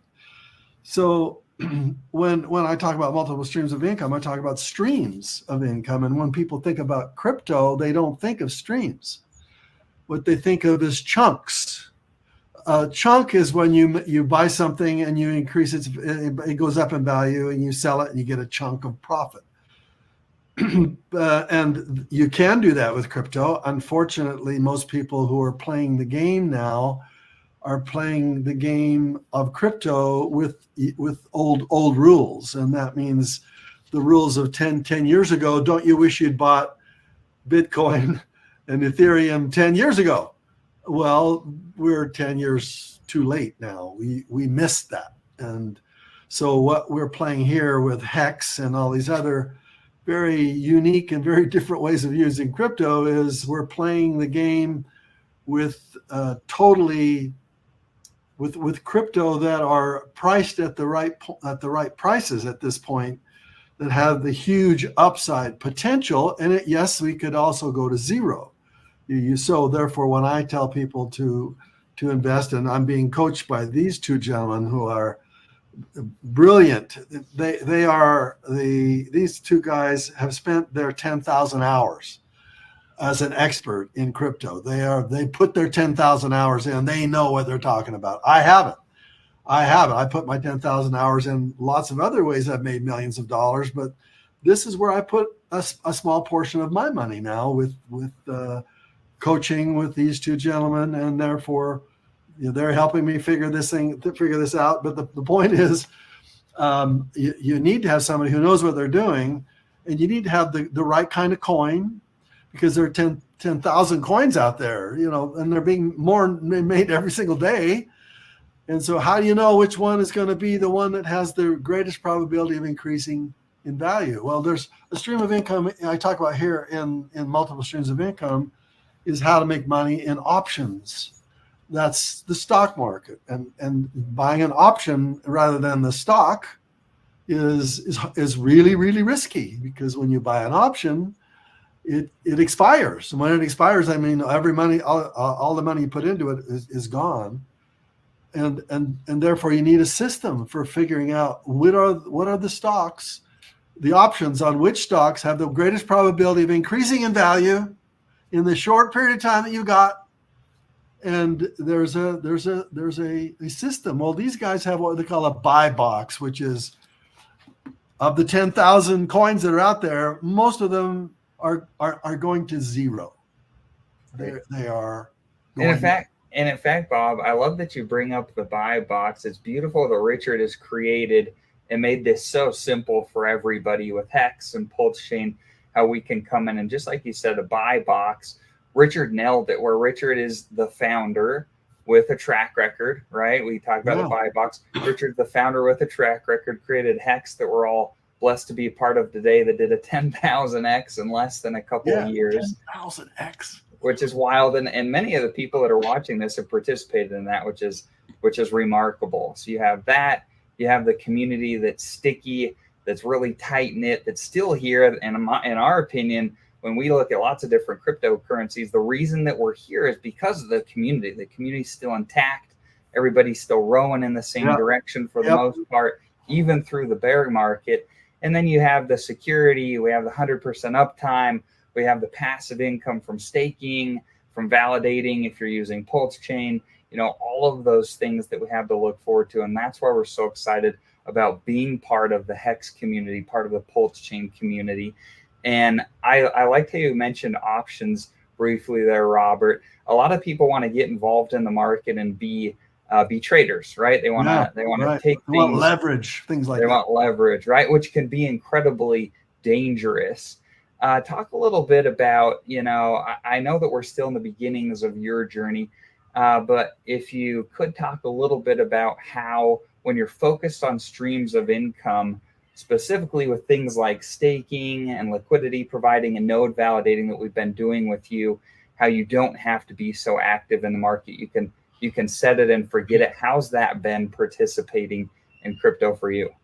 Well, most people don't even understand the cash flows that can be generated from crypto. They buy Bitcoin and they put all their money into it. Now they're just crossing their fingers that it'll keep going up, right? Where it's been down a long time. That's what you guys have shown me, how to take and how to generate streams of income from it, and having incredible rates of return, assuming that the coin, eventually, continues to grow in value and 10x's, 100x, whatever. But you've shown me the streams of income. So that's why it needs to be part of this brand new book. How do you generate streams of income from crypto? And most people hear the word crypto, never even thought of cash flow. So why don't you guys talk about? Why are you talking about the cash flow? How do you cash flow from crypto? I'll talk a little about that. There's many different ways you can do it. With Hex, it has one of the most amazing features, which is called the T-share, that you can cash flow from. By staking Hex, you can create more Hex via the T-shares. Obviously, you want to create more T-shares, and that would be more Hex that you can create in your portfolio. You can liquidity provide, which we're doing over on the FUX protocol and P8 or the PHUX protocol, which is doing an amazing job of providing liquidity all throughout Pulse Chain, along with PulseX. And so that's another way to make passive income. And then I'm big on the node validating. I've got a bunch of them going. I love node validating because I'm being paid in the layer one, and you provide a very valuable service to the blockchain when you're node validating. You become the blockchain, in my opinion. You become part of the ecosystem when you're node validating. That's why I love it so much. I do have one question, and I know that's part of the appeal for most real estate investors, right? Is like the passive income that can be made in crypto. Once they realize there can be passive income to be made, me and Dane tell people all the time, are like, would you ever buy a rental property and not put a tenant in place? And most of our real estate investors are like, no, I would never do that. Well, then why are you buying Ethereum on Coinbase and just praying for the number to go up, like you had said, Bob? And it's like, you can do so much more. Yeah, there's so much more you can do in crypto that that is appealing even to a real estate investor. Yeah. And your background, you've made around, I think it's the tune of 1.5 billion in your journey of real estate and teaching and books. And what is appealing to you, would you say, about the space that made you drawn to come and get involved? It's whenever I find something that my intuition tells me it's time. So intuition is not scientific, and it's not numbers based. It's just based on where you sense things are starting to happen, and therefore, when I get that intuitive hunch, I take a certain percentage of my money and I put it there, which is, I think, everybody here in this community should be doing anyway. If you're brand new to the community, you should take a certain small percentage of your money and go all in with that. And that's what I did. Will it turn out to be a good investment? So far it's been very, very good.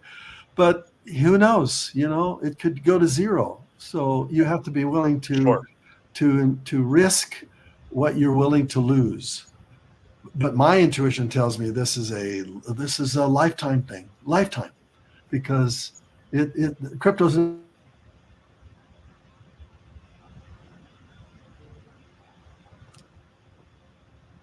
We lost him. I think the stream will catch up here in just a second. Okay. But Bob nailed it. In fact, Corey, you and I, we were looking at our. Oh, you're back, Bob. Go ahead. So anyway, these are my coaches because they put the 10,000 hours in. I will eventually put my 10,000 hours in, but right now I have to just trust my intuition on crypto, my intuition on these guys as my mentors and guides, and then I'm playing in this game. I'm having a blast. I'm absolutely loving it.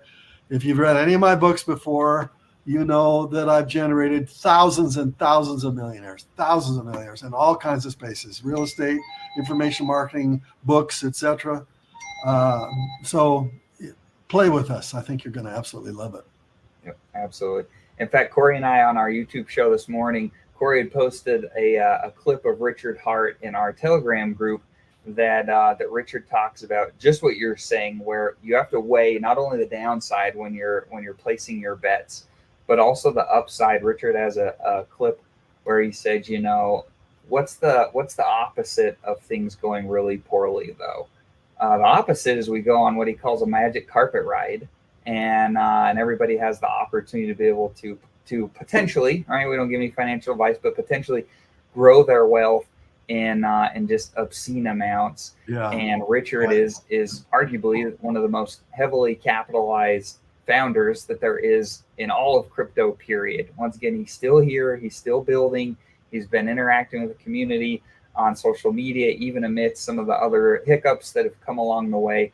And gosh, we couldn't be more excited to see what Richard has in store for this next year. I think it's going to be absolutely enormous. Yeah, if you're going to risk a little bit and it could go to zero, then you want to have the potential that it goes to 100x, 1000x, and like with the Hex, it's 10,000x.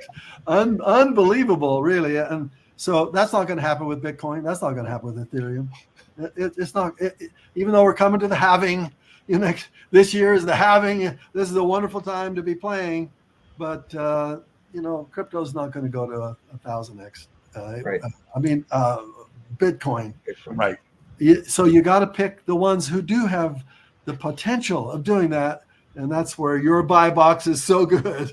You put those things in the buy box. You watch the things that are in the buy box. Everything else, more than likely, will go to zero. I love that you talk about the Bitcoin halving and where we're at kind of in the cycle. And, you hear us talk about all the time how we want to use crypto as a wealth creation tool and then use real estate or some real world assets as a wealth preservation tool when the market is saying it's time to do so. And what are your thoughts about that, Bob? I mean, you've had a mass experience in real estate. What are your thoughts about? I mean, a lot of these guys here, they're crypto guys.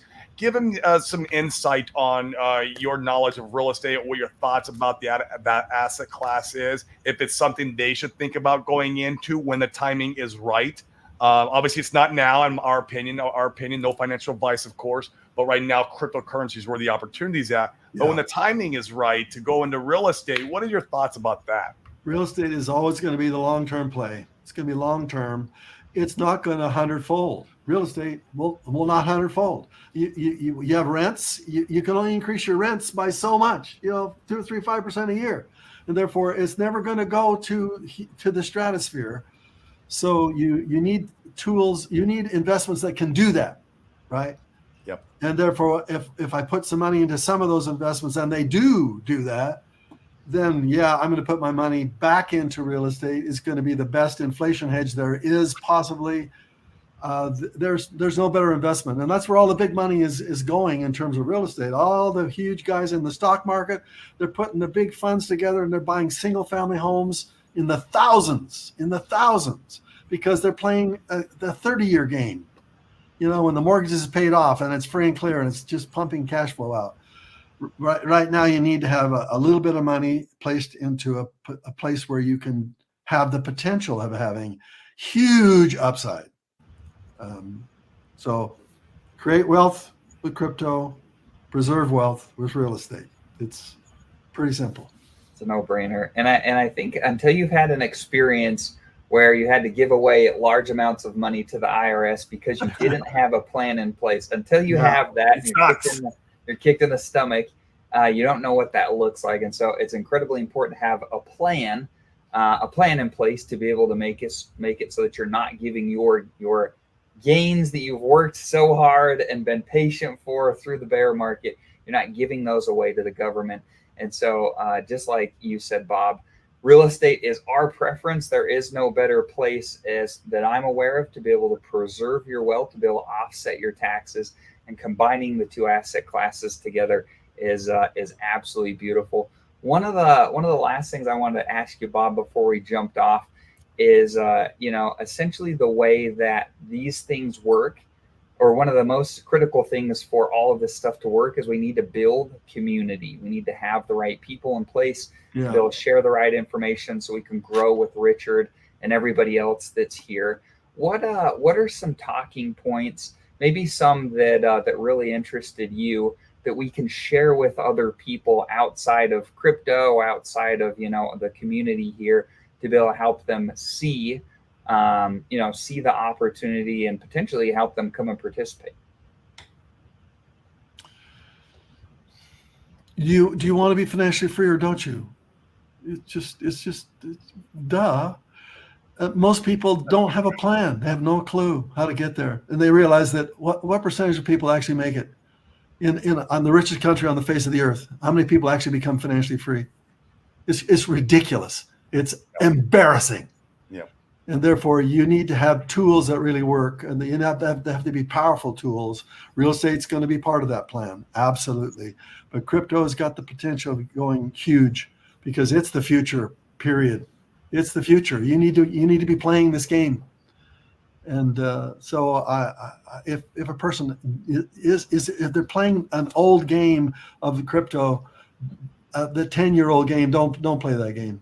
It's not smart. Yep, absolutely. You nailed it. Yeah, we appreciate you being on, Bob. This was excellent. And also, as a gift to the community, one of the things that Corey and I have been working on just to make onboarding more simple. Once again, if we don't grow the community, then none of us get what we're hoping to see this year with the Bitcoin halving and whatnot. With the bull market here, we're seeing the beginnings of it. One of the things we've done to be able to help grow the community, we know onboarding can be incredibly painful. We have a really cool little free just getting started in DeFi guide. It's a video guide that, once again, is totally free. We don't make any money off of it. You can send your onboards or friends and family that may need help. You can send them to that.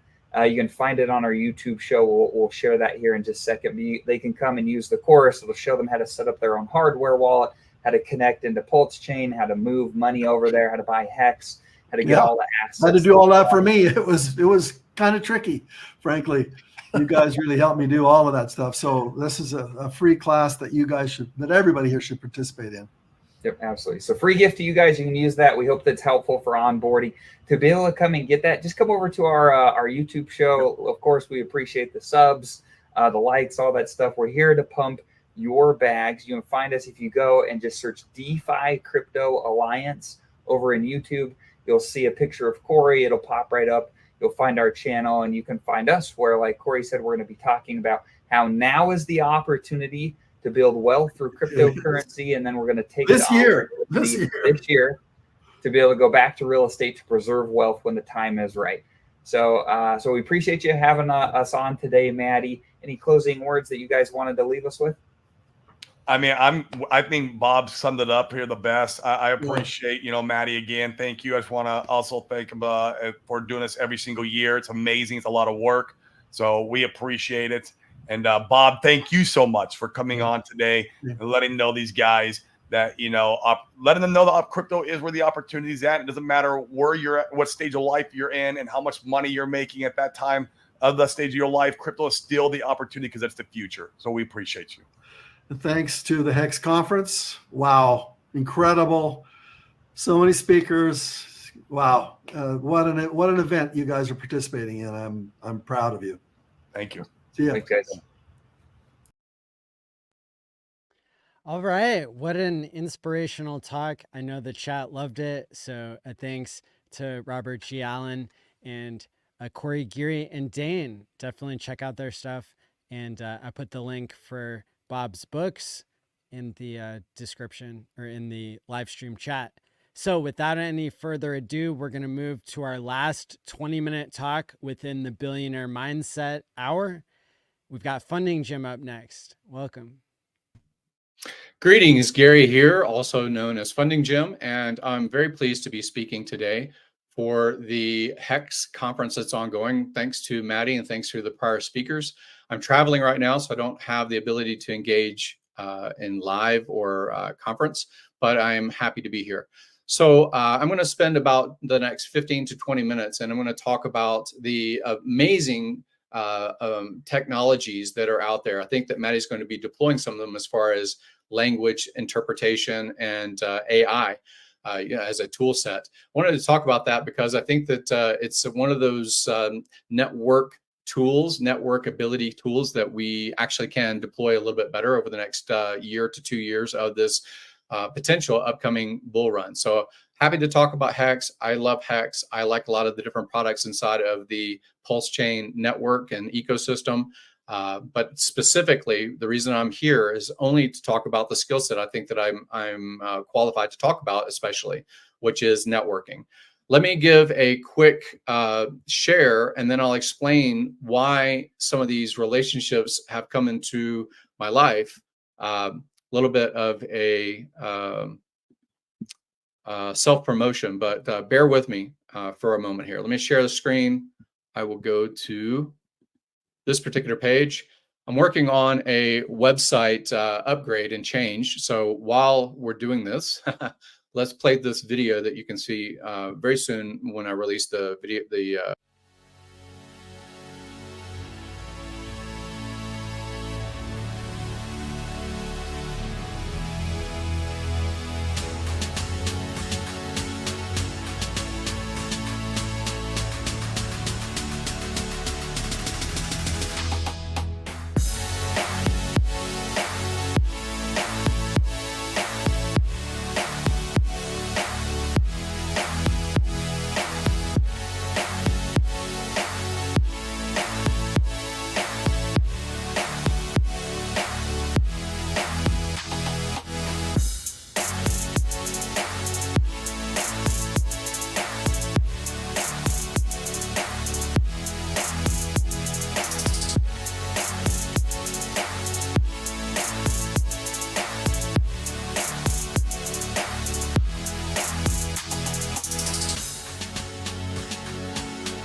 So I think that some of those people you're going to love, and some of those people on that video you're going to hate. You're just not going to appreciate their content. You're going to appreciate their commentary in the past.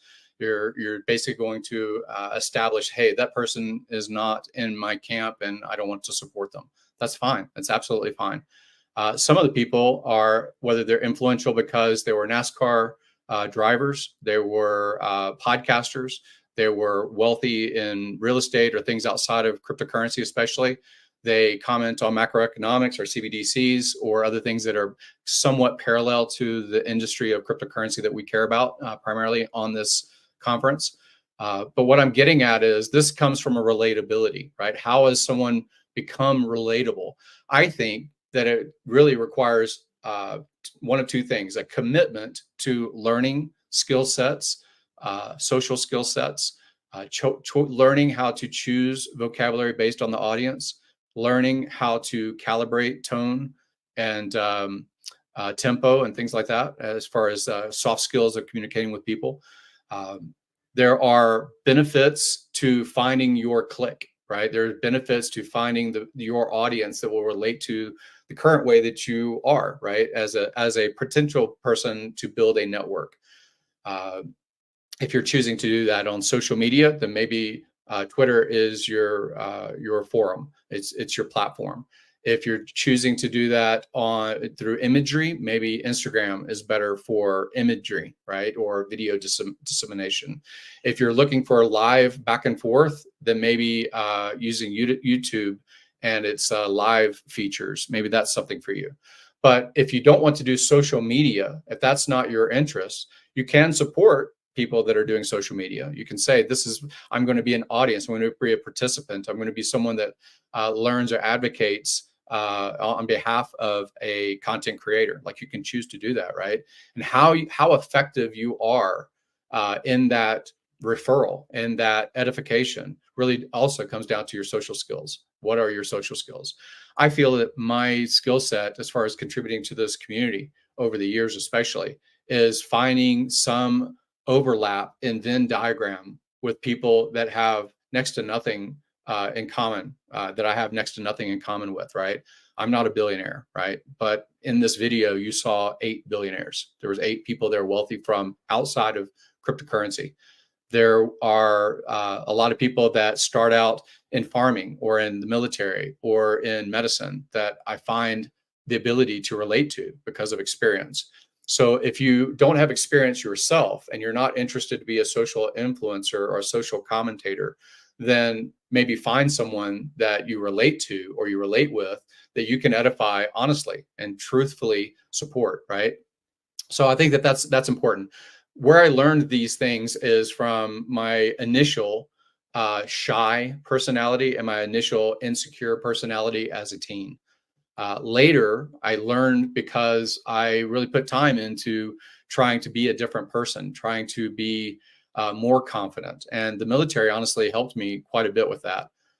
Outside of the military experience, learning new skill sets also gave me a little bit more confidence. And as the years went by, then being able to speak about those previous experiences has made it easier to build network. So I just want to suggest that.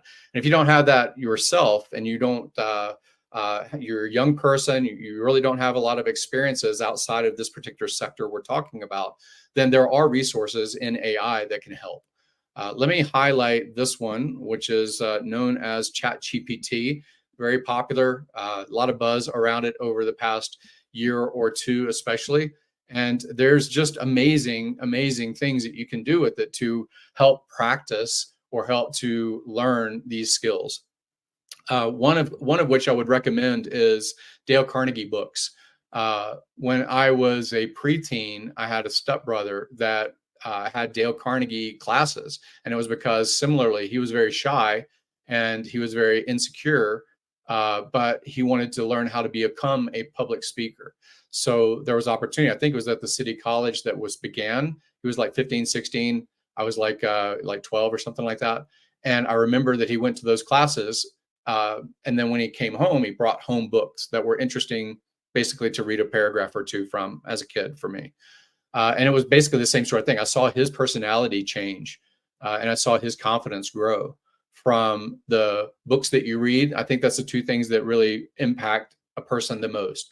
The books that you read, because you're ingesting it into your brain, you're changing, not just, especially if you read and then read it again or read it out loud to yourself, you're hearing it, you're reading it visually with your eyes, you're digesting it, making it your own, you're dissecting and breaking it down as far as a paragraph of what the author is trying to communicate, and you're putting it into your own experience base, right? So reading these books really, I think, does impact a person greatly. And then the second thing that really impacts people, especially in this ADD world of the internet, is the people that you affiliate with. So if you spend 2 to 3 hours, 4 to 5 hours on Twitter and YouTube content, you're mostly going to be impacted, and your way of thinking is going to be mostly impacted by that data feed. More so, I think, than your family, more so than your working relationship, especially if you're doing the repetitive things at work. then you don't have a lot of newness in your mind. So the people you affiliate with, the top 5, we've always heard that, the top 5 people you affiliate with, you spend the most time with, those are going to be the most impact on your way of thinking and probably your successes or your failures, most likely. The other thing that really impacts a person is, I think, the information feed, which can be, if you want to do audiobooks, if you want to do, YouTube content, then, basically that can help quite a bit, but it's the repetition, it's the digesting. So a lot of times we'll listen to YouTube content and we'll watch it even at double speed, and it'll just like stream through our brain as a running reel, but it's the digesting and it's the making of it your own that really happens with books. So Dale Carnegie has great books, and I suggest those a lot. And the importance of people skills, I just talked about, effective communication. That's basically finding that relationship, that relatability of the vocabulary or the tone or the tempo or the references. Like, you have common references. If you're a kid in the 80s, you can talk about the hairstyles of the 80s and how you went to school and what people were wearing and the music they were listening to. You're going to find that common ground because you're in that same age group or that same genre. If you grew up in a academic setting, your parents or your relations around you as a child were PhDs and rocket scientists, you're going to have a certain bit of information based on your experience and the vocabulary that you were constantly hearing as a child or as a young adult that's going to impact who you address and who listens to your content in the future and your network growth. So effective communication is understanding your audience and is understanding your ability to communicate. And then winning people to your way of thinking. This is a key point that I really wanted to highlight, is that winning people to your way of thinking sounds a little bit hostile. Like the frame of how that sentence sounds coming out of my mouth, it sounds a little hostile. So winning people to your way of thinking is maybe a truth, but there are ways that can be a little bit more palatable, I think, right? So that's where I was saying is, if you're a give personality, if you're someone that says, hey, I'm going to give this, almost like Johnny Appleseed, I'm going to give this time, several times, maybe to the same person or the same clique or the same tribe, and I'm going to give, some of those are going to fall on barren ground. Some of those seeds, like Johnny Appleseed, would be falling on barren ground and would never fruit, right? Some will grow, but they'll grow to a point where they simply never flower, they never fruit. They just are trees, right? But the ones that have found nutrients in their environment, and they found nurturing from the people like yourself, those are the ones that are really going to provide bounty, right?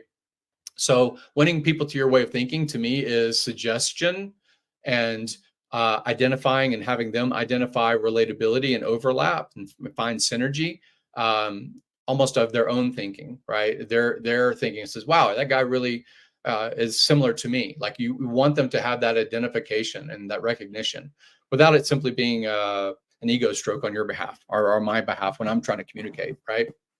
So that's a big thing. Let me go to the other thing about cold and hot or warm engagement as far as social and business networking. This is a second page. This is a second prompt, and the prompt was: create a list of the top 10 ways to effectively add a stranger to your social or business network. For each of these 10 ways, provide a single paragraph on techniques or examples to cold contact and warm contact. So the suggestion in these top 10, I may not read all of them, is professional and social media engagement. I think we do that fairly well.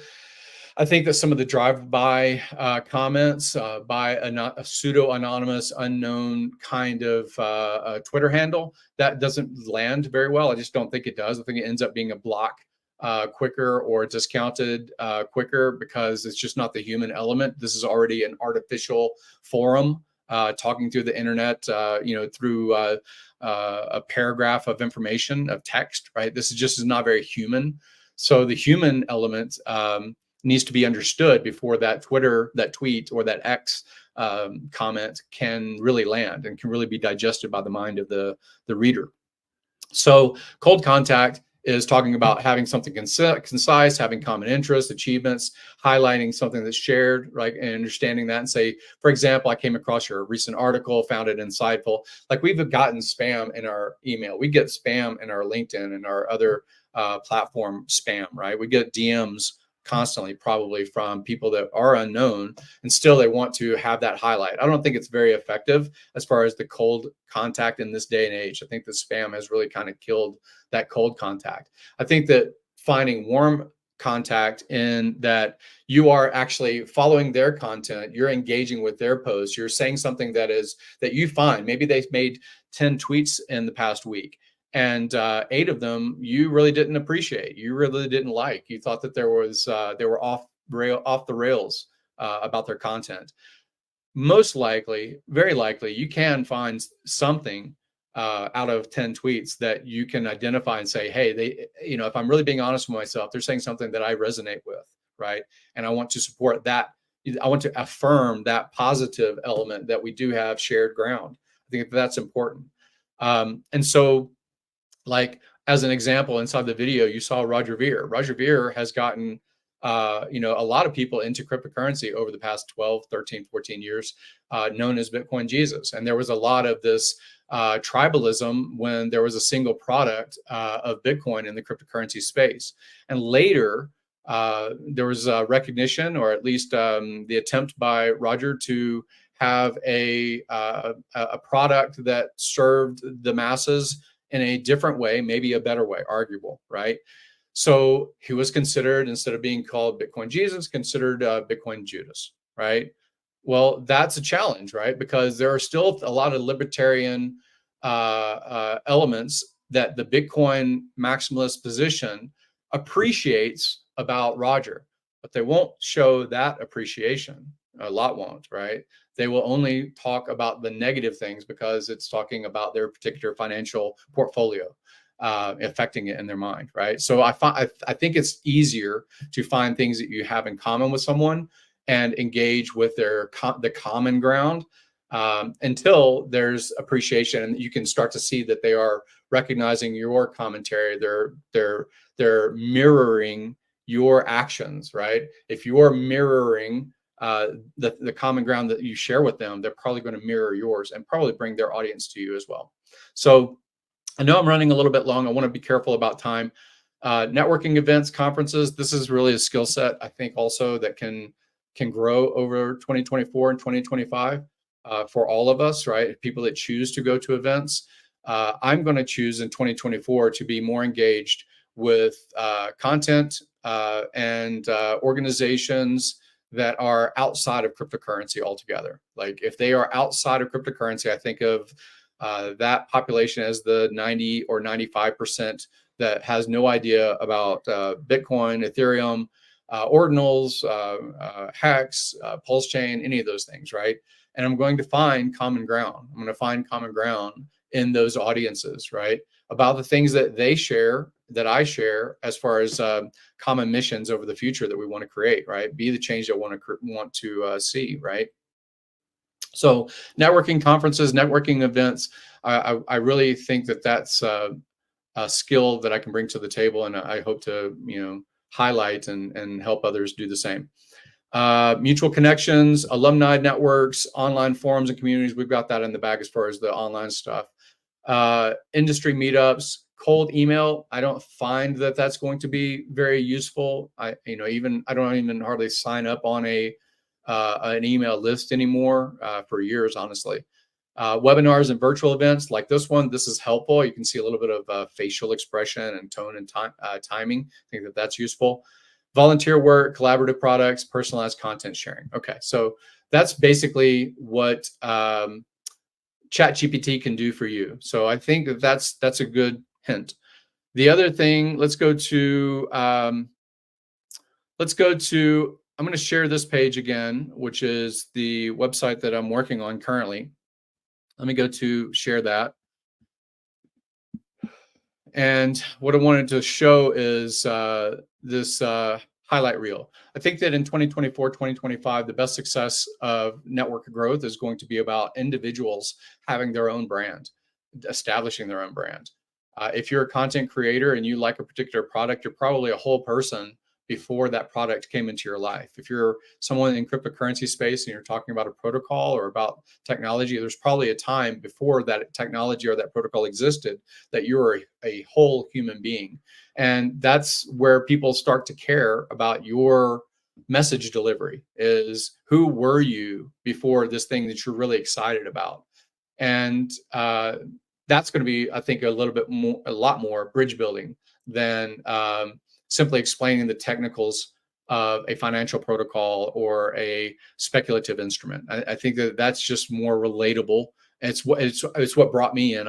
I'm speaking on experience. The reason that I'm involved with this community is because of the origin story that I had. Right, I was brought into this because I recognized the individuals and I identified with their tone. And more so than the protocol, right? And that goes to Richard and it goes to others as well. So I think that that's a good recommendation going forward. So I'm working on this website, which is, these are past events that I've either attended or built some network relationship with, and some of the history of the speakers and things like that follow now, and engage with. So I want to see that in 2024 and 2025 is what events are coming up that have no bias, let's say, of this community. They have no history with this community. So there are things like CES, which is a Consumer Electronics Show in Las Vegas. There are other cryptocurrency commentary aspects that are on Pulse Chain, like NFTs or inscriptions that are being talked about a lot now. There are people that create content, such as Dollar Cost and Charlie from Cultivate Crypto, that create content, audience. They have their own programs, they have their own business models that some people love because it's available and it's information, it's hand-holding, and some people don't like because they say that it's taking away economic value that otherwise would be put into a bag that brings up the price of everyone's bag, right? So that's your own decision about like how you want to frame your future and your networking. But I will say that, you know, these two guys have created content. They've been consistent. They talk about things that are outside of this ecosystem for sure. And that's their origin story and part of their experience and their crypto journey. But look at what they also are doing. They're bringing impact to influencers, whether it's the Fresh and Fit show or Justin Waller or Kiyosaki or some of these people we have in common as far as friendships. You know, that's impact. That's brand awareness, and they do really a great job about that. So I have to give appreciation. Venues like the Barrett Jackson's coming up on the 20th, I think, or 24th or something like that. I guess it's on the page. 24th to the 28th in Arizona. And it's just an environment where usually people have built a business. If they're going to be bidding on a $100,000 car, maybe even more than that, they're either representing a museum, they're representing, you know, at least their own wealth in acquiring these things, but they're usually entrepreneurs. So I want to be in environments where entrepreneurs are at that are not involved with cryptocurrency. So these are just like commentaries about like where you can build network. Other things, they're international and they're talking about products that are outside of this particular block. You know, like this one that's on stage. All right, so let me wrap up. I think I'm going over on time. But I just wanted to, let me close that down. So just wanted to highlight that you can find relatability. You can find, synergy. You can find opportunity, right? If you're searching, right? And if you're not the one that is actively interested in building your own network and your own brand and being a voice for the things that you care about, right? It doesn't have to be about cryptocurrency, but if you have a mission in life other than cryptocurrency, brand is going to matter. Influence is going to matter. Your audience is going to care when they know that you care about them as an audience and their successes. So that's really what I wanted to get across on my talk today. I hope you found it interesting. I hope you found it useful. I appreciate that this conference is going on. This is, I believe, the 4th year of it. I may be wrong, but the 3rd or 4th year of it.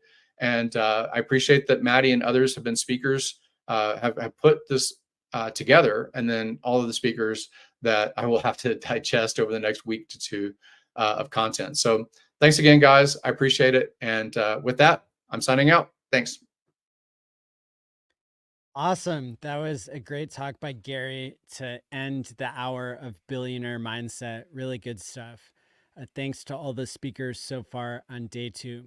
Now, the other thing I wanted to do is to thank the sponsors from all 4 days: Liquid Loans, Love.io, GoPulse.com, and 9inch.io.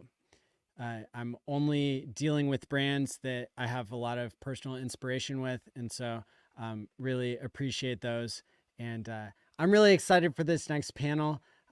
These are all great Hexicans. And so without any further ado, hit the like and subscribe button, and let's bring up our next panel. The only one that ain't prepared. Oh yes, I'ma be a millionaire. 5, 5, 5, 5, a couple trillion shares. Oh no, I ain't getting wrecked again. Richard Hart, he got us set to win. We're a family, we all the best of friends. We ain't a cult, man, just call us Hexicans.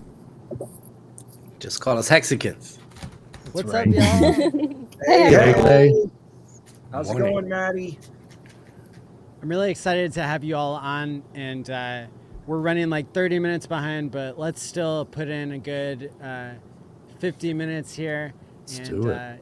just have a great panel. So Awesome. yeah, thanks for being here. Awesome. Thanks, Maddie. Thank you, Maddie. Thank you, Maddie. What an awesome guy.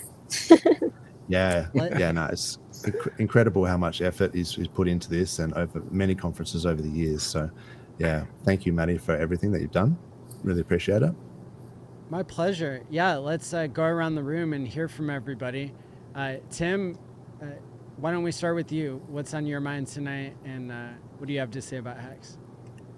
Well, you know, it's been a rather emotional year for a lot of people this past year, and I know how that feels, and I sympathize with those who are not used to dealing with a bear market. And one of the ways that I have mitigated this time has been to get away from the screen and go do physical labor activity in the fresh air and in the sunshine, because that is wonderful for clearing your mind, creating health, and focusing on things that really matter. You know, we can all take the time to do work and buy our favorite assets like Hex and benefit from the bull market when it returns, rather than festering in the present when the present does not appear appealing.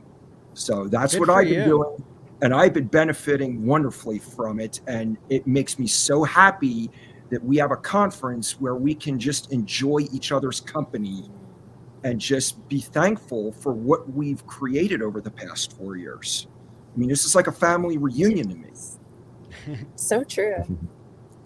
I dig Well it. said. Yeah. I don't want to keep. I like the I could talk positivity. for a Yeah. while, but I want to give other people a chance.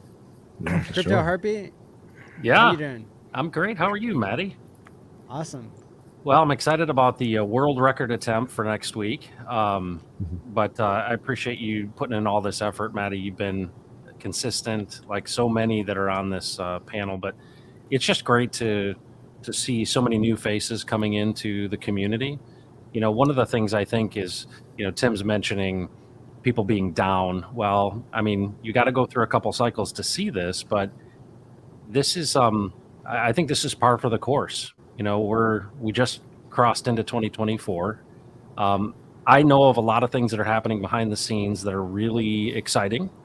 There's a lot of people building, and we've got to understand that you know, there's a bit of a headwind across the world right now, and so there's a lot of uncertainty. There's a lot of disruption, and you know, one of the things I'm just constantly reminding folks about on my channel is the fact that, you know, this is the ecosystem, and Hex is the core of freedom and sovereignty. I mean, we have a leader in Richard Hart who is representing the things that are consistent about DeFi, but also probably the best communicator as it relates to freedom of speech, freedom of movement. I mean, he was doing this stuff before it was really in the mainstream of regular people realizing that this is a massive risk.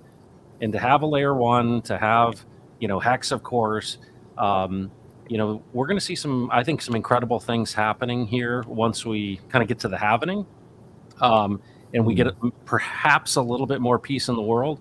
But folks, this is just a matter of hanging on, because there's a lot of people behind the scenes that have a lot of plans. And so I'm very bullish. I'm glad we got into 2024, to be honest with you, because it was pretty rough in 2023. So it's great to be here. Thanks, Maddie. Yeah.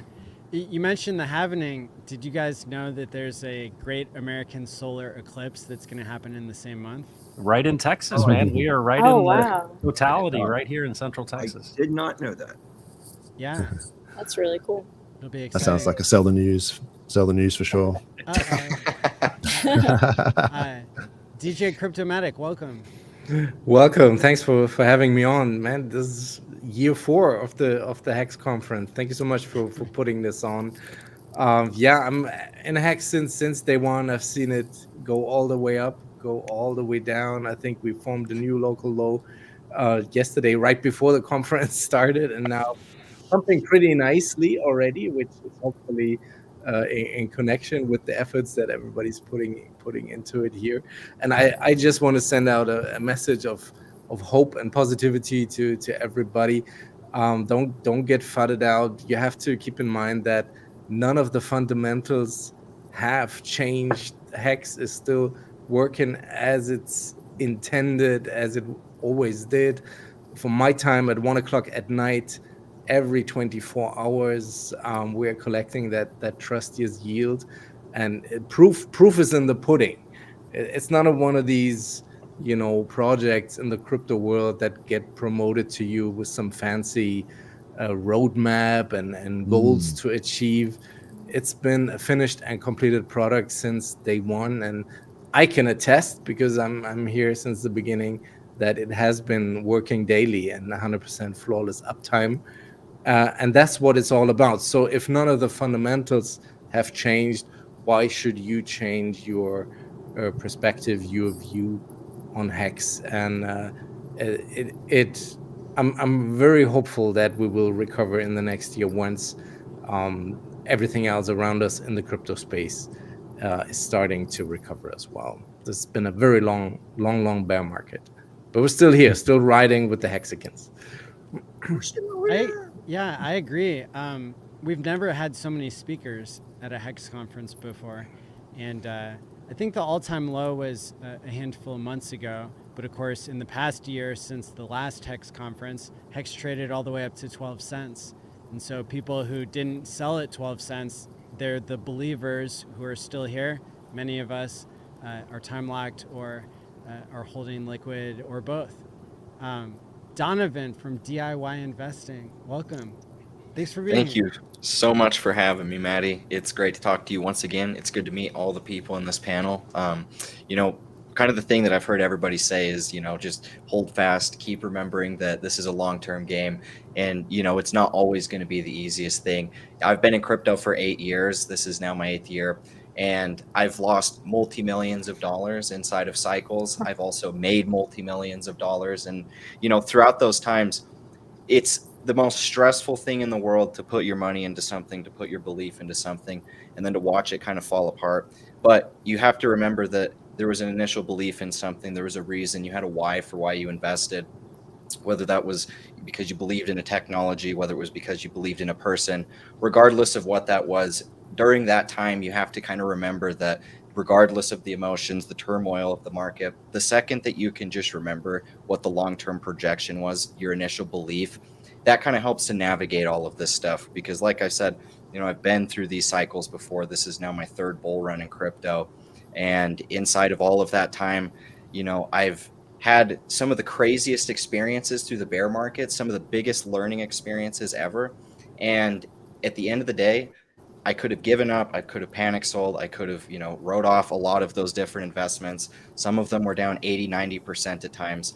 Yet when I held through, I was willing to look on the other side and continue to focus on the long term. So many of those ended up becoming over 100x returns. And some of those became even greater than that. And it's just the matter of having your why and having that in place so you know exactly your reasons for investing long term, because this is probably the most thriving community in crypto I've ever seen. That's really my attraction for getting into it so much. And, to see how this whole conferences came together with the whole community really just banding together to make it what it is. And also you, Maddie, you know, you've done a great job with this. And I just want to say, you know, thank you for everybody that's had us on here. Thank you for all the support. And I'm telling you guys right now, the next couple of years are going to look up. So you just have to remember, you know, why you got into this, because we're all going to make a lot of profit if you just hold fast and remember the long term. Donovan has a YouTube channel that's like 4x of the size of this one. So yeah, really appreciate the kind words there. Wow. Par Excellence, what's up? G'day. Yeah, I'm really enjoying the conference. I'm really enjoying the content and the positivity, especially today. It's been great to sort of hear a lot of people talk about why they're into crypto, even in the green room, and people sort of looking at the bigger picture. And yeah, I'd encourage people to look at longer time frames as well with this sort of stuff. You know, zoom out. You know, don't look at the 5-minute charts. You know, look at weekly charts if you're going to be doing that sort of stuff. And yeah, you can get this sort of crisis mentality, but some people see that as opportunity. So, you know, if you're DCAing and you you know, reduce your cost basis and you know your average buy, then it just means that you're either going to get more return, or it means you might be able to get out sooner or whatever. I mean, different people in it for different reasons. I should say I do a weekly stream on the DeFi Down Under channel with 43OG and sometimes Tangent and some of those guys. So yeah, I do the happy hour on the Friday afternoon, so check that out. And yeah, one of the things, someone actually clipped it on Twitter, which maybe it just resonated with that person. But I was sort of talking about Hex being analogous to investing in real estate property. And a lot of people probably on this panel, things like I've got investments in property and other things like that as well. And you know, my end game with crypto has always been to pay off my mortgages and things like that. Like that's been like so when I sort of look at Hex, I've always really appreciated, or one of the many things I liked about it is that the yield that it pays out, if you stake it out, you know, it's kind of analogous to renters, like tenants paying you rent. And sometimes with investment properties, you know, you have to pay a property manager, you have insurance, you have vacancies, and there's things like that. So you're hoping that that principal asset is going to go up in price. But, you know, with crypto, because it's a more volatile asset class, you know, the price performance, you know, is you know, the risk that you get with crypto is because of the volatility, and the volatility is the price you pay for that price performance. So if you stake it out for long periods of time, you can kind of smooth out that volatility. You can kind of average out the volatility. So, and it's not mutually exclusive, right? So you can have a liquid bag, you can have staked, you know, a ladder of stakes, you can have rolling stakes, you can have, you know, you've got encapsulated HSIs, you can have, there's pooled stakes with the DESI, like the DESI discount at the moment is 40%, for example. There's a lot of options, a lot of different things for depending on your, you know, your investment risk tolerance, I guess. So yeah, I really like the game theory aspect. Like, so I'm a physicist, and I've got, yeah, I really like the maths and the game theory aspect of it.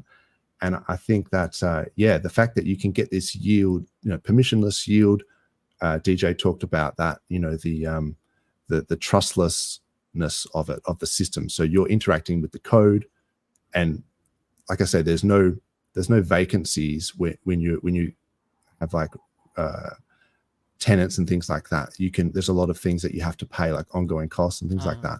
Whereas the code will just continuously pay that out. And if you choose not to participate in that staking, if you think that you can trade better than the market, and you have that option, but then you're getting slightly diluted by the inflation. So some of your value gets transferred to the people who are patient. And so depending on your risk tolerance, some people can choose to sort of, average out that volatility by staking long term and just not have to think about it. Or you can ride that volatility and you can try and, optimize your ROI. But that's the choice of the investor. So that's one of the great things I love about Hex and the whole ecosystem, is that all these different opportunities for people to play with. We're going to check in with Crypty Girl, but I want to point out that Par Hexcellence is part of a power couple in Hex. Oh, yes. He is the husband of Crypto Class. That's right. Oh, I didn't know that. Oh, I didn't know that. Yeah, I forget to mention it. Yeah, because it's like she's in the next room. So We like you better now. Yeah, I should have started with that. You should have. Yeah. Crypty Girl, welcome. Thank you, Maddie. Oh, that is so cool. The power couple of Hex. I can't wait to see more and more power couples of Hex. Everyone and their husbands and wives. That'll be awesome. Thank you, Maddie. What a gem you are for putting on this Hex conference every year. That it is just amazing. I'm Crypty. I'm a very strong believer in Hex. I have 15-year Hex stakes. So many 15-year Hex stakes. I'm most well known, I think, for Ski Cat's benevolent gift to me of 3 million Hex on Hex's first birthday in December of 2020. So since then, I got more publicly involved in the community, and I'm also well known for the trailer of the highest of stakes. And I'm a big supporter of the community. I love all of you guys. Actually, no, I really mean that. I have such a deep love for all of you on the screen, all the other streamers, everyone in the community, investors, because everyone is so authentic and supportive of one another and encouraging. I mean, most of you.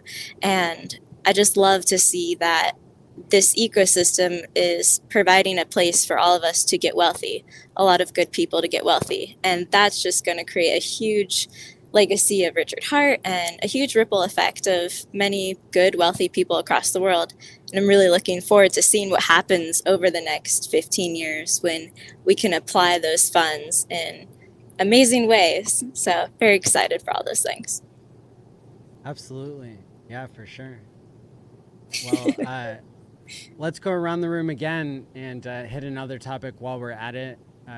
Timothy Benjamin, I guess you're also known for a series that you did on YouTube about your retirement roadshow. Yes. You could take it in that direction or any direction you want. Well, one of the things that Hex has allowed for me to do is to supplement my income. And with that opened up a door for me to take several road trips that I've wanted to do over the course of my life that I've delayed for one reason or another. And one of them was to take a trip up the coast of California, which I did. I went from San Diego all the way up to the Redwood Forest, something I've wanted to do since I was a teenager. Stopped and visited some Hexicans along the way. And then I cut over to Boise, Idaho, and had my Tesla wrapped, which Hex has allowed me to acquire. So I drive a rolling billboard around pretty much every day. Awesome. Advertising Hex and Pulse Chain and Pulse X. And then, I drove that down through Utah, stayed with another Hexican and visited some other people along the way. And that's just one of a couple of road trips that I've been able to take thanks to Hex. It's really worth it to just put in whatever economic energy is required of you in order to do what you want. Yes, Escatar, I stayed at his house when I got my car Speak of wrapped. the devil. I didn't know if he was still on here. We had a great time because I ended up staying at his house for like a whole week. And he, him and his wife were willing to put me up all that time. And we had a great time. And they took me to this mountain town out in the middle of Idaho that was like from the 1800s. And there's people that are buying these old houses from the 1800s and they're renovating them, but they're renovating them so they look original. It's really spectacular. Took a bunch of pictures. It was just the trip of a lifetime. I think that's what I call my videos that I made. They're on my YouTube channel. But, it's when you know what you want to do in life, it's easy to, focus on those things. And Hex is a tool that will allow you to accomplish those things. And, when you have goals and things that you want to do, it makes it easier to just stake it until you make it, not worry about the price because you're always getting T-shares. That's the focus. Get as many T-shares as you can. That's the secret to accomplishing things. And it's wonderful the things you get to do. I've been to Florida like 3 times. Maddie, you were there with me in Florida. We had lunch together that one day, and it's been awesome. I've been to Texas, met up with Matt at the one meetup that the Crypto Spar Boot guys did. I've been to Vegas several times, hung out with DJ Cryptomatic at Naga's party. That's right. Dude had the place jumping. It was off the hook. It was awesome. I mean, the things that have come to pass in the Hex community, things that people have just put together, is unbelievable. The people that I've gotten to meet, like half the people on this panel, I've either met in person or have had personal conversations with at one time or another. And it's just absolutely, these are the things that make Hex priceless. This is awesome. A-Bit, you got it there, pal. Everybody's here. Everybody's watching. Yes. Hex Monkey, what's up? I'm telling you. Dude, Hex Monkey flew in from California and took me to see Dead and Company in Phoenix. First time I'd seen the Dead or any iteration of the Dead since Jerry died back in 1995. I'd seen the Dead 20 times before that, but never saw him again until Hex Monkey took me to see them in Phoenix last May. It was awesome. It was totally awesome. And let's see. Oh, HexCon just mentioned the Epcot meeting. Yes, we had a meetup. It was me, HexCon, Hexologist. That's where I met Escatar for the first time. Funding Jim wasn't there. It was Big Pep that was there. But we all met up at Epcot. We just had the greatest time. Crypto Coffee was there. Dude, I mean, these are the things that make a lifetime of memories that other crypto communities don't have because they don't have a community like we do. They've got hype. Yeah. I would much rather hang out online with you guys than have an ETF in Hex any day of the week. I went to the Sydney Hex meetup. Actually, I think it was Pulse Chain meetup. Anyway, it was the last one that we did, the big one in Sydney, where we went on the cruise and everything like that. And it was actually amazing to see how many people that had very similar ideals to me, and very similar ideas of they were doing things for their family, for their kids, and they, for financial security, and they were really, everyone's really great to meet.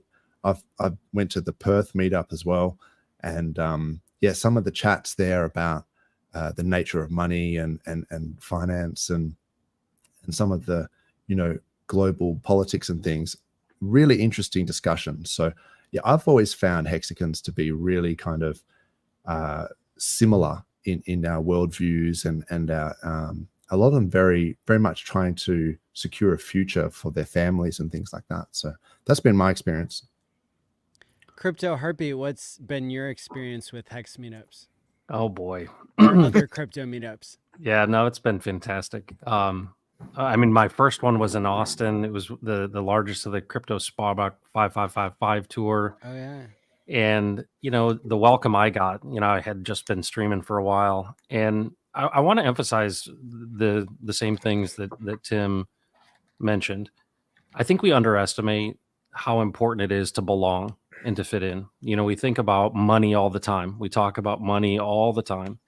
And we think that, which I would say is likely not true, is that if we had this money, that things would be better. And it's interesting. I often, on every stream I ever do, I talk about the guy, David Lee. My dad passed away over a year ago, and none of my friends from high school came. But a Mexican buddy of mine, David Lee, traveled 7.5 hours from southwestern Indiana to come to my dad's funeral. And he didn't just come to the funeral home. He stayed overnight. He came to the funeral. I just want to emphasize what I see in this community is something that, grown men like myself, where are you going to make friends? Where are you going to connect with people? And I think that there's something happening in our culture, and no offense, Crypty, obviously it's not just men, but there's a void that the Mexican community fills. And it's such a significant one. In case in point, I go to the Austin meetup, and at the Austin meetup, I literally go in. The crypto Spogbot guys are like, "It's so good to see you, Crypto Heartbeat," and I'm just like over the moon. It was so fantastic. And a guy comes up to me that I've never met before. And I thought he was going to talk. Hey, I really like your channel. And the first thing he said to me was, "I have more money than I know what to do with." That was his introduction to me. And I think what's really interesting is, what he was actually saying? He was saying, would you be my friend? And one of the things that I've noticed across this whole thing, whenever I go to places, people aren't wanting to talk about money. And there's a connection and a belongingness that is so fundamental to who we are. And you only get that in its deepest sense at these meetups. And it's amazing to me. The thing that I've noticed that is the connective tissue between all Hexicans is I feel like because Richard Hart, he grew up in a blue collar family, right? He talks about going up into the attic of the HVAC, company his dad owned and bumping his head against the roof where the nails were sticking through and people kicking the cord out of the wall, and it was dark and hot. And I think people, there's a certain group of people that can relate to that. And what I've noticed is it's a group of people who have seen hard times. And, I talk to people that are dealing with all kinds of things. So many people that have dealt with addiction or suicide or whatever it may be. And of course, Maddie, you do all kinds of things as it relates to, mental health. And what's amazing about it is, the friendships in non-judgment. And, it's amazing to me, I come from a church background. And what's funny is I always say I find better community within this Mexican community than I do at church. And you know why? It's because there's not judgment. There's not an expectation that to be a Mexican, you have to be like this or like that. You can be a physicist and be a Mexican, right? You can be DJ Cryptomatic and be a Mexican. And it's just amazing to me that you're welcomed into this community no matter what you've got, no matter what baggage you've got. And I think that actually comes from the leadership of Richard Hart. And then to have the kind of, direction that we do with a layer one and with all the pressure we have to have, I think, an ecosystem of freedom and sovereignty that's supported by someone that doesn't need the money. I see so many of these people wanting to scam us. They just want to get rich and exit. Richard's been rich. He is way richer than you could possibly imagine. And what does that mean? What does it mean to get the glory? And so all of this stuff, I think it fits together really well. And it's really the reason that we have such a great community is because it's not a bunch of silver spoon, folks that daddy was a hedge fund manager. And I honestly, those are my people. And so I just appreciate it. And I think there's a lot of criticism that people will, throw at us, but you know what? There's more of us than there are of them. Absolutely. Yeah. Well really said. Well yeah. said. Yes. Speaking to community and what's special about Hex. DJ Cryptomatic, you've built a lot of community digitally because every year you do a Christmas special. Yes. So maybe you can talk about that. And then I'm not sure if you've done in-person stuff. Well, I have. I just last summer I've been at the European Hex meetup in Budapest, where they kindly asked me to DJ in the evening. Then we went on a boat trip down the Danube River.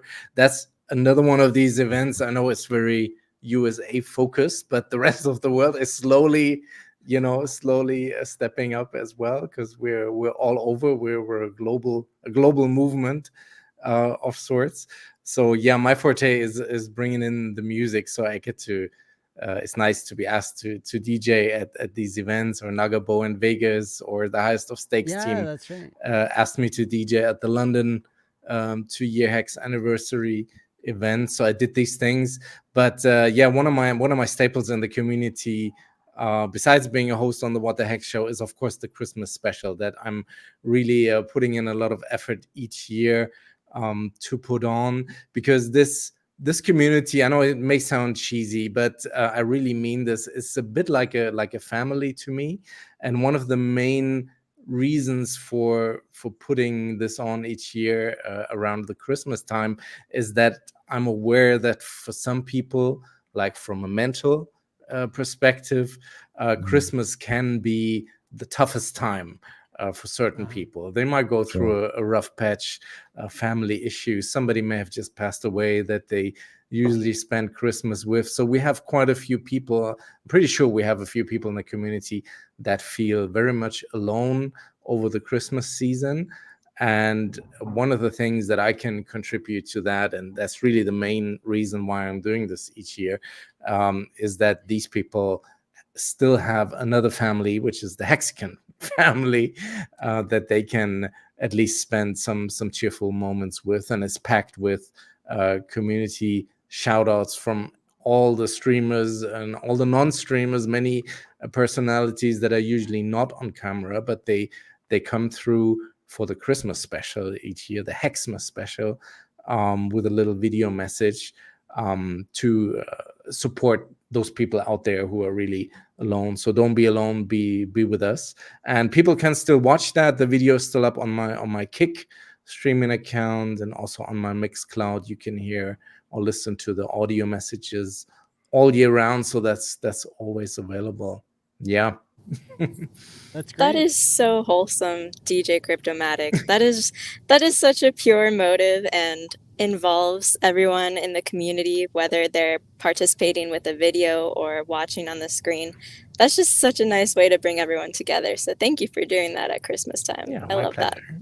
that. It makes Christmas feel like Christmas, and especially brings the Hex community closer together. Thank you. Absolutely. Now, Donovan, I know you've been in a relationship with somebody who is a Hexagon, and that's how you got onboarded. And you've onboarded lots of people in your personal life into crypto. Do you have experience going to meetups? And maybe you can speak about any of those things.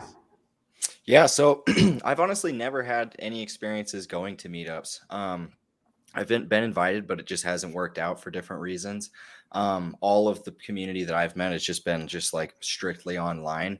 But that's kind of the thing that I'm looking to change over the next couple of years, is the fact, like, being inside of like YouTube in the crypto community, meeting so many different people. It's been something where you do relate to some of these people in ways where you don't relate to your average person, like even your best friends in a lot of ways. Like, kind of the thing I like about Hex and the whole community around, Pulse Chain and everything that you guys have going is mainly the fact how supportive everybody is.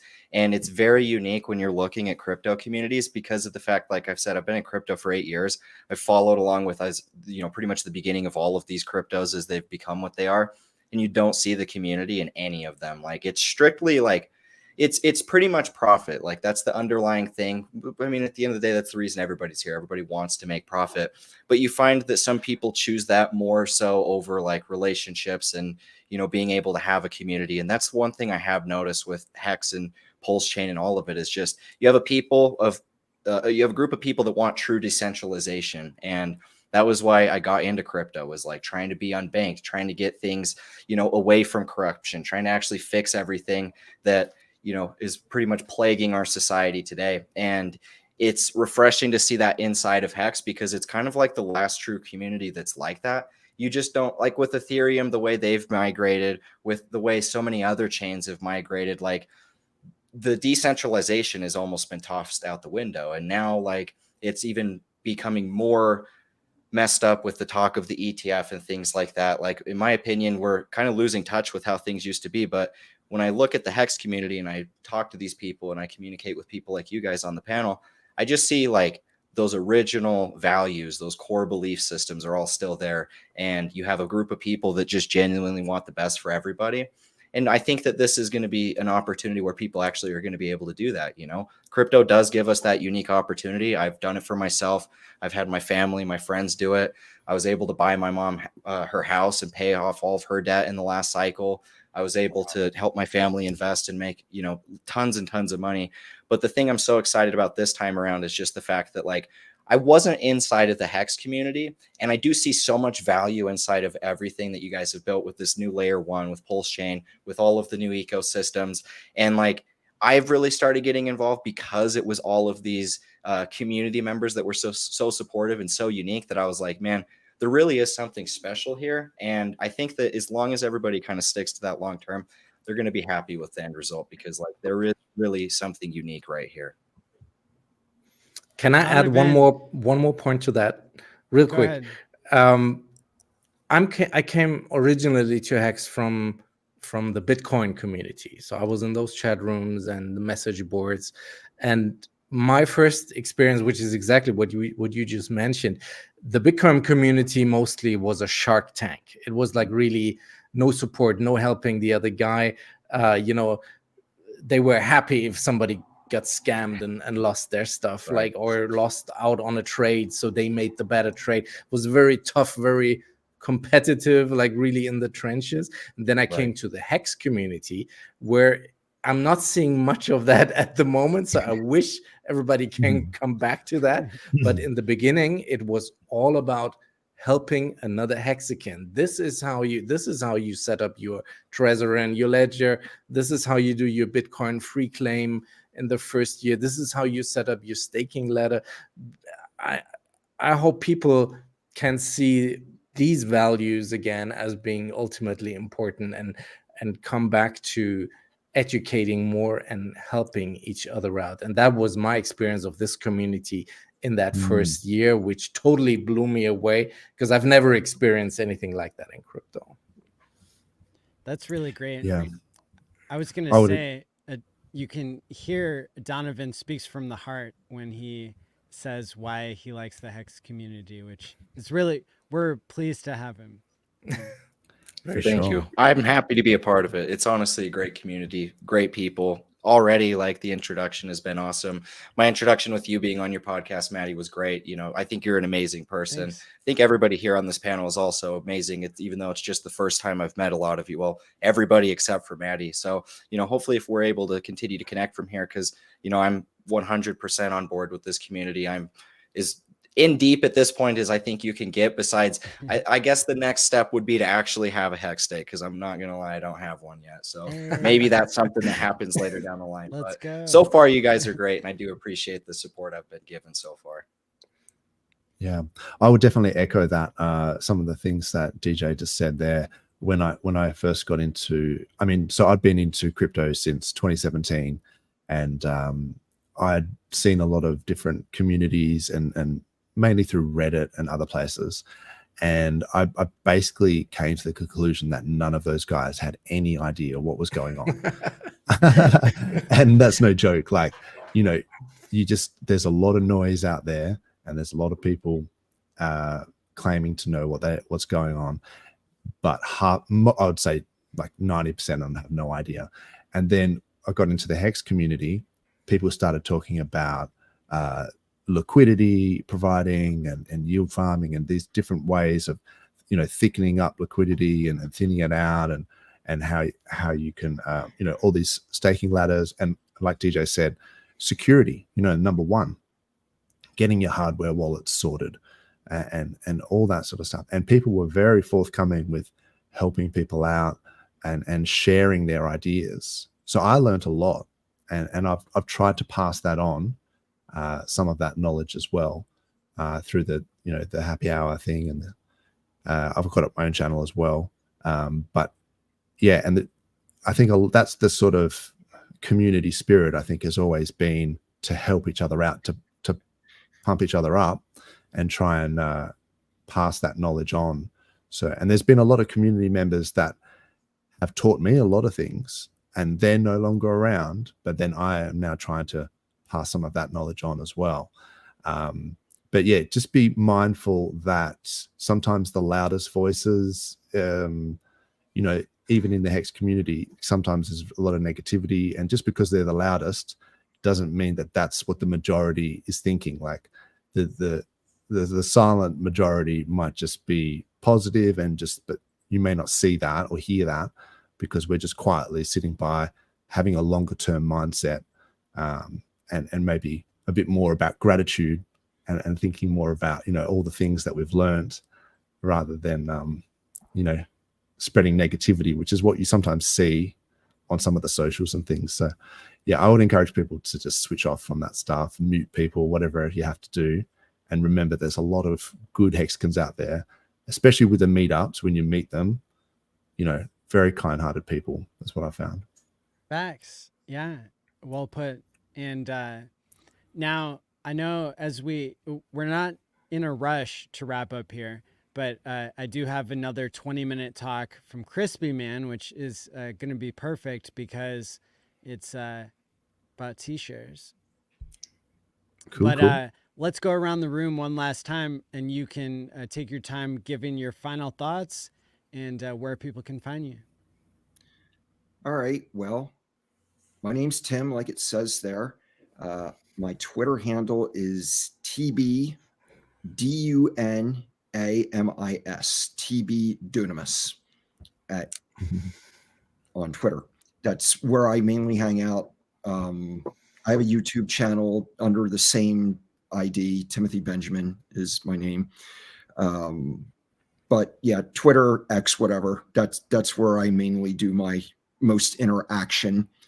But apart from that, for a final thought, I would say that, listening to DJ Cryptomatic talk about the competitive nature of crypto,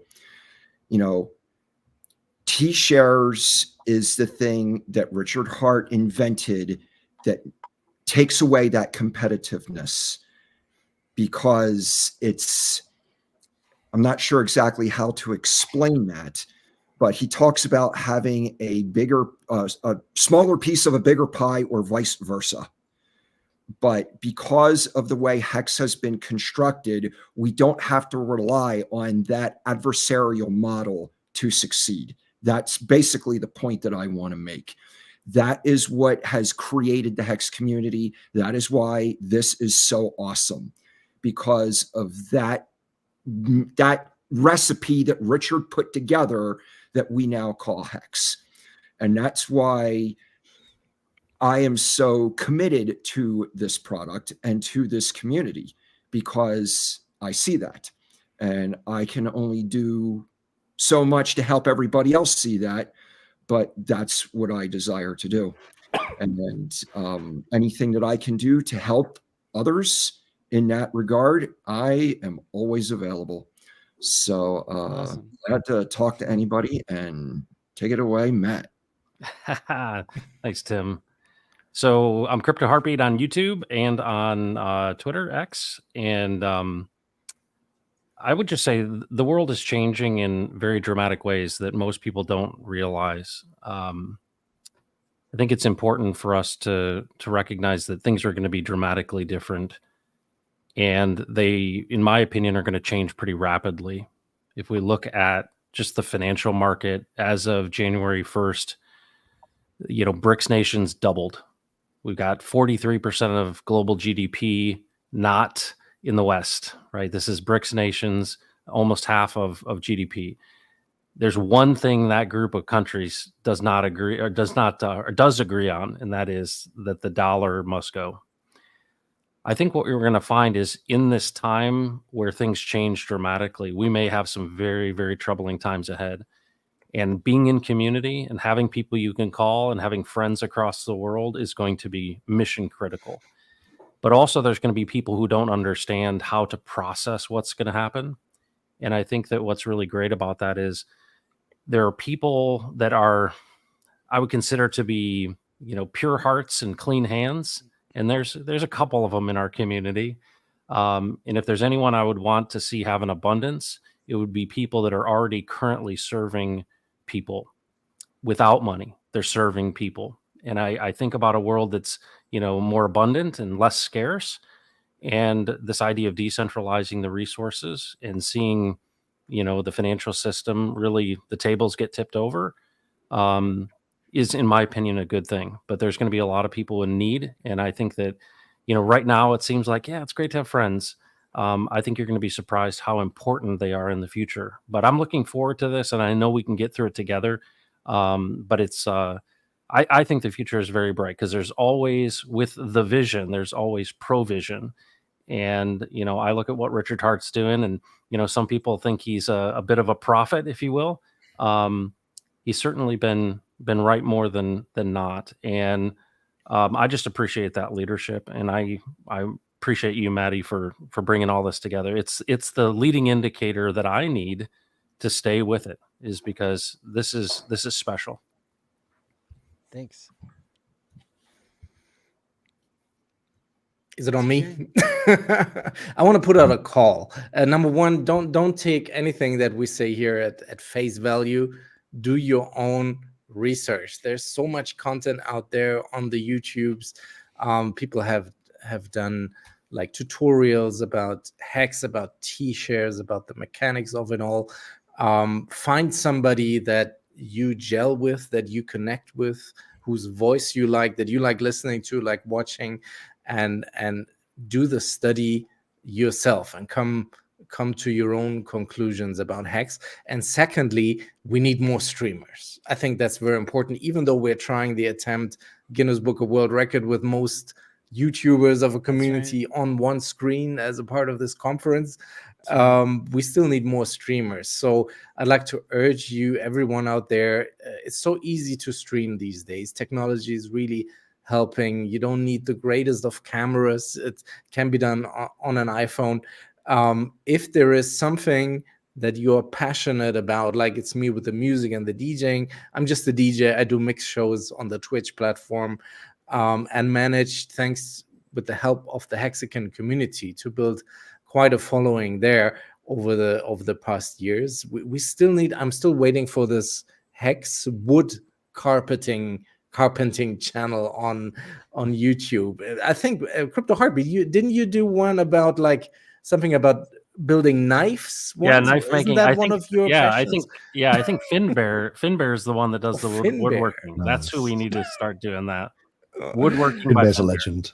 I love Yeah, Finbear. so find a way to incorporate Hex and crypto with that, and showcase what you're passionate about and contribute to the community. Yeah, follow me on Twitter at DJ Cryptomatic, and check out the What the Hex show every Thursday. Papa Boehner is my co-host. We will have the season premiere coming up this week. Managed to get Hodl Dog out of his closet, who is one of the OG Hex streamers in the community. So shout out to him. Hey, good job.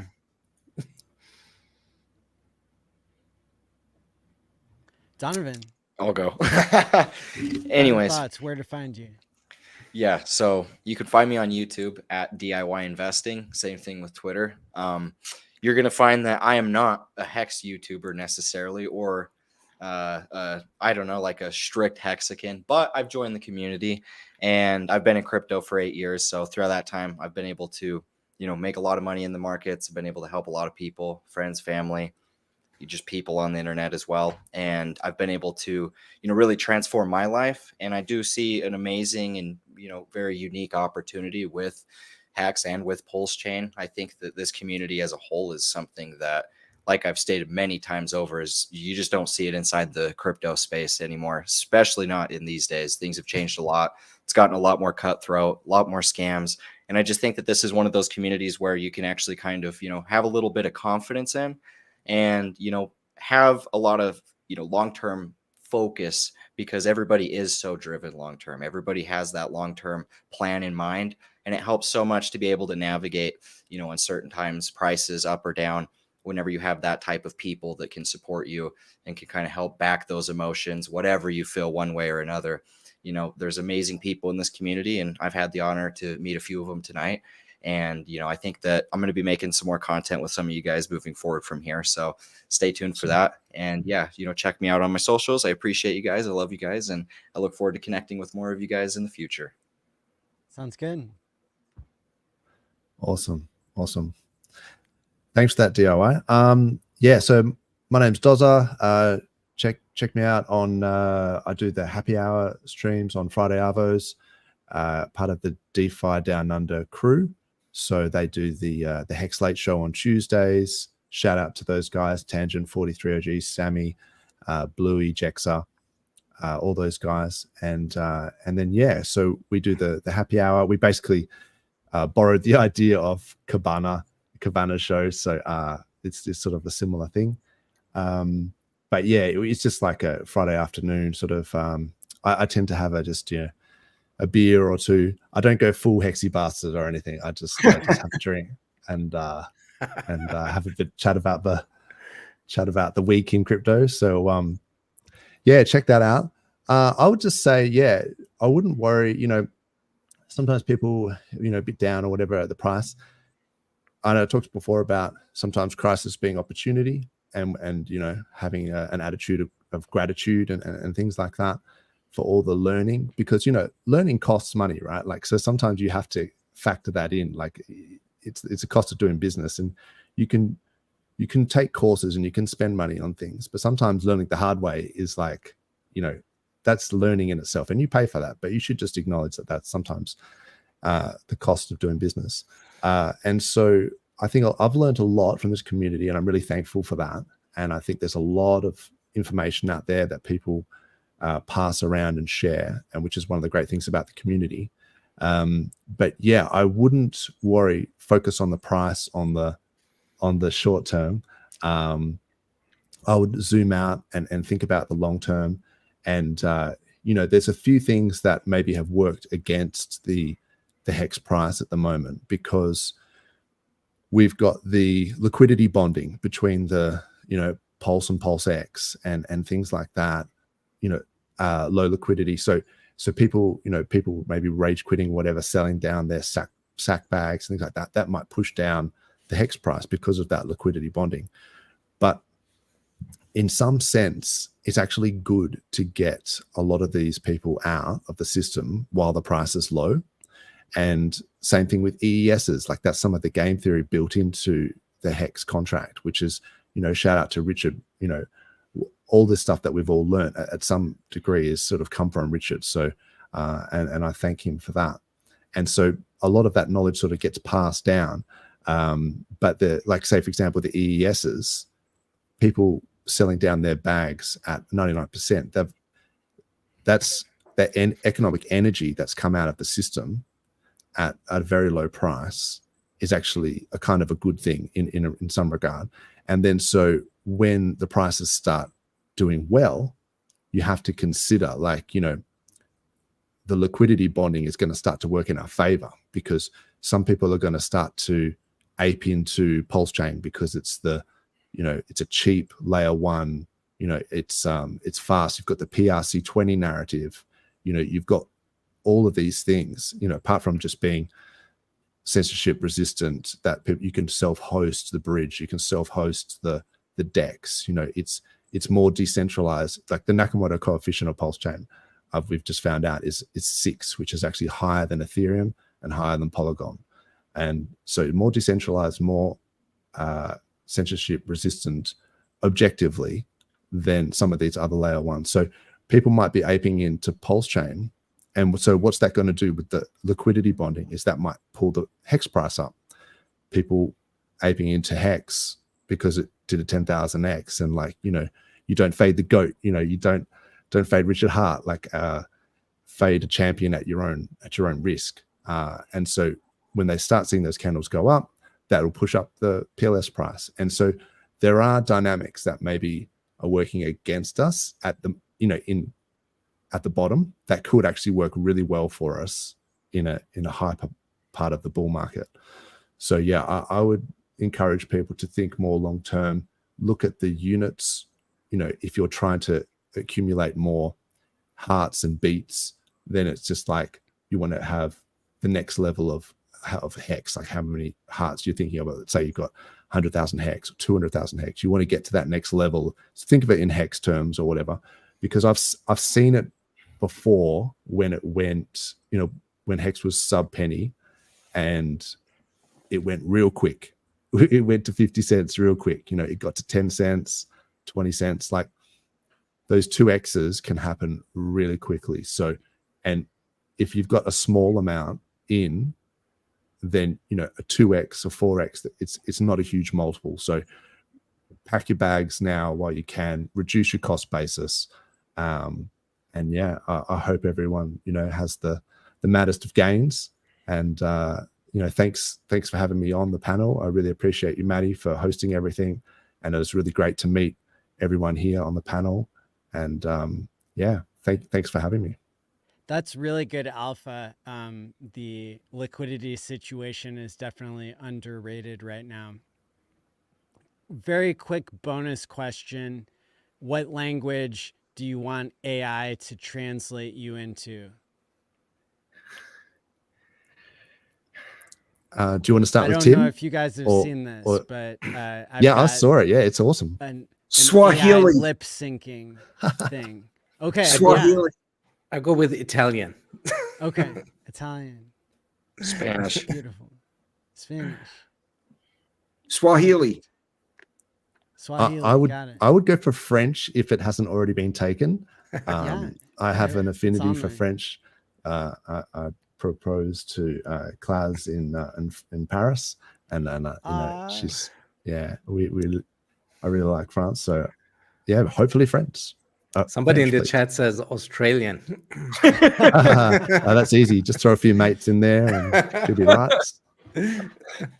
So, yeah, and at the end of this stream, I'll play a 2-minute clip of what I mean when I say the AI lip sync translation into other languages. I have 3 points to make in the closing thoughts. That we're going to have a world record attempt next week on Saturday, January 13th. And this has been only proven possible this past Saturday, thanks to Crypto Heartbeat and about 30 or 40 other people that showed up and helped prove that we can run 5 Zoom rooms all at the same time and plug it into YouTube like it's never been done before. So if every speaker at the Hex conference this year brings one person to the world record attempt for most YouTubers live on one screen, if everybody brings one person next week on Saturday, then we're going to break the record. Wow, that'll be hectic. If you can't make it, send 2 people and it'll be good. Okay. So we've got 102 people speaking in this 4-day event. So definitely mark that on your calendars, and you can learn more. I'll drop the links tomorrow on t.me/hex conference will be where you can get the link to join. Now, I want to also quickly just shout out the super chats here. Hex Kong, thank you for the super chat. War Ants, thank you. We got Sasquatchin Strategies with a $20 super chat here. Appreciate you. Hex Kong again. War Ants, appreciate you. Franklin. For the AI translations, I'm using HeyGen, HEYGEN. There were a couple of inappropriate super chats that I won't show. Almo for the $100 super chat. Thank you so much. Thanks, Maddie, for all you do. Just a heads up, there's a DeFi DEX. You can trade on Uno DEX. Haven't heard of it. Do your own research there. Starting a bull market. That's right. Marco the Hexagon. I already showed this one up on screen. Thank you much for the kind word, fellows. I love Hex in this community with all my heart and soul, but I'm willing to do what others won't. We have to reach out and make friends and build relationships. brain emoji. D based with a 3690 a super chat. Thank you. And then a name I'm not sure I've come across, Icon 427. Thank you so much for a $500 super chat. Nice work, Hexicans. Salute, Maddie. Support. Appreciate you there. Awesome. You got a top hat and a dolphin or a shark emoji there. A shark emoji. Ooh. So shout out to you. And Hex Kong here. You guys understand that 10 cents doesn't actually matter on the way to $100, right? Richard Hart quote. Was it a penny or was it 10 cents that he said? 10 cents. That Okay. sounds right. Fair enough. And cheers, everybody, with Duke of Booze there. So that's my second point. And the final point I have on my closing thoughts here, we're halfway through the 4th Hex conference. We've had 2 days with 6 hours each. We have 2 more days to come. So this is really exciting. If you haven't caught it all, definitely go back and catch the rewind. We've got 378 people watching live now. Usually about 10 to 15,000 watch this in total on the replay for day 2. And we've got a lot more to come here. Tomorrow, day 3, we're going to see a starting panel with Crypto Coffee, Fashion Coder, Corey Costa, and Mike the Investor. Then we'll have a talk from Hex Scout. That'll be great. Then Awesome. Buckamentals and Hexistani Dylan will tell us why the Hex bottom is already in. David Feeder and Gamma DevOps, will say they'll be talking about validating and lots of like really big brain stuff, right? Then we're gonna have a meetup panel with a wild SJ, A-Bit, Will Stevenson, and a 4th member there. Then Crypto Heartbeat and Hex Token will be going live together. You guys haven't streamed together yet, have you? No, not yet. We're looking forward to it. Hex Token, somebody can correct me if I'm wrong. Hex Token, I believe, has the most Hex streams out of any YouTuber ever. Very I consistent. think he's in the quadruple digits there. And he's a Kiwi, so he's half Australian. It's very impressive. Somebody doing 1,300 Hex streams. That is impressive. That's amazing. That's going to be really amazing to have these 2 amazing personalities together. Then we'll have a talk from Look Into Hex creator Gerardo. Hex photographer and I will talk about Hex and mental health, leading into the Aubrey DeGray talk for an hour about the 1,000 mice that were funded by, and a lot more has been funded by the Pulse Chain Sacrifice. But Aubrey is going to talk about extending lifespan. And then finally, we'll have a 9-speaker social with Papa B, Bullish, Thoschild, Crypto King, Matty Crypto, Jexa, Hex Monkey, Duraj, the singer Danny, and DOSBomb. So really looking forward to it. Awesome. Thank you all so much for being on the panel here tonight. Really looking forward to the future of our community. And we're going to close out the conference tonight with a 20-minute talk from Hexfire. Thank you for having Thanks for having us. Thanks for having us. Thanks, Maddie. Thanks, guys. Great talking to you all. Later. Let's talk about the highest appreciating asset class today. It's crypto, not stocks and bonds. Boy, this ain't for play. My word plays to educate the children around my way, so they can get out the hood. No, I don't want to stay. Education's critical in my life, pivotal.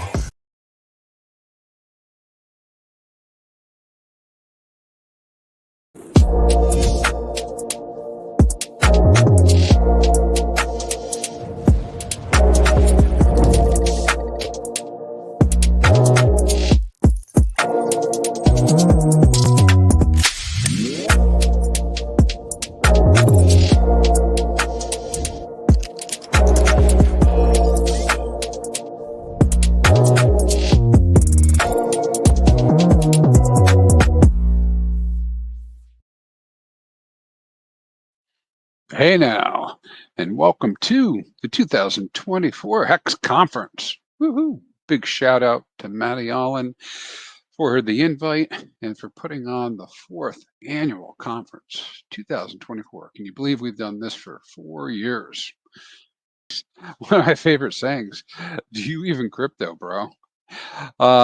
So I think a lot of us are pretty aware of cryptocurrency. Otherwise, you would not be viewing this conference. But just in case you're not super familiar, in generalized comment, right?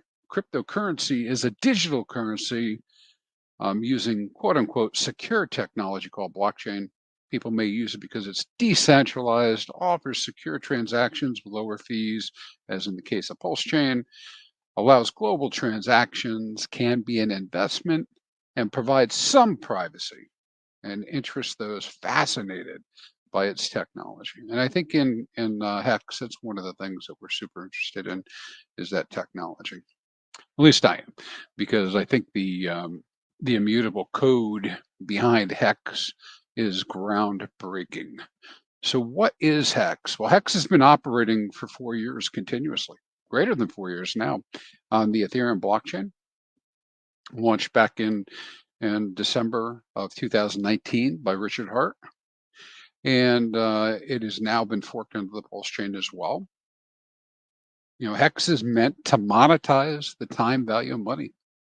And it's taking the concept of traditional certificate of deposits to the next level. And I think the key to this is how the contract actually works, because it's immutable and because it monitors what happens and how people interact with it. In Hex, you are the bank. You replace the bank in Hex, right? There's nobody controlling it. There's no company. There's no president. There's no COO. Nothing. Nada. So what are some of the key talking points about Hex and how it operates? Well, it's decentralized. It's secure. You control your own keys. Transaction fees are lower, especially if you're using Pulse Chain, specifically if you're using Pulse Chain. As we know, Ethereum gas fees continue to be a problem. Globally accessible. Can it be used for investment? Yes, but you get to decide. Nobody else decides. You decide whether this is a financial thing for you or not. This is not financial advice. Does it hit the privacy check? Yes. Privacy, again, you control your own keys to the extent you can have privacy on blockchain. It's there. And yes, it certainly checks the box for technological interest. Why? Because it's fascinating that it's a self-regulating system, right? And when I say self-regulating system, I start speaking about T-shares and how the compound, the simulated compound interest works and how it reacts to our actions. And what does that mean? Well, since the beginning of Hex, we've gone from 0 stakers or miners all the way up to 125,000. Certainly, you can see over time we continued our adoption curve in the upward direction since the launch of Pulse Chain. This is no big surprise that folks are opting for more for a lower priced chain in terms of cost of operations. And so Pulse Chain has continued to grow while eHex has stagnated, at least in the number of addresses, but mining/staking is alive and well on both chains. During this period of time as well, you can see that our holders have gone up over time. These are unique addresses that hold a quantity of Hex. Now, certainly some of these are dust, but this is an overall measure just to see how many wallets. So you can kind of gather some information from this about how many addresses have actually transacted and held Hex. And then we've begun to see a rise in holders, which goes hand in hand across most cryptos like this anyways. As prices begin to rise, speculators speculate and they begin to hold. And so not a super big surprise, but almost 330,000, 333,000 holders on both chains. So how does Hex do what it does, right? So how does it replace CDs. So it's not a certificate deposit, of course, because that would be TradFi. The hex code's immutable. Right? Users create the miners themselves. You deposit a specific amount of hex for a predetermined period. You make a deal with the contract that we call the truth engine, and that you're gonna keep that stake for that period of time. The longer the term and or the larger the amount, the higher the potential rewards that's given to you in terms of T-shares or shares. And then there's a variable rate that's accomplished through this self-adjusting contract. The contract keeps track of the data on the chain.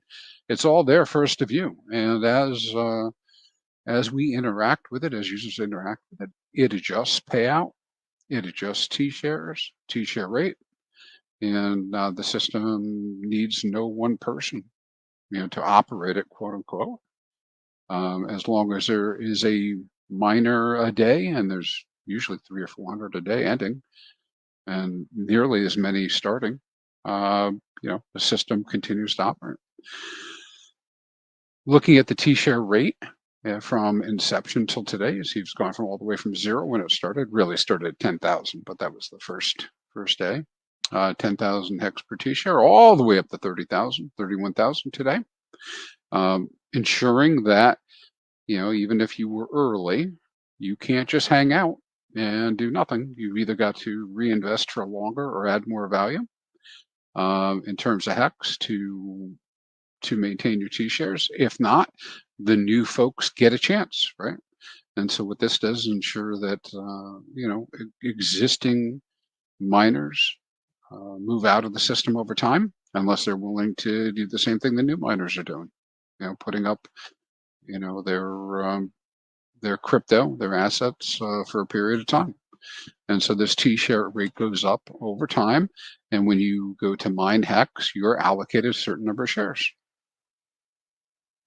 In the very long term, we know this is immutable code, so we can do the math. Now, these are forecasts; they're not our not guarantees. So forecasts are pretty close to being guesses about what might happen in the future. We have 5 different models that are out there, ranging anywhere from 144,000 to 644,000 hex per T-share 15 years from now. What is the difference between these guesses? Well, for the very high number from KSB TV, again, it's just a guess, a number. I mean, an educated guess, but a number that's put out there. It is assuming, lower participation, lower over time than other models, lower acceptance, lower adoption.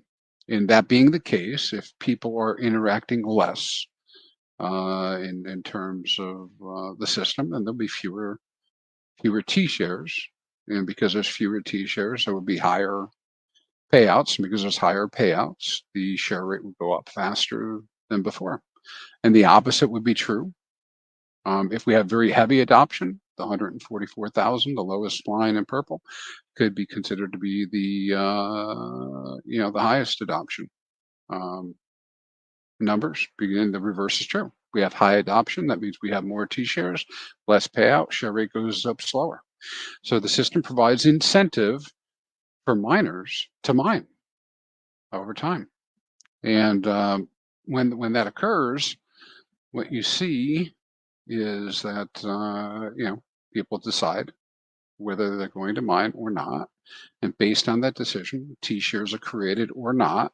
And you can see on this chart, all the way back to January 21, how the T-share count has changed month over month, day over day. Sometimes it goes up and sometimes it goes down. It's based on user interaction. But these counts of T-shares go hand in hand with the T-share rate to create the mechanisms for payout. And so all these have been going down over time. It's because it is very difficult to maintain your position in hex in terms of T-shares. You can't just be an early guy and sit. I mean, surely you get an advantage for having been early and for having gone out long, but when your miner ends, when it comes time to end, you're just like everybody else. And so we call that leaving meat on the bone. because new folks coming into the system also have an opportunity to earn. Now, when we first started with Hex, and big shout out to Access Alive on this, he had asked this question, where how much Hex, how many T-shares could you have gotten, or how many shares could you have gotten day one of Hex if you had tried to mine or had mined 1 million Hex for Quattro Cinco? It would have been 300 T-shares. Well, now, today, just a few short years later, 93 T-shares. Maybe it's 94, but right in that range, 90, 94, 95 T-shares for 1 million Hex. Where will it be sometime in 25? Down to 72. How about as we get closer to 2027, 2028, maybe 47 or 48, all the way out in 2030, just 31.8 T-shares.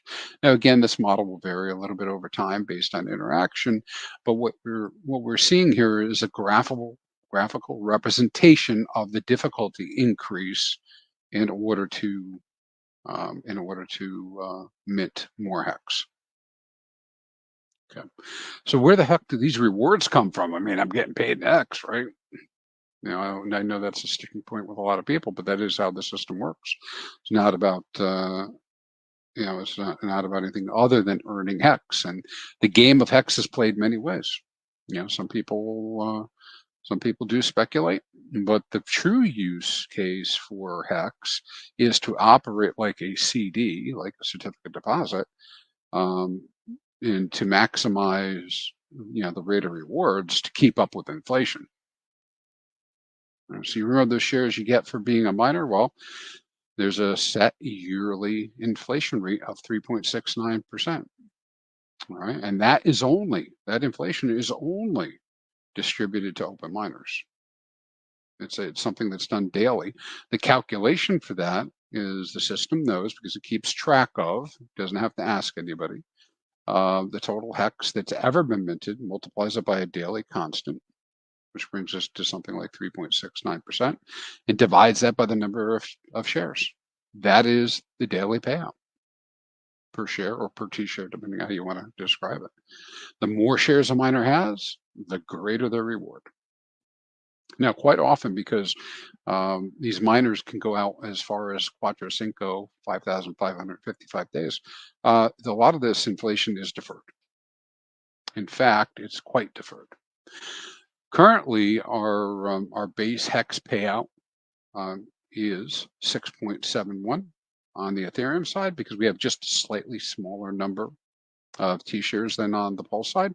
On the Pulse chain side, it's 6.66 Hex per T-share, and that it is not something that typically goes down trend-wise. Right? It's always going to trend up into the right, because there's always more Hex that is being minted as miners end. Where you see the volatility in this chart is when people accrue penalties, either due to emergency end staking, ending early, or ending late, or somebody does a good accounting, and it creates the difference. Now, what we do see here at the tail end of this is that separation after the Pulse chain launch between Ethereum and Pulse chain, and that is because there are different demographics and just a slightly different model now. It started out the same, but we have just a little bit fewer T-shares on the Ethereum side versus the Pulse chain side. Moving on, and you can see this has been going upwards into the right, and will continue to do so over the life of Hex. At least that's the projection that I would say. And speaking of annualized Hex supply inflation, this is a chart that we quite frequently will reference, where what we're doing is we're taking a look at how much Hex is released on a monthly basis, minted and or paid out, versus how much is mined or restaked. And what we found is Even though there is a 3.69 inflation rate, the real annualized inflation that we see effectively has been right around that 1.39% range for Ethereum, and now 1.23% on Pulse Chain. And the reason for that difference is that we just have more mining on the Pulse Chain side as well. It's hard to get away from the fact that those, the gas prices are so much cheaper on the Pulse Chain side. I mean, it is a real issue and it's a real thing, and that is why we're on Pulse Chain.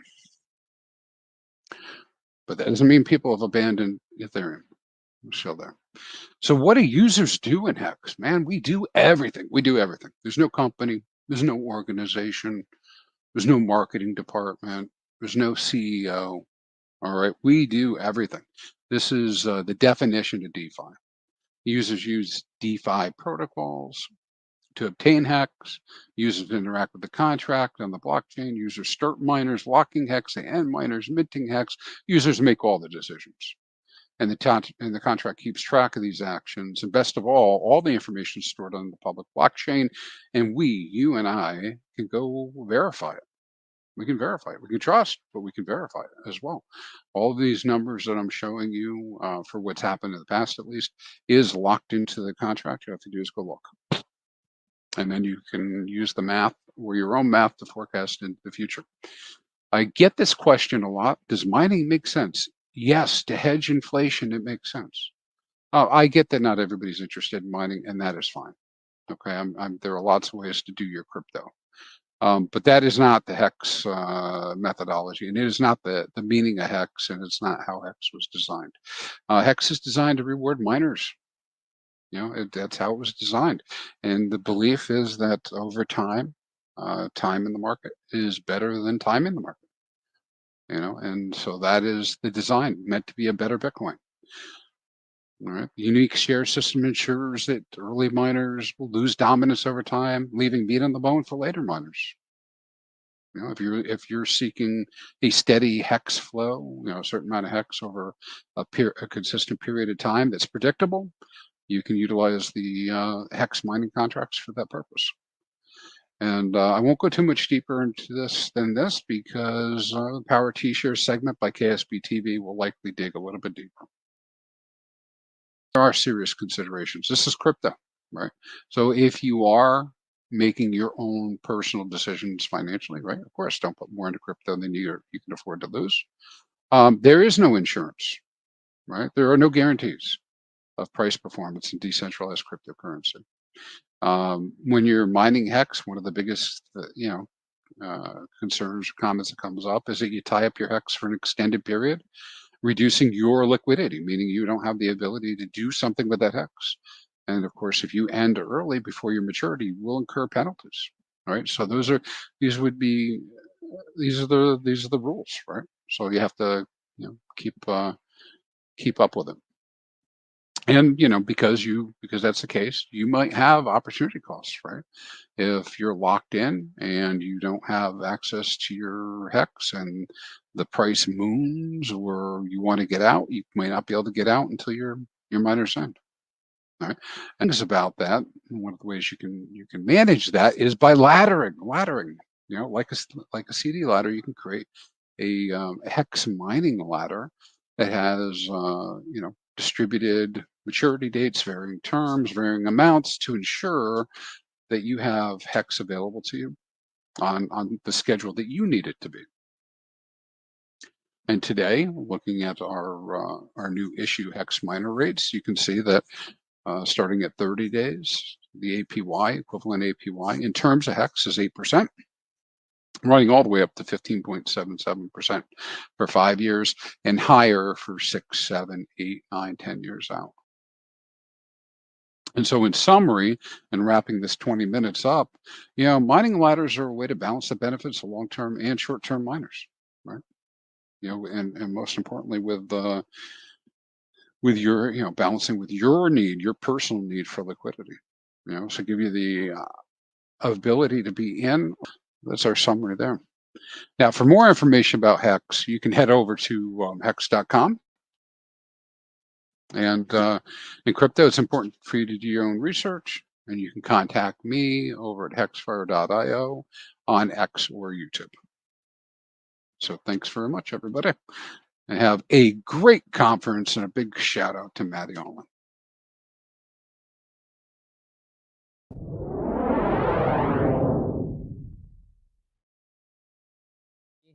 Perché useremo l'intelligenza artificiale per sincronizzare il labiale di tutti nel parlare in altre lingue.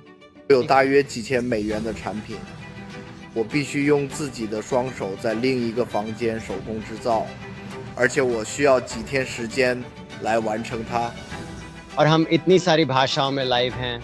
मैं Maddie Elon हूँ, मैंने hexconference.com बनाया। हम चौथे वर्ष में जा रहे हैं और वर्ष पहले से बेहतर होगा क्योंकि हम हेक्स पर बात नहीं कर रहे हैं, बल्कि हम कृत्रिम बुद्धिमत्ता का उपयोग करेंगे। Hej, som to ja, módny programátor, tvoj kryptokamoš. A som tak nadšený, že si prejdeme, čo dnes máme. Takže ak ste si všimli, Richard Hart v poslednej dobe tweetuje o skvelých správach, že všetky tieto rôzne produkty sú teraz dostupné miestne. 私はただ願っています。これを聞いている人がチャンスをつかみ、自分自身で実際にこれがどれほどの可能性を変えることができるかを見ることができるといいです。ありがとうございます。ありがとうございます。 قم بالرهان بحكمة يا أصدقائي واستمتع بالسلام. Muitas pessoas fazem um trabalho melhor promovendo Hex e entendendo do que eu, o que é louco porque eu inventei e sou muito bom em marketing e vendas.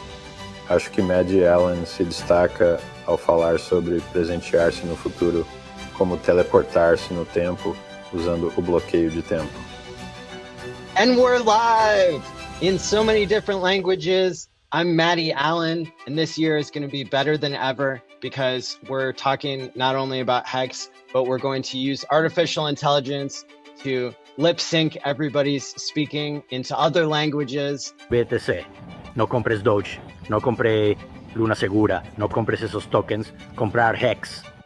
Ich war damals super begeistert von Krypto und investieren und so Kram. Ich war so, wow, oh mein Gott, das ist die Zukunft.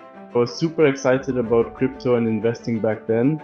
I was like, wow, oh my God, this is the future. Now crypto can be a human right that is decentralized beyond the English language. So I hope you tune in and participate January 6th through 9th.